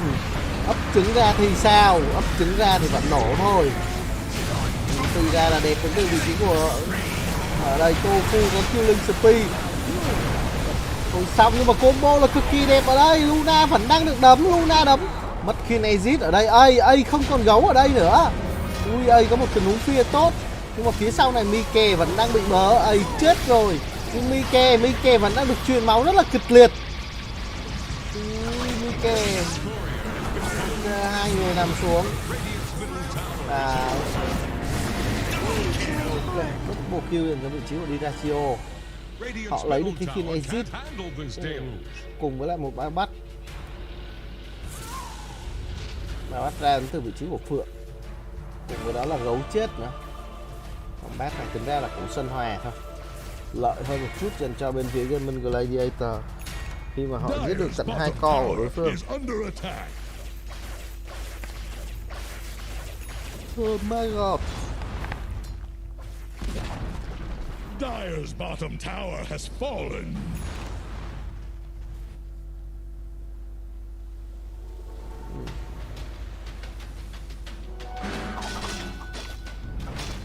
Má muốn xem Azure lắm mà chắc không còn sức lực luôn nữa anh em ạ.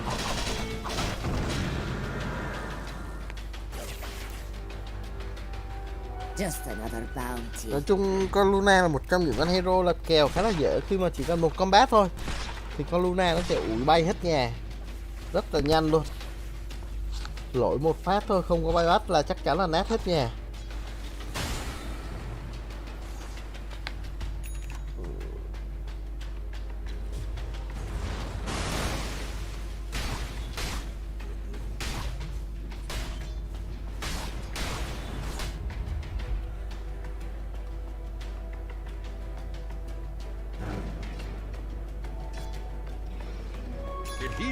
The salt sea air. Bây giờ người bị động ở bên phía team Liquid. Ui, chắc xong trận này tôi cũng phải xê sủi thôi. Mà sáng mai được xem anh em ạ, yếu lắm rồi đó. Dạo này già cả rồi, thức khuya không nổi nữa.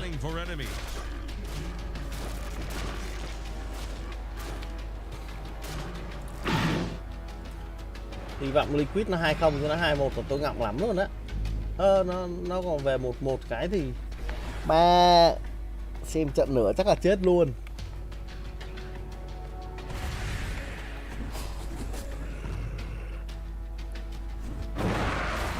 Có ai dành cho vị trí của gấu rồi.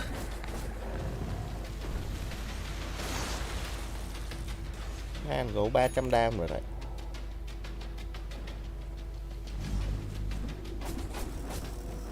Dire's top tower is about to take the plunge. Bây giờ lên 2 gram chắc. Thế Liquid vẫn chưa có ai về đét.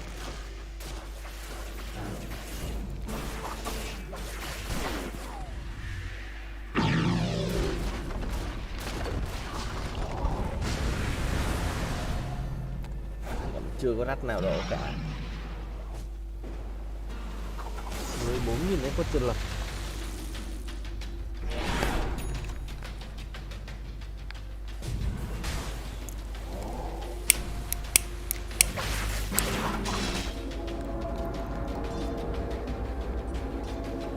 Tình cảnh y chang như lúc nãy luôn.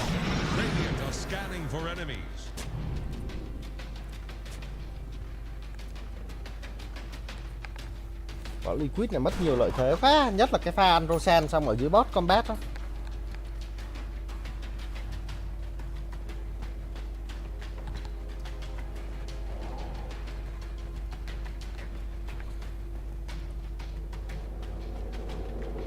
Vậy như là một muốn găm khu vực bên bot. Hiện tại thì không có ai bên phía team GG ở bot cả. Dire are scanning for enemies. Oh, it's quite nice actually.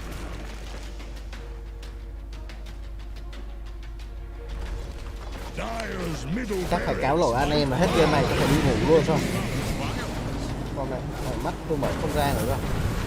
Nói là ngọc tham luôn.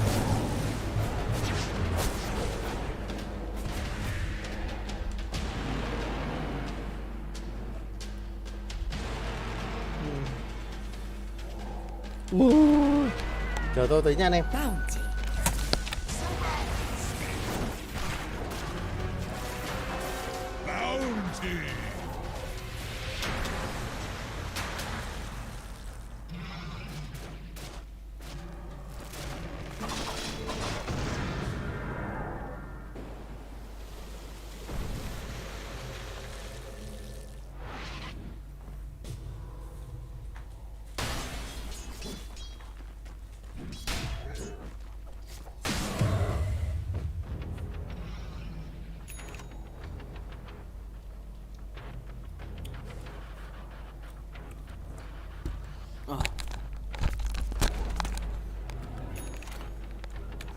Làm long Red Moon này. Hút 10 điếu thuốc một lúc là tỉnh này. Hoa. Không nghĩ sao vậy? Tôi bắn cả nửa gói rồi đấy.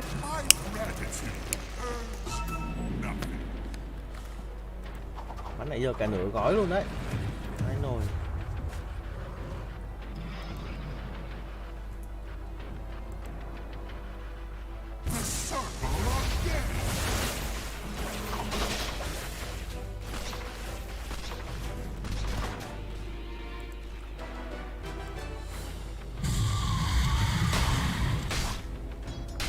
Vẫn đang cố gắng đét thôi.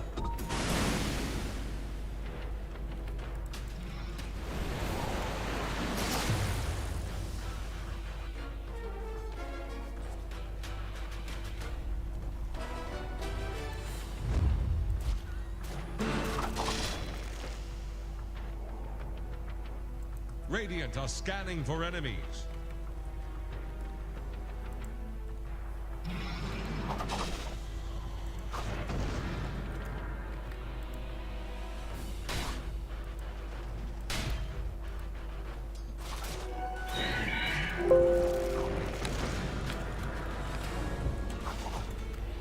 Má hai bọn này đánh thì lại dây dưa thế nhở?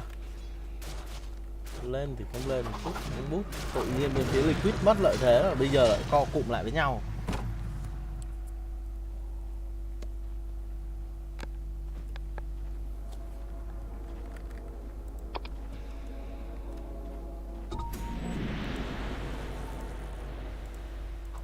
Liquid đã mất nhiều lợi thế quá.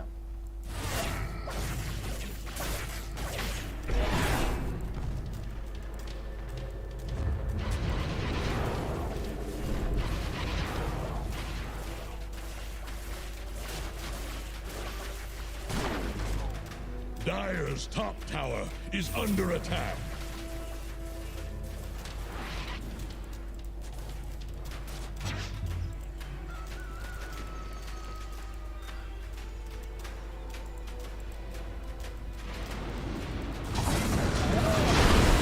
Ở đây có combat to rồi, dài. Còn dài vẫn đang được đồng đội hỗ trợ ở đây, cố gắng là lùi về. Dài bờ lưng đi thành công. Ở đây tiếp tục là có ulti ra từ vị trí của Razer. Mike đang solo với vị trí của Razer. Mike chết luôn rồi. Razer không có MTB nhưng Razer quá khỏe. Có lẽ đây sẽ là hai endgame thôi. Bây giờ mới có một tình huống ra vết, Razer vẫn chưa chết.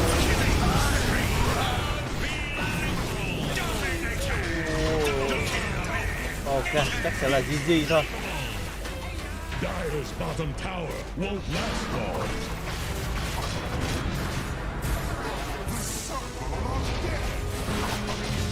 Dire's bottom tower is about to flounder. Dire's bottom barracks. GG thôi. Bao nhiêu lợi thế mấy ông Liquid tổng quăng hết sau một combat. Tiếc nuối cái gì nữa mà chưa côn GG. Giờ lại có game đấu thứ 3 rồi.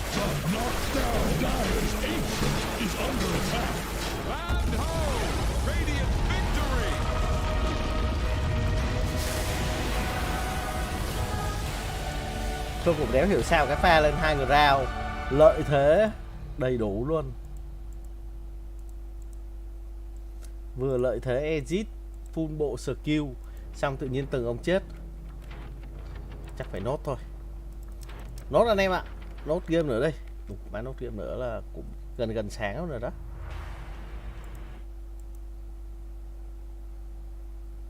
Now it was Liquid who had the early lead. Oh, yeah. They tried to hit the high ground. They immediately lost control of the game.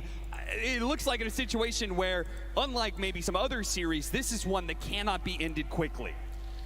That's a high ground push that's going to haunt you years from now, right? Like, what happens in that game if we play it slower, go for a Roshan fight, or just take that fight better? Because that is a fight Liquid can win. But damn, did they get punished on that choke point. All right, what are we going to be taking from this moving into Game 3? I mean, what do you feel like was the winning factor for both of these teams and their victories? I mean, honestly, I want to say it's probably going to slow down because I feel like a lot of times at TI, when teams go for these fast lineups, they fail the high ground, something goes wrong. they tend to go, okay, let's just pick a little more scale, play it a little more conservative, play to our wheelhouse. Maybe this third game is going to go the distance, so we don't want to fall behind in that regard. Both teams have failed with that tempo push, right? So that's something that's going to be in the back of your mind. But again, we are seeing some of these tempo heroes come out and played in a scale way like the Lone Druid for Ace this game. So it's not necessarily about the heroes, it's about when you're taking these objectives, how you're taking them, and making sure you're disciplined about it. Well, we can leave the rest of the analysis to the brilliant minds on panel heading into Game 3. I'll make sure that I ask them all the questions about why Gaming Gladiators won this game number 2 and why we're seeing a game at number 3 in this series. Matu, you wanted the Pugner and the Luna for Liquid. They ran a similar strat to what they had in Game 1, and that was a win, but it didn't work for Game 2. It looked good until it didn't. So, got Aegis, tried to push high ground bottom, didn't quite work out. I mean, that was terrible. Nothing else to say about that. It's like, you tried, you failed. I feel like you shouldn't close out games like this in this patch. Like, you should take the advantage, retain it, farm the map more than the enemy does, and then when you're absolutely certain you can take it, you take it. What was a factor of that uncertainty, Aoi, that they couldn't close out that high ground push and that it failed so miserably? I'm not too sure if they didn't know that Quinn hit his level 15 in Ace timing, but I think that was just sort of them pushing into Gladiator's strongest timing. I think even if they didn't go high ground there, like Gladiators were going to look around the map for a fight, and it just happened that Liquid sort of gifted it to them. That is a bit unfortunate, and from that timing, Liquid being set behind, was there just no space for them left in the rest of the game, Effie? I think the fights afterwards for Liquid just went unfortunately. Like this one that's playing right now, they ravaged the Razor, but they couldn't quite kill him before he could BKB and turn the fight. Like, if they managed to burst Dyrachio here, it might have looked very different for Liquid. They could have won it, but they just fell short on the damage. And later on, we saw that there was this one fight where Luna's BKB got forced before they could actually engage in any kind of fighting, so they chased Luna into the high ground. There's a beautiful wraparound by Ace, and Gaimin just found the good fights when it looked really bad for them. I want to talk more on the Razor because, Marty, you were given the good, the bad of what heroes were. And Razor's normally a bad hero, but you said even a bad hero in the best game can look good. And it looked great. I mean, it was amazing. If you find a one Razor hero, one Razor game during the whole tournament, it was definitely this game. Good performance, just going for the catch-up Midas. Lane didn't go that well, but in the end, like, this hero essentially counters like all 3 cores on Liquid, and it showed in the late game. Yeah, especially when Razor got to that really critical point in the game where he had Satanic and the Refresher Orb, so if he wasn't getting burst down in these fights, he was BKBing, using the Satanic, refreshing, BKBing Satanic again. Like, it became a very big hurdle for Liquid to burst down this Liquid, because every time they want to take the fight, they have to commit all of Enchantress's mana pool, they have to commit the Luna BKB. Kunkka does the, the bulk of the team fighting when the Rum buff is up, and Razor just outlasted all of that. Is this what you wanted to see, Aoi, for game number 2 in Gaming Gladiators? You're a little bit worried about how they were looking at the end of game 1 and walking into the booth for game 2. No, for sure. I think it shows the resilience that they've shown all year. That's why they won all the majors and all these tournaments. I think something that really interests me right now is I feel like in game 1, Gladiators sort of had this game and they sort of threw it away. Game 2, Liquid sort of had this game, they threw it away. And it shows that, like, the amount of pressure on these teams at this type of tournament, sometimes it makes you do things that you look back on and you're like, oh, what was I doing? But it happens all the times, even to the best teams. And that's what really excites me for game 3. I'm excited for it as well. Marta, do you want to talk about the Lone Druid, Ace's Lone Druid? Do you want to hype it up a little bit more? Of course, Lone Druid, best hero ever. I have no bias. I never played that hero myself. Double good, as I said before the game, and it turned out to be triple good, quadruple. I mean, just bring it on. Keep piling it on, just keep multiplying it. Exactly. Oh my god, I'm so happy. Look, we might be seeing it in game number 3, but before we get there, Gaming Gladiators, they clawed a win in this series. It doesn't mean that we're going the full distance. We'll be going all 3 games. So let's know a little bit more about Gaming Gladiators. Gaming Gladiators versus Evil Geniuses. Definitely a very interesting game. Also the start felt a bit off, a bit shaky. I don't know if it's like nerves, pressure, or just the setup feels a bit off. The first 10 minutes were like a bit all over the place. We tried to get through with like our usual communication, how we do things and how we want to proceed. They're going to try and go on Ace here. The Bristleback try and shut him down early, and they do just that. Because and Panda pick up a counter kill. It didn't really work out, and eventually the game got stretched into a really long game and eventual base siege. So you've seen EG be very patient about holding the high grounds going in these late games, right? It Rồi, anh just em looks thử like hết it's rồi. gonna be a marathon. We tried to Còn go ai high chiến đấu ground game and bao? the task kicks coming in, willow shooting, there's like some earthshaker, dawnbreaker, so whenever you get too close, you get super smashed. I think we felt like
needs to learn a real hero. Okay, take it easy. That is not good team chemistry. I don't know. That's not great. Teams seem a little bit combative here, but everyone loved the inside the pod segment, so we're getting inside the head right now. Yeah, there's got some big heads on this team, but no worries. All right, guys. Well, before we get into that final game on in this arena, ladies and gentlemen, are you ready for your game 3 one more time? Ladies and gentlemen. They seem pretty excited out here, my friends. Pretty excited. Back to you. I'd say that's a pretty overwhelming response on a game number 3 between Liquid and Gaming Gladiators. Matu, you've been in positions before where you guys have your backs against the wall. You've been in that position. You got Blitz, you got Jabs, you got all 4 other players with you. What do you think is the conversation? Like, how, when you've been in this position, has the conversation piece gone? How positive is the environment? I mean, definitely there is some discussions to be had after a game like this. essentially just fumbling the game away in a manner that wasn't like really close. Like this high ground push wasn't close, so now you have to make the adjustments. Were the heroes bad or was the play bad? I would come to a conclusion that the play was bad. They did exact same thing that I scrutinized gaming in the first game as well. Like you played your lanes good, you played the early game good, but now the real Dota starts, and what do you do with that? You go high ground with Aegis, minute 20? No, you don't. In this patch, at least, you gotta wait at least 60 minutes. That's like the unspoken code of Dota 2 currently. Yep. Yeah. And you're doing all that in 15 minutes. You have to. I mean, you cramp it up a little bit, guys. We play like shit. Let's play good. That's it. That's the morale boost that you'd be giving it. But Ali, we talk about the lane domination. Martin mentioned it. Game 1, it was all for Gaming Gladiators. In game number 2, it was for Liquid. So we've seen the efficiency in lane here. This is the rankings for this TI. And we're seeing no Liquid players, but Quinn is up there with 0.89. What does this mean? That's a good question. I'm hoping production is telling me in my ear because I don't know this stat either. It's like their chance of winning the lane, or is it like how many creeps they get? Maybe it's how many creeps they get. Ramsey actually got 90% of the creeps in the. That's crazy. I'm waiting. You just got to keep talking while we're waiting for the information. Creeps to denies, maybe? I mean, efficiency could be a lot of things, but I would assume if it's a stat that can be measured, it's creeps versus denies. Let's just assume it's that. Mình đi ngủ luôn nhỉ? Let's assume that. Mẹ anh em xê sủi hết rồi. I think there's not much for Liquid to talk about after game 2. I think it's something that would be really healthy for them to do is say, oh, we threw game 2, so what? Like, we're still in this best of through. All our practice is already done for us. All our learnings are already done for us. We just need to put into performance what we practice. They can reset like that. I think they were like on an upward trend throughout the games. They came back game 1. They looked really good game 2. If they can just pretty much ignore that this misplay happened, then I think game 3 will look good for them as well. There's some hardcore pros on this team. A loss like this won't phase them. I mean, they've been here countless of times. You know, Zai, like, played more pro games than I did, so like I'm somewhat of a veteran and like just brush it off. Let's go game 3. The pure number comparison of how many games these players have played, how many times they've worked out on this stage is immeasurable. But Evie, we saw a similar strat for Liquid coming out, at least in the Pugner and the Lunar, maybe not so much in the rest of the supporting cast. Would you like to see them triple down on that, I should say? Or is it like, okay, it was a tough win for game 1 and it was a tough loss for game 2. Maybe we look at something else for game 3. And I think just approach the draft as it unfolds, honestly, because there's nothing in Liquid's draft that I would look at and try to change. Like Matthew mentioned, there was some issues with the play there, but honestly, I can see why they did it. They had such an insane net worth lead at that point in the game, and sometimes you're just in that side of the map and one of your players goes, guys, I think we can go high ground, and you just follow suit, right? But I do think the Luna looks great for them, the Pugna looks great for them. They wouldn't be bad at all if they ran it back. Whereas Game-In, even though they just won game 2, I think they definitely need to adjust the draft that they just played, because even though both teams in that last game were trying to make equal amounts of moves, Game-In was just getting out-farmed, right? I saw Game-In make smoke plays. I saw them use their Phoenix. I saw them rotate with their Pango. It's not like they just sat there and did nothing, but the Tricore of Game-In could not out-farm the Tricore of Liquid. The Tricore of Liquid just racking up net worth, even though Game-In was making moves, so they need to correct that. I still think they need to fix their late-game scaling. All right, well, the tempo was the question coming into this series. If Gaming Gladiators were able to hit the same style that they did against Nouns yesterday, and it's already been answered in these 2 games, so how much do you focus then on lanes for themselves, Aoi, and drafting, or that late game? I think game and lanes are important because they're very comfortable for the position that they usually end up after lanes, which is a bit ahead. Something that I think they need to look out for is I feel like they've been playing with a bit of desperation. I mean, the fight that made them lose the lead in that game was when they chased a Tidehunter like 1,000 range into his tier 2, got 4-man ravaged and meteor hammered. This is not a play that you usually see from Gaming Gladiators. So I think they should sort of think back to their practice, like what makes us the most comfortable so we can perform at our own peaks. It would be important. I think for them that is having a... Có game rồi đó hả? Azurai bét bom chuẩn bị đánh à?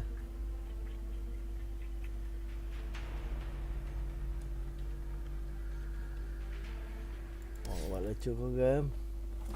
Hay đi ngủ sáng mai xem nhỉ? Chắc đi ngủ thôi, Black kết rồi. chịu không nổi rồi.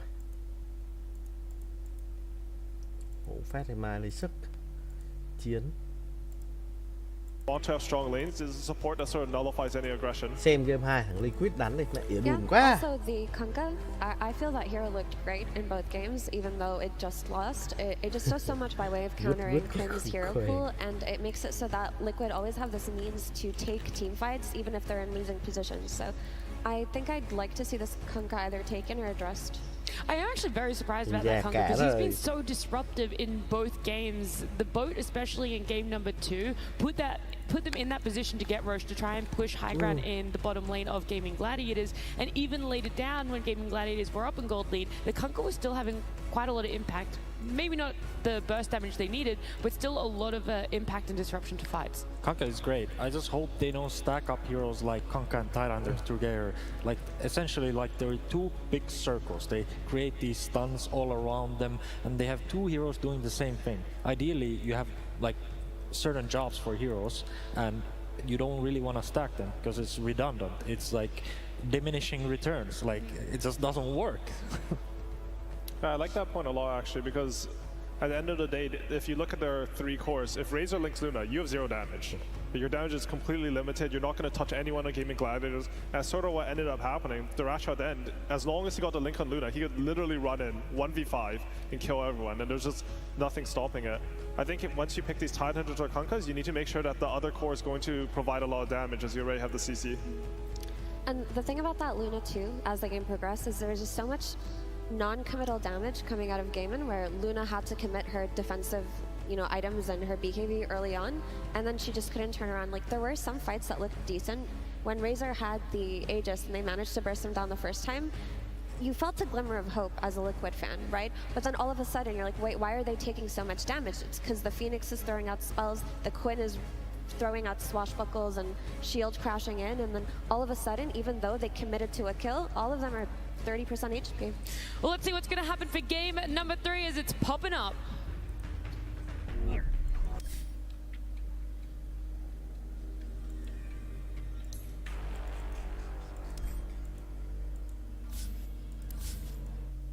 Các bạn lobby not foul nhỉ? Happy that we got a game number 3 between these two teams. It would have been a bit of a disappointment if we saw either one eliminated in a 2-0. So they're one apiece right now. A lot lies on this game number 3 if they're going to be able to keep their run alive in TI-12. TI-12.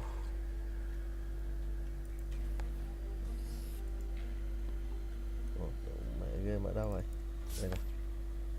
Oh my god. Team Liquid's turn to ban. Cái này đánh cảm giác nó không chai hát tí nào nữa. 10 seconds. 5 seconds remaining. Here's the Radiant ban.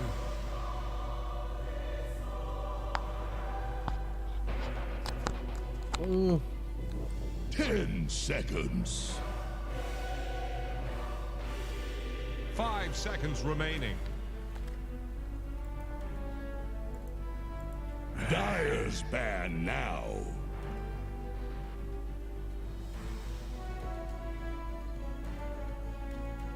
Ten seconds. Dire's turn to pick. Radiant's turn to pick. Tegna.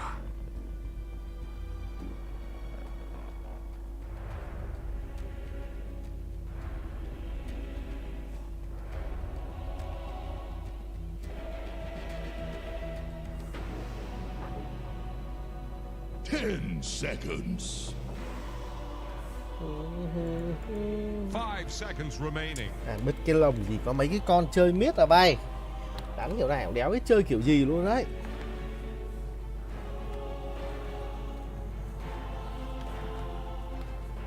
Mẹ xem chán thật, đéo có bài vở gì mới cả.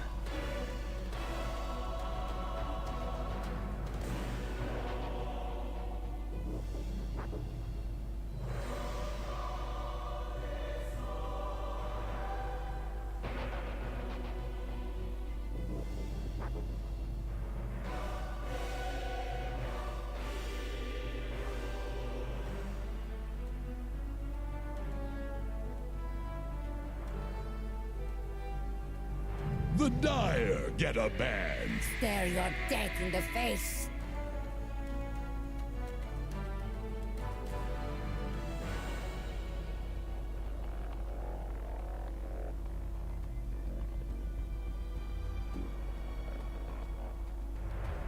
Ten seconds. 5 seconds remaining. The dire get a ban. Radiant's turn to ban.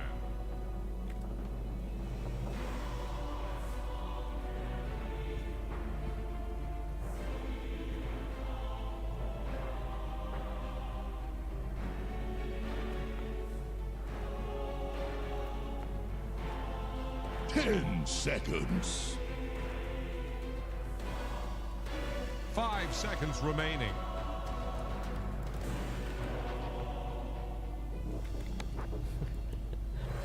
Còn mẹ là hai ông này nhìn mẹ ban đứt cái game độ má, trông nó chán vãi lên luôn.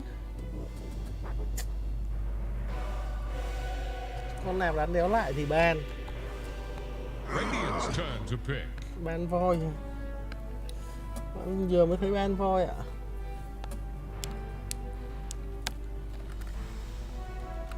Để tụi nó ban bứt tí đi nha anh em. Fuck.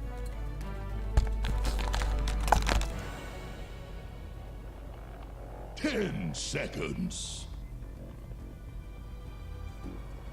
5 seconds remaining. Dire's turn to pick. Weaver.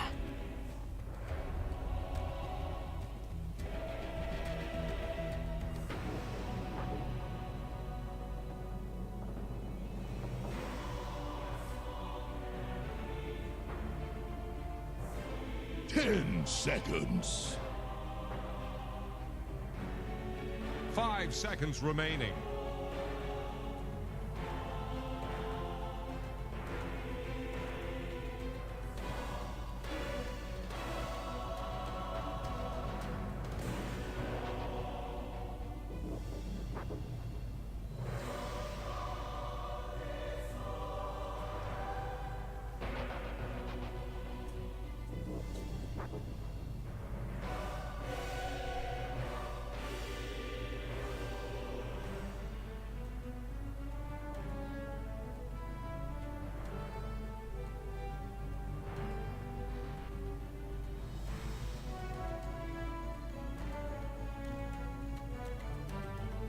Dire's turn to pick. War Chief.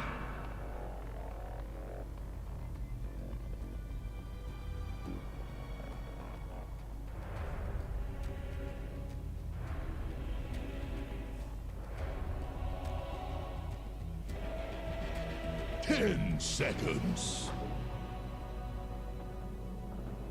5 seconds remaining.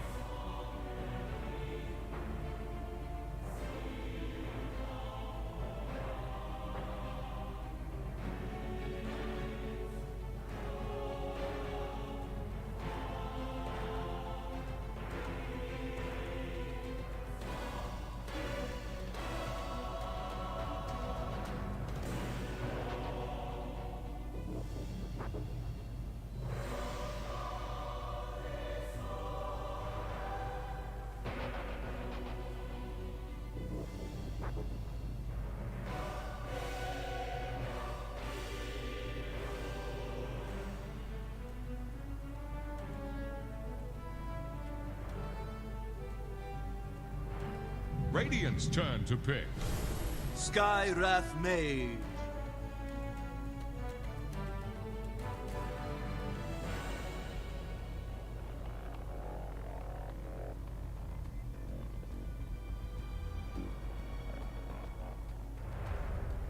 Ten seconds.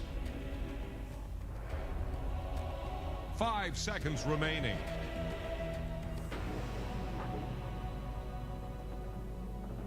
Radiant's turn to pick.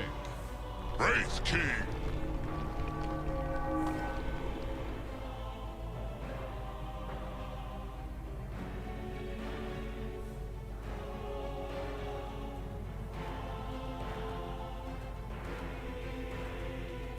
Ten seconds.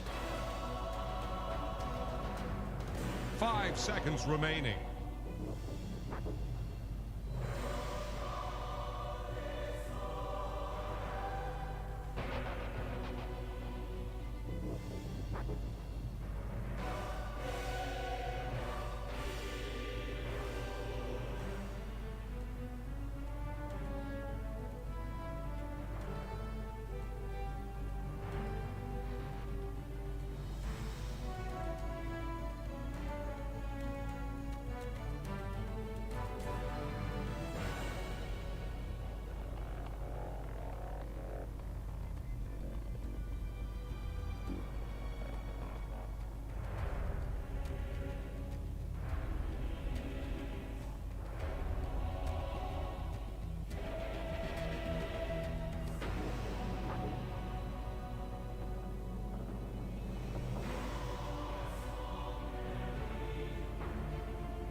Dyer's turn to pick. I speak for the trees.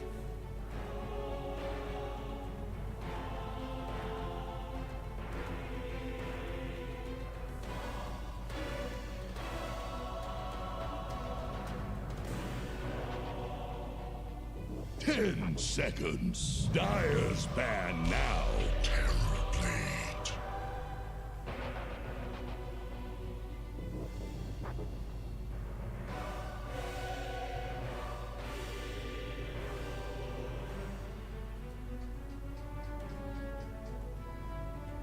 10 seconds.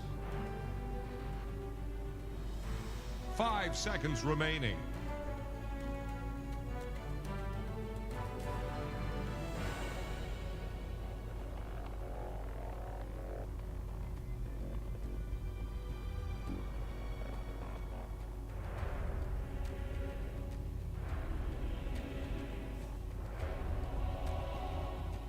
Radiant's turn to ban.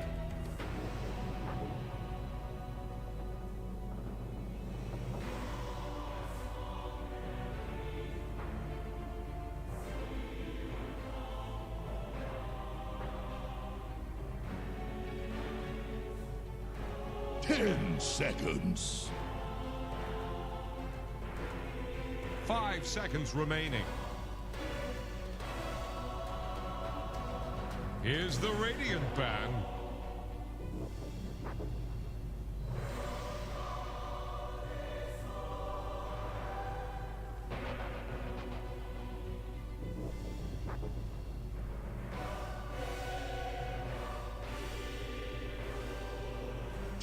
Seconds. 5 seconds remaining.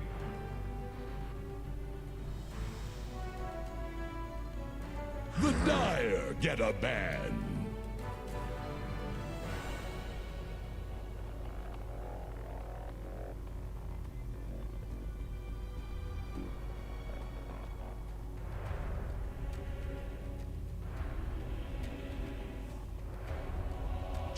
Seconds.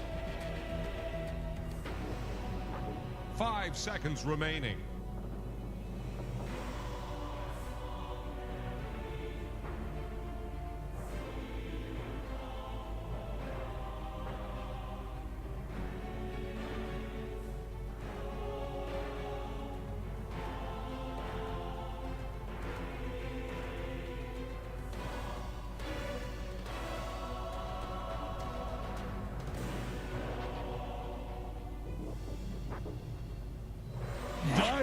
Radiant's turn to pick.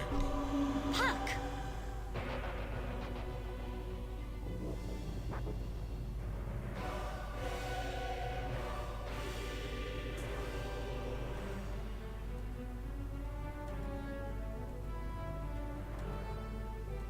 Ten seconds. 5 seconds remaining.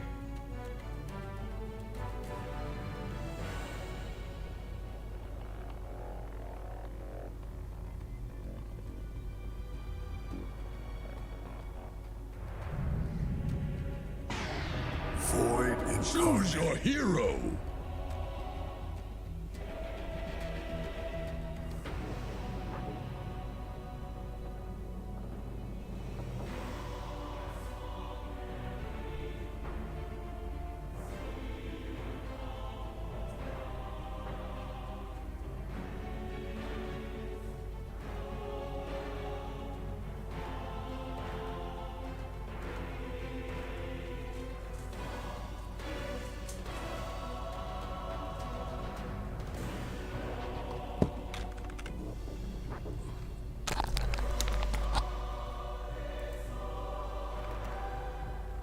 Ôi, còn được mấy anh em vậy mọi người? 10 seconds. 5 seconds remaining. Ấp này là all in rồi đó hả? Witkin ở plane. Ôi, Witkin mặc set này đẹp ghê luôn á.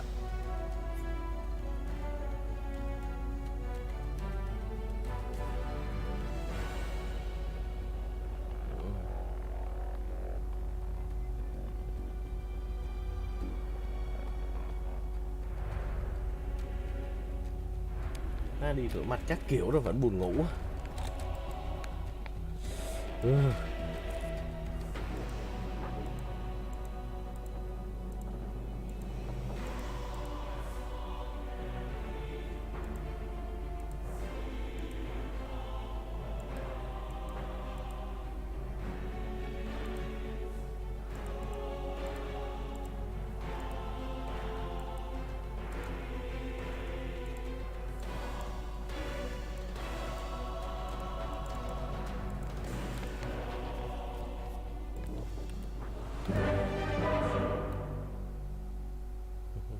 Bông hoa đấy. Lạ gì trời.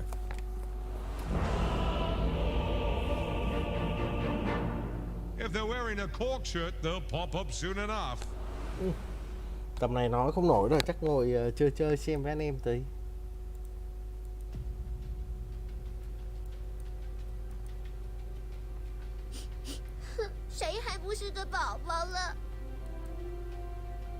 Adios, payaso. Adios, payasos.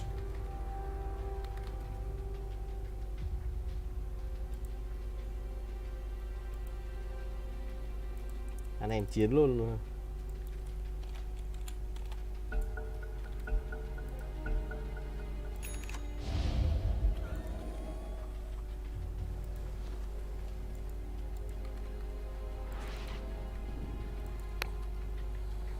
Rút lóc half full rồi.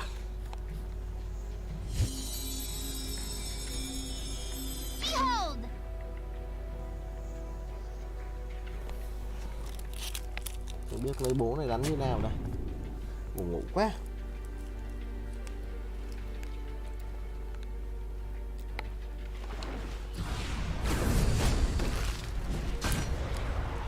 Bắt được vị trí của ai ở đây. Ai chết rồi. Mạng dành cho Luke luôn.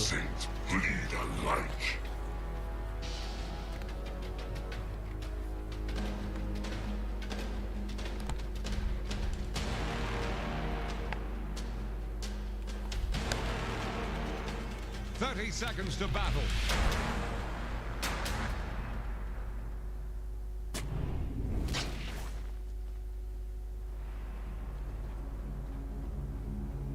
Mấy ông nội này thính thật luôn á. Đứng cảm giác có mùi gì là cắm luôn con mắt ạ.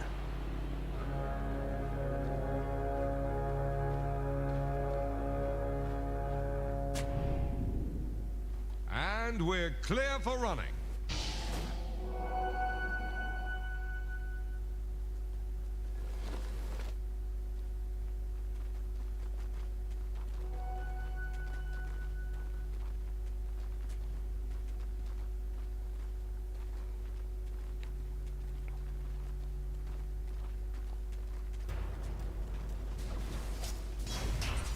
Kèo lên mid này, biết Nisa đánh kiểu gì đây.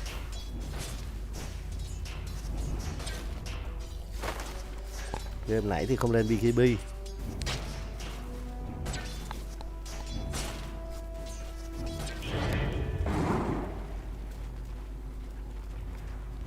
The choice is made.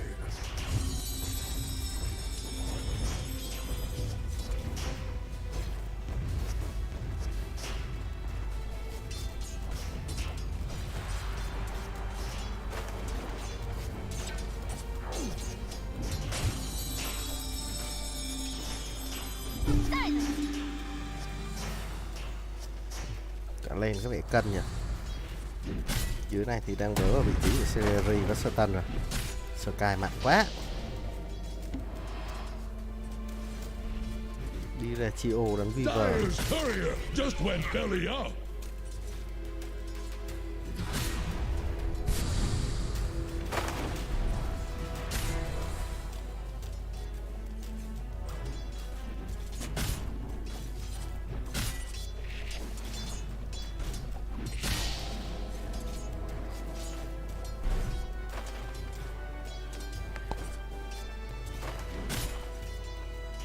Denied.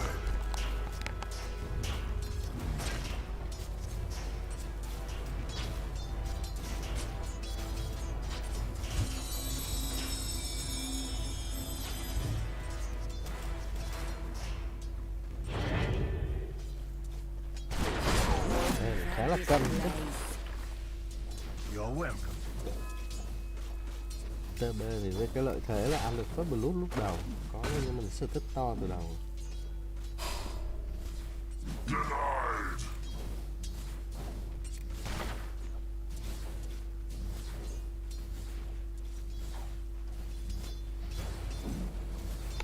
Giờ hai team bị vào cái thế gọi là sinh tử rồi. Mình nghĩ game đấu này sẽ đánh rất là thận trọng thôi.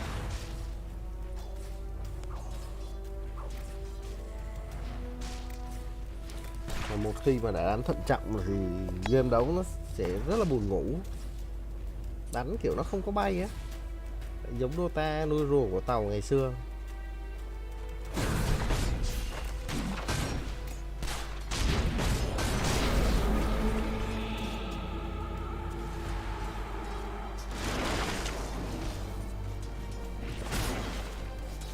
Ma tí sức đâu mà xem Azuray đây.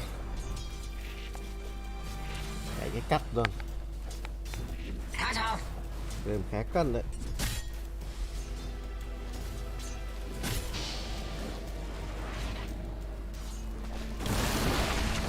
Xong ở đây ra chết rồi.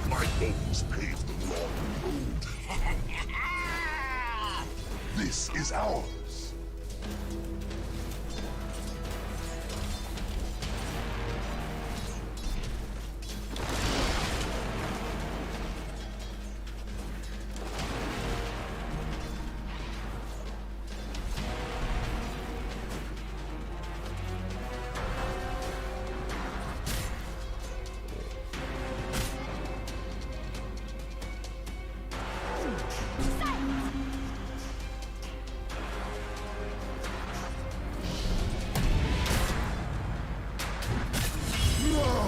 Gỡ được mạng nhưng mà bossy cũng chết.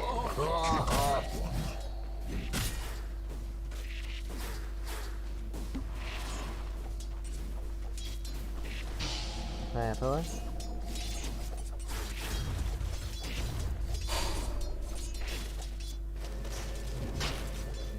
Đó, mình ra sạc lọ hơn cho vị trí của Park.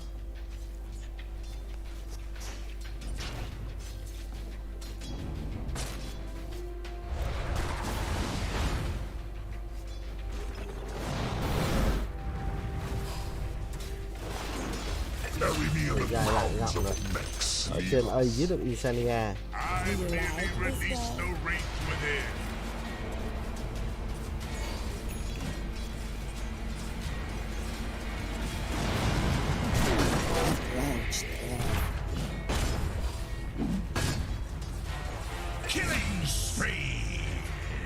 Tiếp tục có mạng cho đi ra Kyo. Tại bị Omen quá rồi.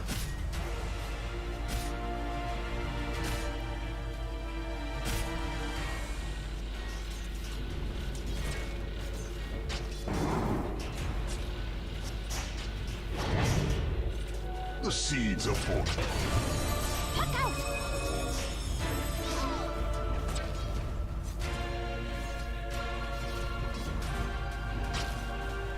A small adjustment. Con mẹ này, tôi suýt ngủ quên luôn. Vãi nồi thật.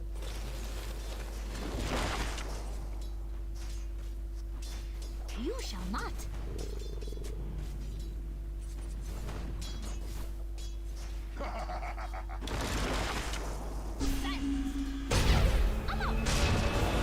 Ở đây Queen bắn chết được vị trí của Lisa luôn.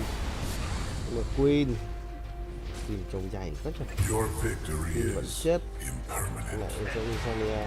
Double damage.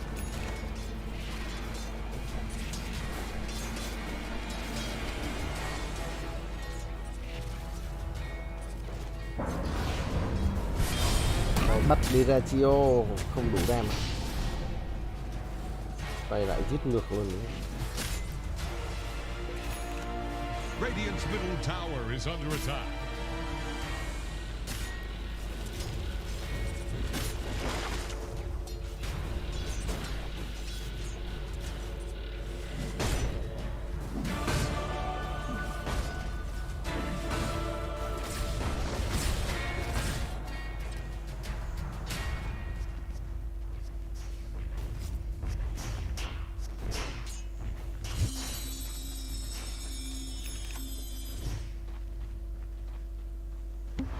was most welcome.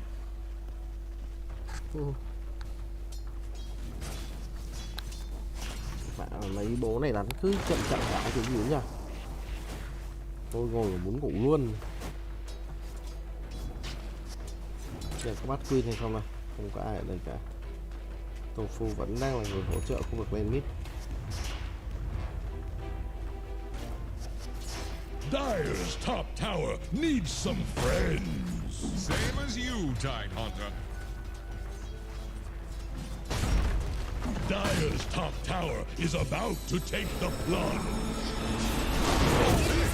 Dire fortified their structures. Dire's top tower is under attack. Lisa lại chết. Chắc là GG. Throw a line to Radiant's middle tower. It's Dire's top tower is about to take the plunge. Dire's top tower is gone.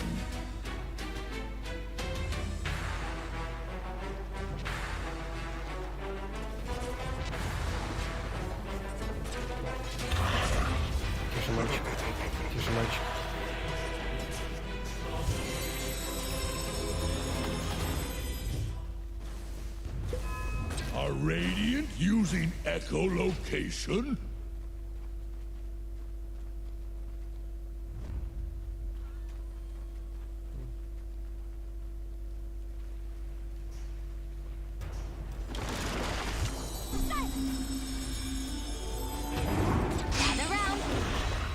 Bắt tí thì chết, tôi ăn sai lầm nữa.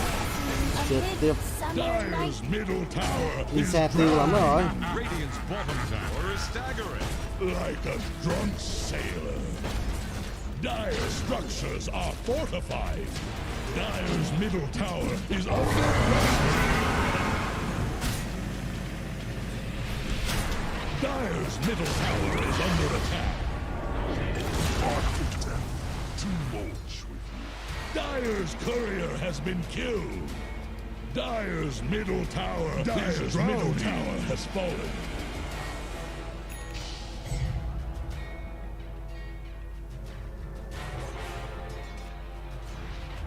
Тише, мальчик. Adios, payasos.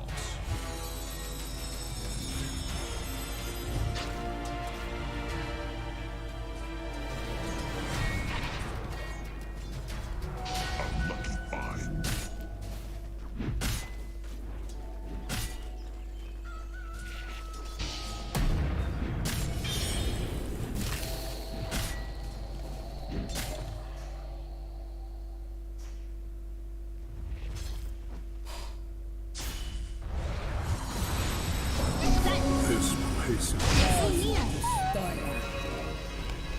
Để giết được vị trí của Tofu và chồng của nó cũng không ăn thua lắm.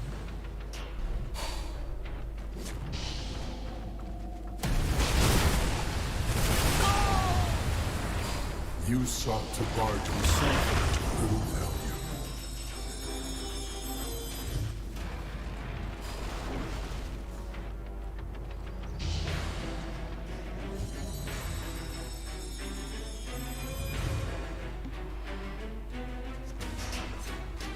Mẹ ơi, lại trôi mất người rồi. Mất người rồi anh em ơi. Sao không ai thông báo là buồn ngủ lắm rồi.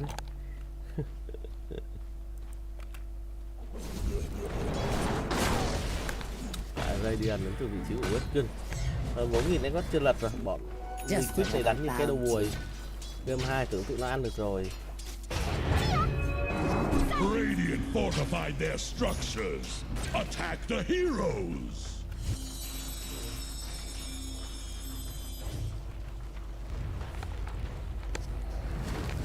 Anh em cho tôi nằm nghỉ một tí, xong rồi tí xíu nữa để làm trận Azurai cho nó chuẩn form. Bottom tower is about to flounder.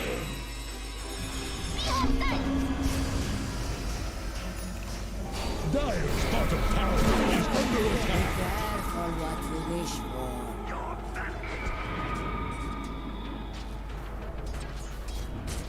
Dire's bottom tower couldn't withstand the tide. How is that? Dire's bottom tower won't last long.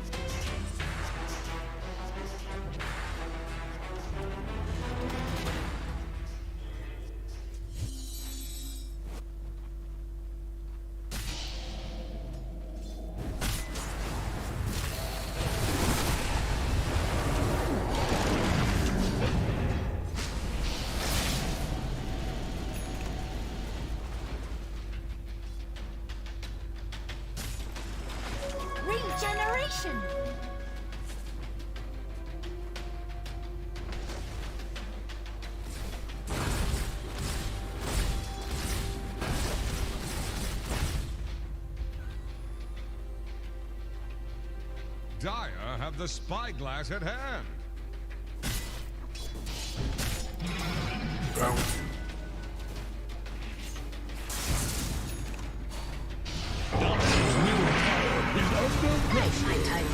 Chết nữa. Không, đó là mạng của Direcio.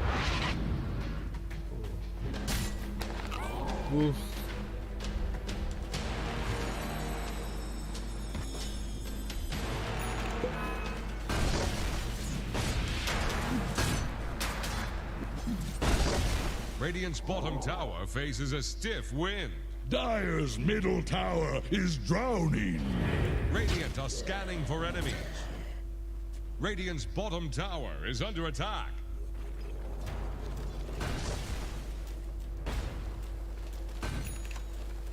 Radiant's bottom tower faces a stiff wind. Dire's top tower is about to take the floor. Chưa còn TB nữa. Dire's top tower is under attack. Radiant's middle tower can't handle this deluge. Dire's top tower is about to take the flood. Dire's top tower has fallen.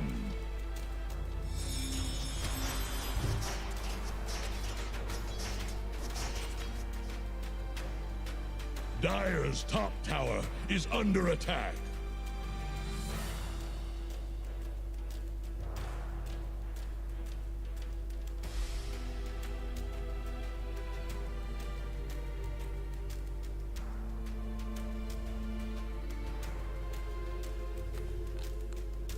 Lại bao à.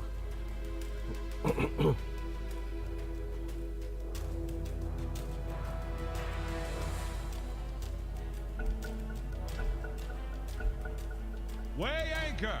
This game is on! Radiant's middle tower is under attack.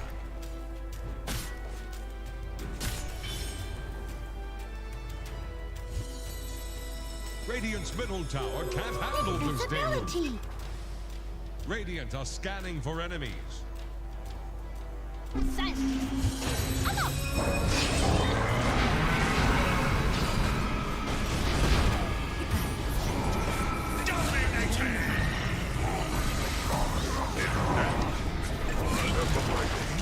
The entirety of your best death yet.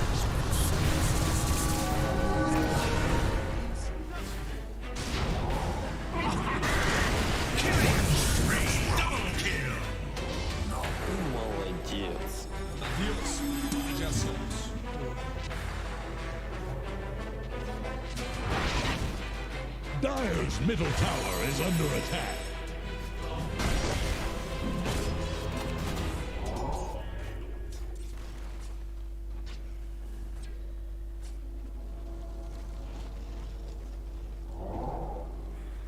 A golden thread.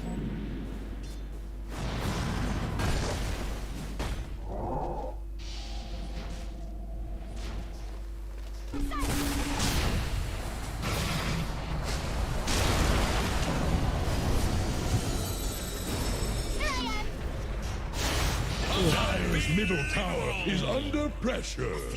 For my around.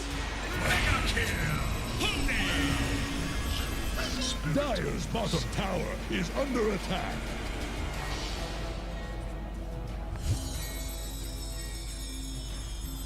Dire's bottom tower is about to flounder.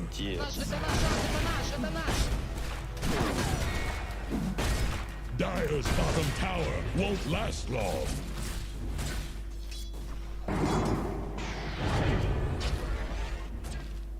Dire's bottom tower is under attack. Radiant's top tower is under attack. Dire's bottom tower is about to flounder.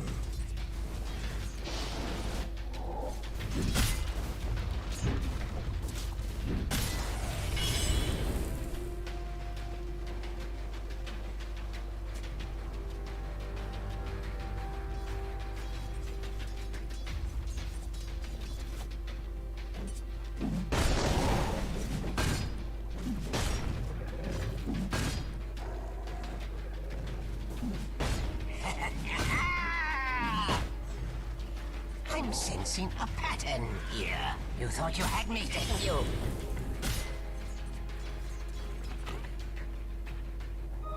Arcane power.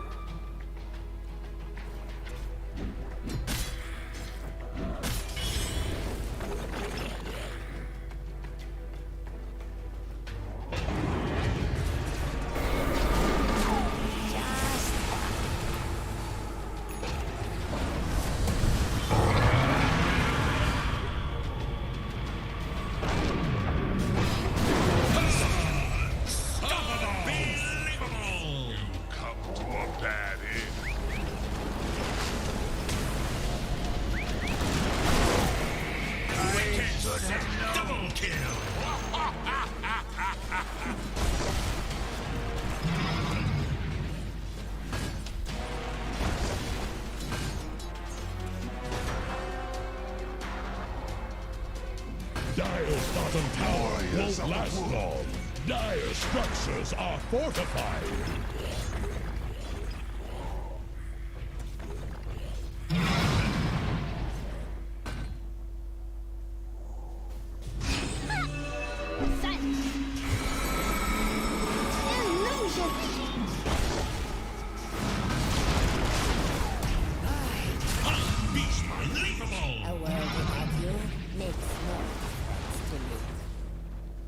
Đầu hàng thì gần bớt khổ đi với ông Liquid à. Mẹ để tôi đi ngủ luôn cho ông đánh như cái bò luôn. Nè, mở mắt không nổi được đâu. Thôi mai coi Black kết à.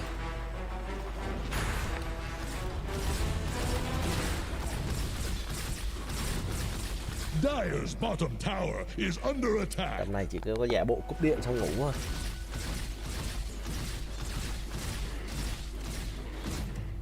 Dire's bottom tower won't last long.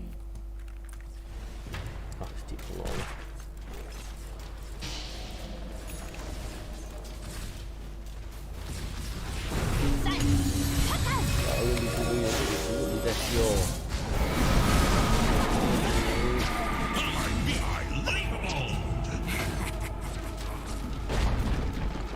Dire's bottom tower has fallen. Trông chán thật. Dire's bottom tower is about to flounder.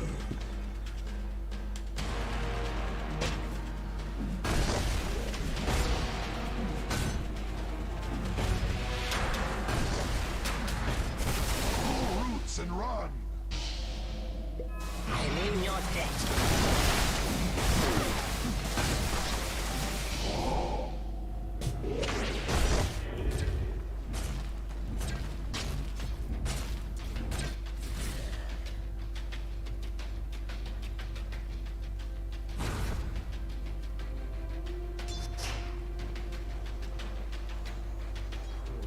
Radiant's top tower is on the rocks.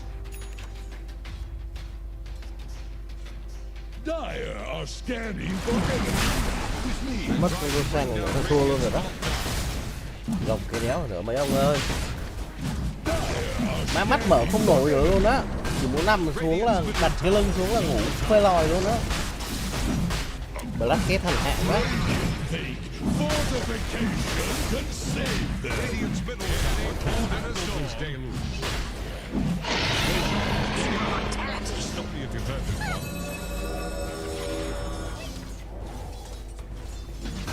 one. Black kết này có đi búp storm không?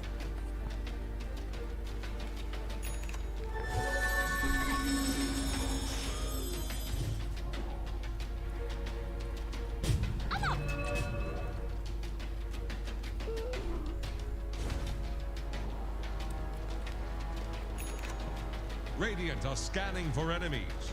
Sợ cái anti-social.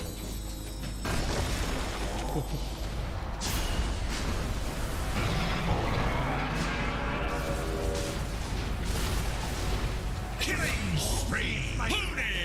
You've gone green.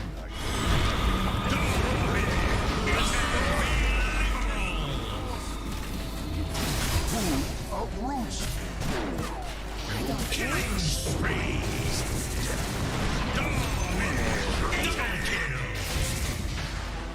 Шаманчик.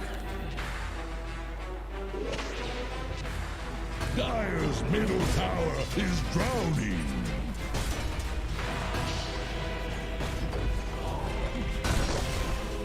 Dire's middle tower is under pressure. Dire's middle tower just got knocked down. Dire's middle tower is under attack. Chắc là end luôn rồi đấy.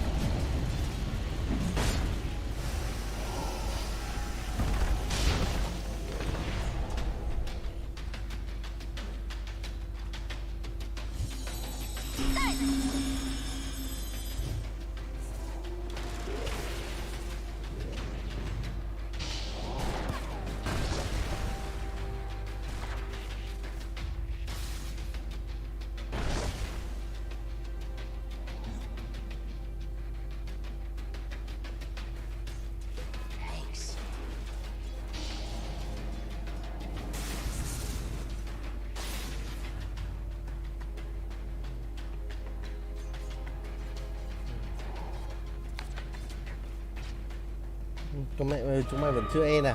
Holy fuck. End cái đi.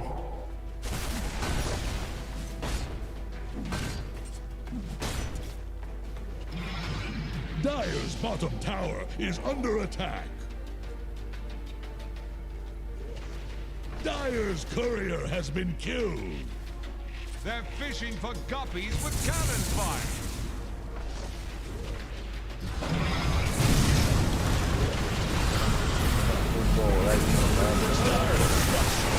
Nghĩ là pha này là tiền đề cho sự GG.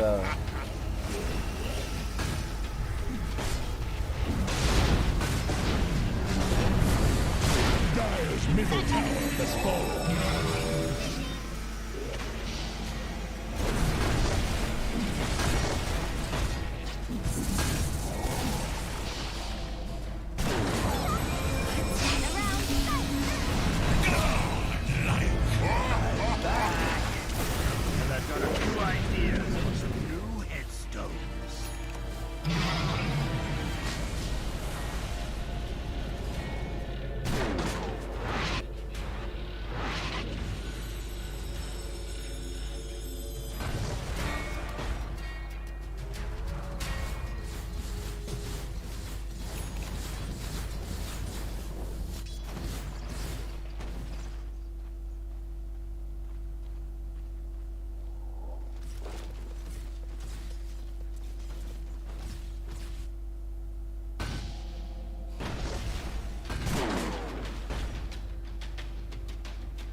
Dire's middle barracks have fallen.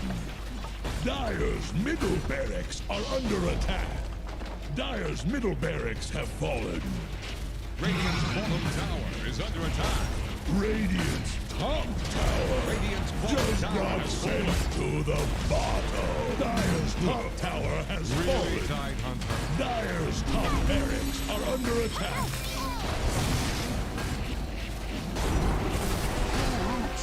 Waves are breaking against Dire's top barracks. Dire's top barracks have fallen. Radiant are scanning for enemies. Radiant's bottom tower is under Dire's attack. top barracks have fallen. Mega kill! Radiant's bottom tower is a still win. Xong cúp rồi đó. Cúp. Mang liquid chó ngu, mẹ tụi mày. Bứt luôn cắt 3 game đánh 3 trận Bắc nè. Chúng mày đều có con gì hay hơn rồi. Game thứ hai thì cơ hội win thì có, đánh cũng đéo đánh nổi. Dire's structures are fortified. They're wrecking Dire's bottom barracks. Hỏi sao 3 lần về nhì bây giờ. Cứ gặp bọn GG này là cúp. Bài vở thì mẹ có mỗi tí ỉa thôi.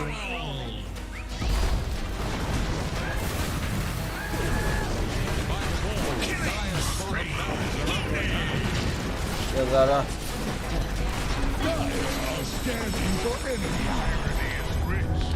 Rồi. Ngủ với anh em. 3 trận partner thì mẹ ốc chó đéo chịu được. Rồi, off cái này.